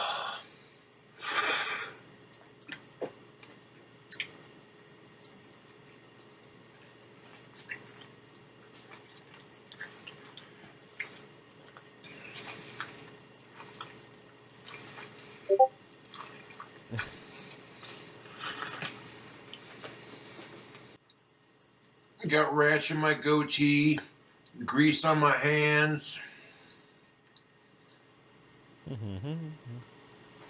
Oh, shit.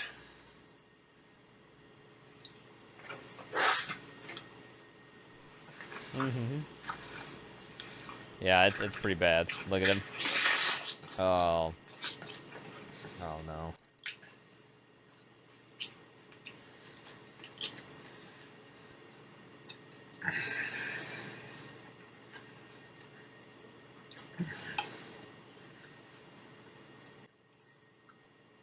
Holy shit. That burger hits a spot. Greasy, flavorful, a little bit messy, but I ain't complaining. I ain't complaining, Tubes. That was pretty rocking, dude. That's pretty rocking. The sloppy remnants of a discarded burger container. Discarded burger.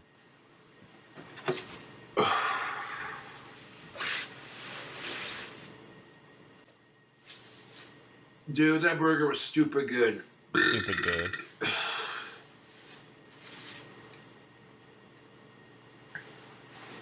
Surprisingly, my coat didn't get that messy. Surprised. Surprise, I gotta motherfucker. Washed up. This is what One winning second. looks like. Porky in all caps. Coming in. Shit. Shit.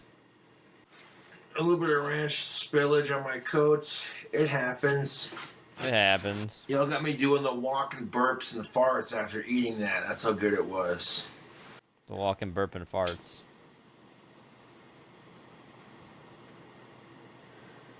God.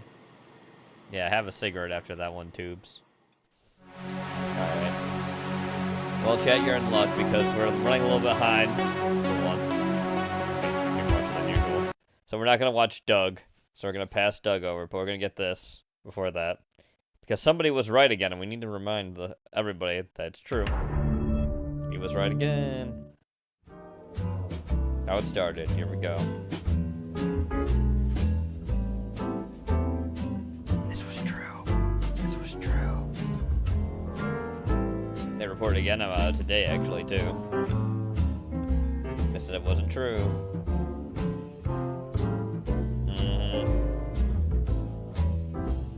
How it's going. Yep. Yep. It's true.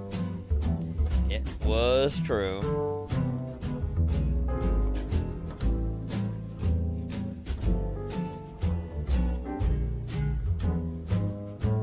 Yep. That's illegal.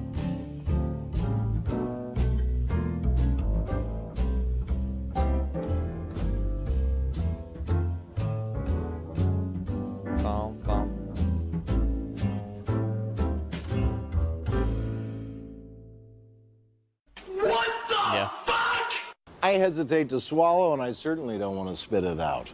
Oh, what the hell? I told you so. I told you so. That's right. All right, here we go. Welcome Booze to Booze time. on the Rocks, and today I'm going to make a whiskey sling for you. And this is one of those cocktails that has history. In fact, it's been around since the early 1800s. Oh, and really? basically a sling is any spirit with a little bit of a sweetener and some water, either hot or cold. And bitters is sort of a new thing to it. And if you go in the direction of hot water or warm water, you're going into toddy territory, which usually adds a tea or a spice or something like that. And the traditional sling doesn't generally do that. Although, if you order a standard sling at a bar, they're going to give you your base spirit, a little bit of a sweetener, maybe a little bit of lemon, and either water or ginger ale, again, depending upon how they're making it there. Okay. Now, I'm using the recipe that you'll find on Jack Daniels, and they put this sling together a little bit differently because when you look at it on paper, it looks exactly like an old-fashioned, and you'll probably say to yourself, hey, Dave, that doesn't make any sense, especially when you look at the recipe card at the end of the video. Oh, boy. But the process of making this version actually adds some water to it. So, oh, boy. This is actually a shaken cocktail, so grab yourself your shaking glass, and we're going to start this with a little bit of your lemon juice. Now, just cut the end off here, and what we'll do is we will cut this in half, and we're going to measure and squeeze half an ounce, which works out to 15 mils.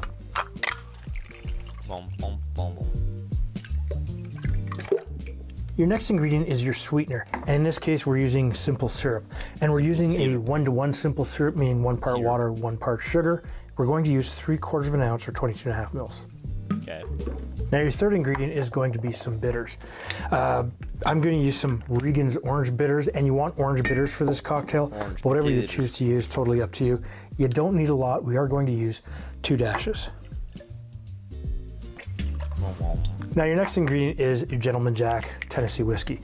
It's made by the same company that makes Jack Daniels, and if you don't happen to have any of this available to you, you can use some Jack Daniels. You can actually use your favorite whiskey because this is really a very good template to actually play along with and to sort of build off your enjoyment and investigation of slings.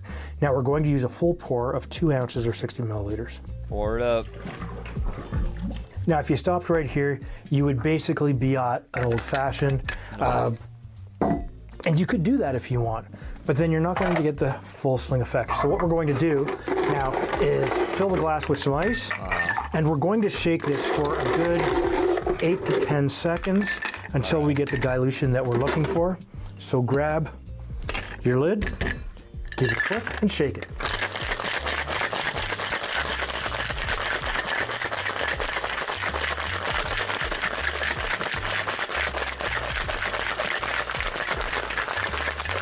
Now you want to make sure that you shake that hard so that you get a good dilution out of this because you want it to literally lengthen out. Because for this, we're not actually using anything that's carbonated to pull it out like you would for a lot of bars. However, we are going to use a big chunk of ice. Big ice. And I'm going to use my Hawthorne strainer. Okay. Good color. Very good color. That looks really, really good. Grab yourself a bit of a lemon peel. We'll just give this a bit of a spray. Rub your lemon peel directly around the glass. That way, Rub your peel. Whenever somebody touches their glass and puts it down, their hands still smell like lemon. Slide your garnish in just like that. And here you have a whiskey sling. There you go. That's a whiskey sling, chat. Yeah. You cannot go wrong with that. That is really, really good. Really good. If you like fantastic cocktails like this, take a look after the recipe card right over here. Now, speaking of Jack Daniels, there may be somebody else who did something with Jack recently. Would it be Sky, Tipsy Bartender, making Jack Daniels popsicles? Yes. That's the first one already popped out. Grab your Jack Daniels and your popsicle tray. Put a little Jack in each one, okay? Not too much, guys. Not too much. Coca-Cola. Coca-Cola, okay? Jack and Coke. Coca-Cola. There you go. Yeah. Just carry on down the line. Hey, Morphy, your favorite guy right here. Sky, Tipsy Bartender. Popsicle sticks, okay? Right down the hole, just like that. Finally going blue, orange. Freezer time, homeboy. Give these a few hours. Homeboy! Oh, that's the first one already popped out, homeboy. That's the first one already popped out. Okay. Jack and Coke popsicles. And there you have it, homeboy. Jack and Coke popsicles. boss. Look here, man. Drink responsibly, don't drink and drive, stay tipsy. Stay tipsy. Delicious. Alright, time to take notes, chat. The essential bottles you need for your home bar. What's up, home bartenders? So if you're thinking about starting your own home bar, but you're not quite sure what to get first, stick around because today I'm going to show you my top 10 essential bottles for starting your own home bar. And who knows, I might show you the next 10 bottles to get afterwards. All right, let's do it. Number 1 essential bottle, the backbone of many classic cocktails, whiskey. In this case, a Canadian rye whiskey. But you could just as easily get a bourbon. For your cocktail whiskey, you want something that is good, but that is fairly inexpensive because you're going to be mixing it. You don't want something super expensive to put in your drinks, which is why I'm not necessarily recommending a rye one over the other, rye or whiskey. It really depends on what is available and what is cheaper where you live. For me, obviously, Canadian whiskey is the choice because I'm from Canada. If you're in the US, a good bourbon is probably very inexpensive for you. But you know what? Maybe a Scotch.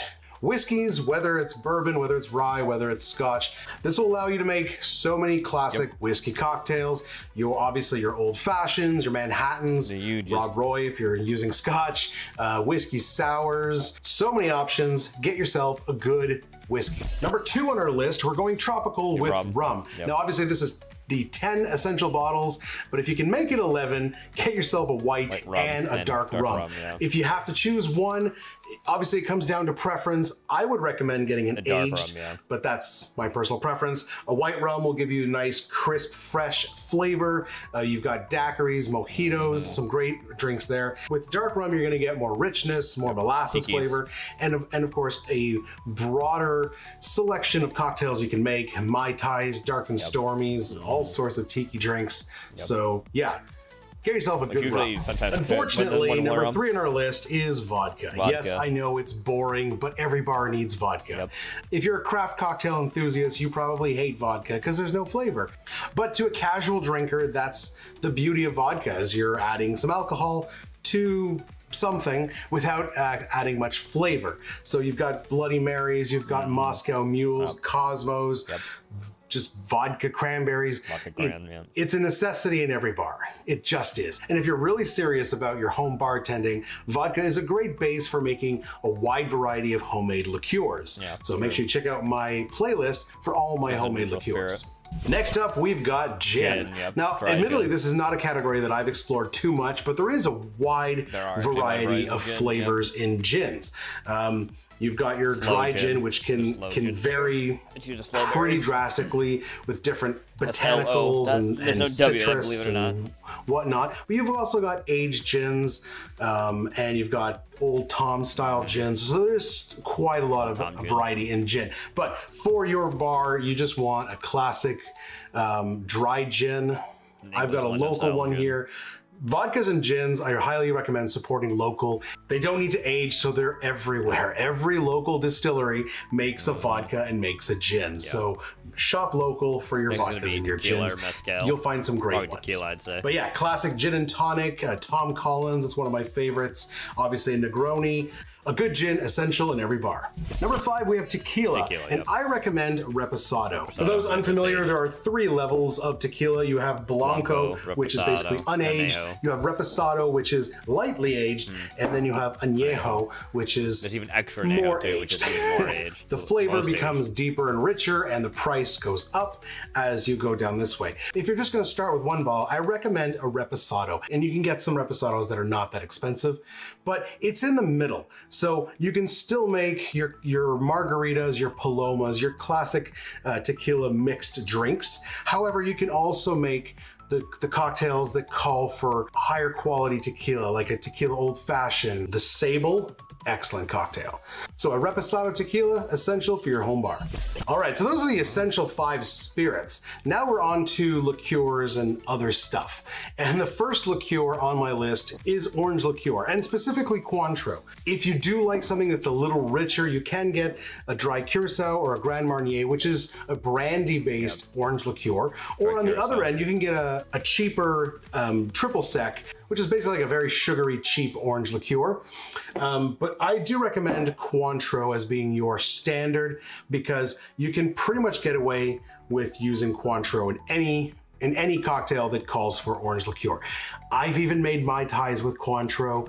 People are probably shaking their heads. It's not that bad. You can make your Cosmos, you can make your sidecars. There's a lot of great cocktails that use orange liqueur and specifically Cointreau. Number 7 and number 8 will be our dry vermouth and our sweet vermouth. If you're gonna be making martinis, if you're gonna be making Manhattans, which are classic bar staples, you're gonna be needing these bottles. So get yourself a dry and a sweet vermouth. Also, out of all our bottles today, these ones are wine-based, so they do need to be refrigerated. So once you open that bottle, keep it in the fridge and try not to keep it too long. I've probably kept mine too long. Bottle 9, Campari. All right, now this is probably gonna be a very divisive one. And this is incredibly bitter, probably like the most bitter liqueur out there. You could use that but there are some absolutely classic cocktails that call for Campari. Negroni, obviously, Jungle Bird. There's so many, and it is a great liqueur. It is something you need to get used to. My first bottle of Campari, my first Negroni, did not like it at all, but it grows on you, and now I absolutely love them. Now, if Campari is absolutely too bitter for you, you can get its less bitter cousin, Aperol. Now, you can still make some fantastic cocktails with Aperol. The Aperol Spritz, that's a summer staple. So, again, you can either choose either or get both. Our number 10 spot and our last essential bottle is also the smallest one, and it is Angostura Bitters. Okay. This is essential in every bar. This is basically the ketchup of the bar. It is bitters are seasoning for cocktails. It adds wonderful spices, wonderful flavor to your cocktails without kind of altering the balance of a cocktail. Once you get into bitters, you will fall in love with bitters, and then you'll have a whole collection of bitters. But this is the gold standard. It is the main one. It's sold in every grocery store, even though it's 44% alcohol. It's considered a non-potable alcohol. Pick up a bottle or two of Angostura. So that's my 10 essential bottles to start your home bar. But why stop there? Because once you've got those 10, you're gonna want more. So let's keep going. Number 11 on our list is a good sipping whiskey. Because not everyone you host at your bar is gonna be into cocktails. Some people might just want to sip on a nice quality whiskey. I recommend Lagavulin 16. I'm a huge fan of Islay Scotch, but if Scotch is not your thing, get yourself a nice bourbon. Number 12 spot, we have brandy or cognac. I am out. I'm on my last half ounce of Courvoisier. But if you're gonna start experimenting with different style drinks, sidecars, vieux carrés, you're gonna want a brandy. Number 13 on our list is another rum. Rum is such a vast category, you're gonna wanna experiment a little bit. And once you start down that rabbit hole, it will never end. I have that one bottle. Agricole. Get yourself Smith & Cross. Get yourself Smith & Cross. Buy Smith & Cross. Sponsor me, Smith & Cross. If you're into tiki, you're gonna wanna get yourself a 151 overproof rum. And if probably you see them over there. Rich rums, Eldorado, Demerara rum is fantastic. Number 14 spot, we have a brandy-based orange liqueur. So in my top 10, I did put Cointreau or triple sec, but if you got one of those already, next you're gonna want a brandy-based orange liqueur. We've got the Pierre Ferrand Dry Curacao, we've got the Mandarin Napoleon, and the gold standard Grand Marnier, also the most expensive one. Because it's brandy-based, it adds such a layer of complexity, of richness to the orange liqueur, and that imparts into whatever cocktail you're making. These are fantastic liqueurs. Number 15, Amaro. Amari. There we go. Get I have a few of these Amaro. bottles actually. Now this is an I have entire Chino, category and I unto have itself. the, They're not super interchangeable. Obviously, each one of these is going to have a very unique flavor, but they're still very similar. They're bitter, I do have another Amaro so though. They're somewhat interchangeable. If you're going to get just one, I recommend Have you ever heard of Dead Man's Fingers? Yes, I have. In my opinion, it's probably the most pretty good. I don't want to say neutral. I have had it but it's once before. I think. Yeah, the most neutral Amaro that doesn't have a crazy unique flavor. It's very good and it works in many Amaro cocktails. But I mean, again, if you're getting into Amaro, this is a rabbit hole that, as you can see, and this is not even all of the ones I have. I have actually you can go pretty far. Up next, maraschino liqueur. Now, this is surprisingly, this is one of my first liqueurs that I ever got. Me too. Mainly because I really, really wanted to try the Aviation. It's got a very subtle cherry, nutty sweetness, it's made with mascara but it is still aka quite maraschino dry. cherries. And yeah, if you're expecting, I remember I was expecting like cherry syrup when I first tried this, and it is really not dry. But it is a very lovely liqueur. Dry, So bitter, if you can find sour. it, get it. If you like tequila, you'll love mezcal. Good It's choice. made from They said agave, so mezcal. it's very similar to tequila, another but it bottle, has nice earthiness and nice I've had this smokiness. bottle before, too, Depending on the mezcal. bottle, varying degrees of Not anymore. smokiness. This Vita one, very smoky, smoky, yep. amazing. Mezcal Mule with this guy, fantastic. Bottle 18, Green Chartreuse. This one's becoming quite hard to find. Green Chartreuse There is. are some local substitutes nowadays. I made a video about this just a while ago. Something tells me Green he's gonna herbal put it in, like, either liqueurs. herb There's a lot of cider people or making absinthe them as one of the because other ones, too, so we'll scarceness see. of Green Chartreuse. So if you can find one or find a substitute, yeah, it's a great bottle to have in your bar. Next on our list is fruit liqueurs. There's like a million to choose from. Strawberry, banana, apricot, peach. I make my own fruit liqueurs. I've got recipes for all of these. Make sure you check out that playlist. Once you start getting into a lot of complicated cocktails, tiki cocktails, big one, you're gonna need some various fruit liqueurs. In the 20 spot, we have spice liqueurs. Spice All right, we have liqueurs. my 2 homemade ones, allspice dram, falernum. Benedictine, These guys are and essential Grand if you want to get into tiki cocktails. Right, Russian After that, we communist. have Benedictine, one of my favorite ones. This is Christmas in a glass, amazing. And Drambuie, you want to make rusty nails? I used to drink You green gotta have chartreuse straight. Drambuie. Coffee I'm a little liqueur. off You can kilter, definitely yeah. start with Kahlua. There's nothing wrong with Especially that. I since think it's pretty much one everyone who's at a overproof home Bordeaux. bar started with Kahlua. But Now it's harder you're to going to find want to green graduate chartreuse. Someone to stopped a making it because fancier they didn't coffee have as much liqueur. I demand make to my make own stuff, coffee so liqueur, and now that the gives you a people gotta lot of make it. options for customizing. If you're cool enough to have access to Mr. We have Black, lo- it's he has basically more. the He's gold still standard going. Coffee nowadays. liqueur now. But there are a lot Spice of other liqueurs. options Okay. for quality coffee liqueurs. Okay. So yeah, Going all the way to 24. enough Kahlua. Pisco, basically Pisco. unaged grape brandy. We've got the Chilean or the and Peruvian Bolivian. Pisco. Yep. Pisco sours, fantastic. It's definitely not one that I've experimented with Jagger's the much, king of but liquor. it is a great spirit. Next up, aromatized wine. Aromatized Lillet wine, Blanc, yeah. Coke Blanc. Americano, Yep. and you can probably Had find a these. bunch I've of had local all ones. these in my- These are in my light, bar crisp, thing before. refreshing, In my own great home for bar. spritzes and cocktails like the Corpse Reviver. Finally, turned on. more bitters. I would definitely go, Flaming once you've got Bob, Ango, you're going to want Peychaud's bitters. Yeah, After all the that, you're going to bitters. want some orange bitters, probably some chocolate bitters, and after that, the possibilities are endless. bitters. Well, that's it for my list, guys. I could go on List forever 24. until I've listed everything on my shelves, Yeah, we but don't you need get the that, idea. Rob. Get those 10 essential bottles, and from there, just start experimenting. At that point, you know what you like, you know what you don't like, and just try out different bottles, all right? If there's anything on my essential list that you would change, let me know in the comments down below. Is there anything that I missed in my long 24 No, you list? got pretty much Let a me good know. list If you want to there. learn how to make your own homemade liqueurs, make sure you check out that playlist. Otherwise, we will see you in the next video. Cheers. Have you played the Flaming Bob story? You may have. I don't remember. I think you have though. All Palmer slush. Okay, that's a little bit of ice That and a guy vodka, making okay? this. This is like an Look, vodka Arnold weed. Palmer slush. He's been in the news lately. Apparently, he look a lot like this can. I mean, Sky, how gay? That's so crass. Oh, boy, the president said it first, not me. Oh, yeah. A little bit of this. The lemonade. Alcohol, nice Arnold little Palmer. cuts. Let's check this out. I may or may not have bought a Four Loco. Fine. I And see. there you have it, the Arnold Palmer slush, okay? Because you know what they Arnold said about Palmer Arnold Palmer. Okay, he was all man, okay? Shout out to Arnold Palmer, okay? Okay, here's a channel we haven't seen in a long time. It's Carl.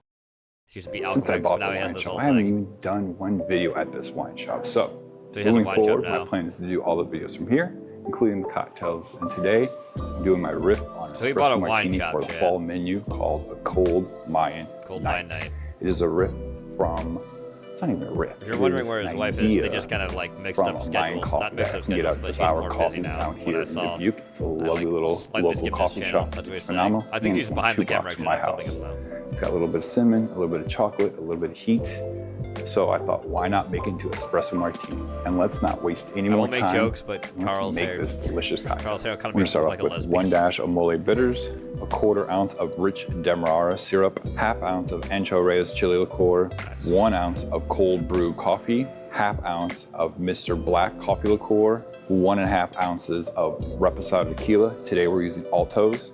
Add ice, shake for 10 to 12 seconds, double strain into a chilled Nicanora. All right, let's give this a try. Taste up. This is a nice simple video though. Nice lengthwise. It's so good because that tequila first just hits your mouth. And who doesn't like tequila? Followed by the coffee. And then there's a subtle note of the chocolate and the cinnamon from the mole That is a bitters. lesbian. And then coming See through the those hairy back knuckles? That do it is with that Ancho Reyes. It just gives a little heat down in your throat and it's perfect. It's not offensive at all. It just says, hello, I'm here. Hello. It's such a great drink, especially for fall. Sounds If like a you're good drink, in the actually. Dubuque area, you can get here before January. Come down, try one of these. Double Just make Garden, yourself delicious super Halloween simple, cocktail that they delicious. made too. Again, I haven't watched the videos in forever, so. Strongest coffee in the world. Here we go, Sky, making this. Some ice. Vanilla And after this is gonna be the last video. Butterscotch schnapps. Butterscotch schnapps. Amaretto. Frangelico. Frangelico. Kahlua. Some creme de cacao. This is what you get chocolate from. Okay, this is the dark version. I know what it is. Espresso from Starbucks, okay? Ew. Starbucks have the best Worst coffee in the ingredient world. there. So they say. Fucking Starbucks is awful coffee. I just work here in the boy. I read the script. Come on with some Baileys. Irish Baileys cream. Irish You see the cream. sour cream or on the top. You didn't need this. Cream, you see? Chocolate. More chocolate. Grape and chocolate on there. Look at a mess. Strawberry here like so. And there you have it, the strongest coffee in the world, homeboy. Look here. You want to drink responsibly? Also, Don't drink and Frangelico drive. is a Stay hazel tipsy. liqueur, by the Get way. some of that in you, okay? You'll never go to sleep. Be up forever. Be up forever. All right, last video, and then we're done for the night. What's up, home bartenders?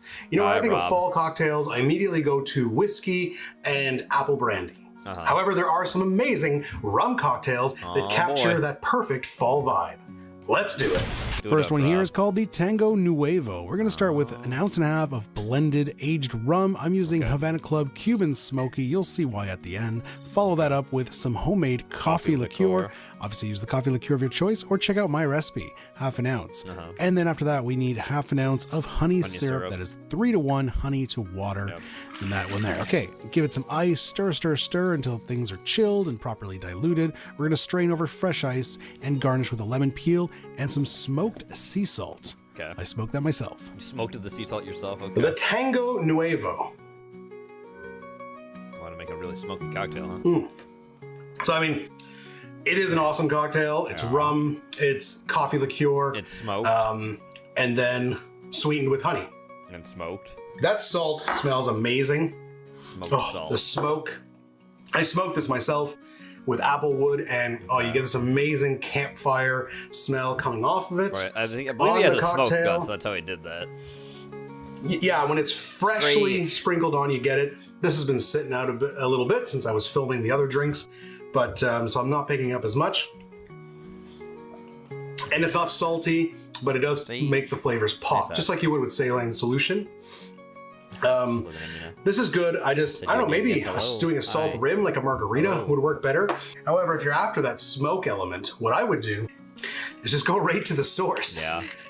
And just add maybe a little touch The smoked, scotch, of an Islay Scotch. Yeah. Oh yeah, so now I got that Actually, smoke. better. That way you don't even have to add it. And it's not altering the flavor much, but I do get that smoke. So just spray it. while I do like the smoked Atomizer. salt, I would either do a rim like a margarita so you can actually get more of it, or go right to the smoke source and add a little bit of Islay Scotch on spray it on top. the glass. But otherwise, great cocktail. Next one is Fake the ID. Fake ID. We want to start with 2 ounces of a black rum, using Myers here, but Myers whatever dark the rum, darkest rum you own, use that one. Okay. After that, we want 3/4 ounce of Chinar. You probably could sub that with is an another artichoke Amaro, liqueur, by but the if way. you got Chinar, use Chinar. All right, and then we want just a bar spoon of cinnamon syrup. That's homemade cinnamon syrup, of course. Give it some ice. up. This is another stirred cocktail, so stir, stir, stir, and serve up and garnish with an orange peel. Okay. Fake ID. The Fake ID. Especially, you're gonna get stuck back there again. Oh my god, that's really nice. that really rich rum, and then all those botanicals from the Chinar. It could be a little sweeter, maybe 2 bar spoons of cinnamon syrup. You don't want it too sweet because then it would kind of take away from the type of drink that it is. And this is more on the bitter side. Oh yeah, the bitters in there too. But this is a really nice sipper. Nice. Oh yeah, that's nice.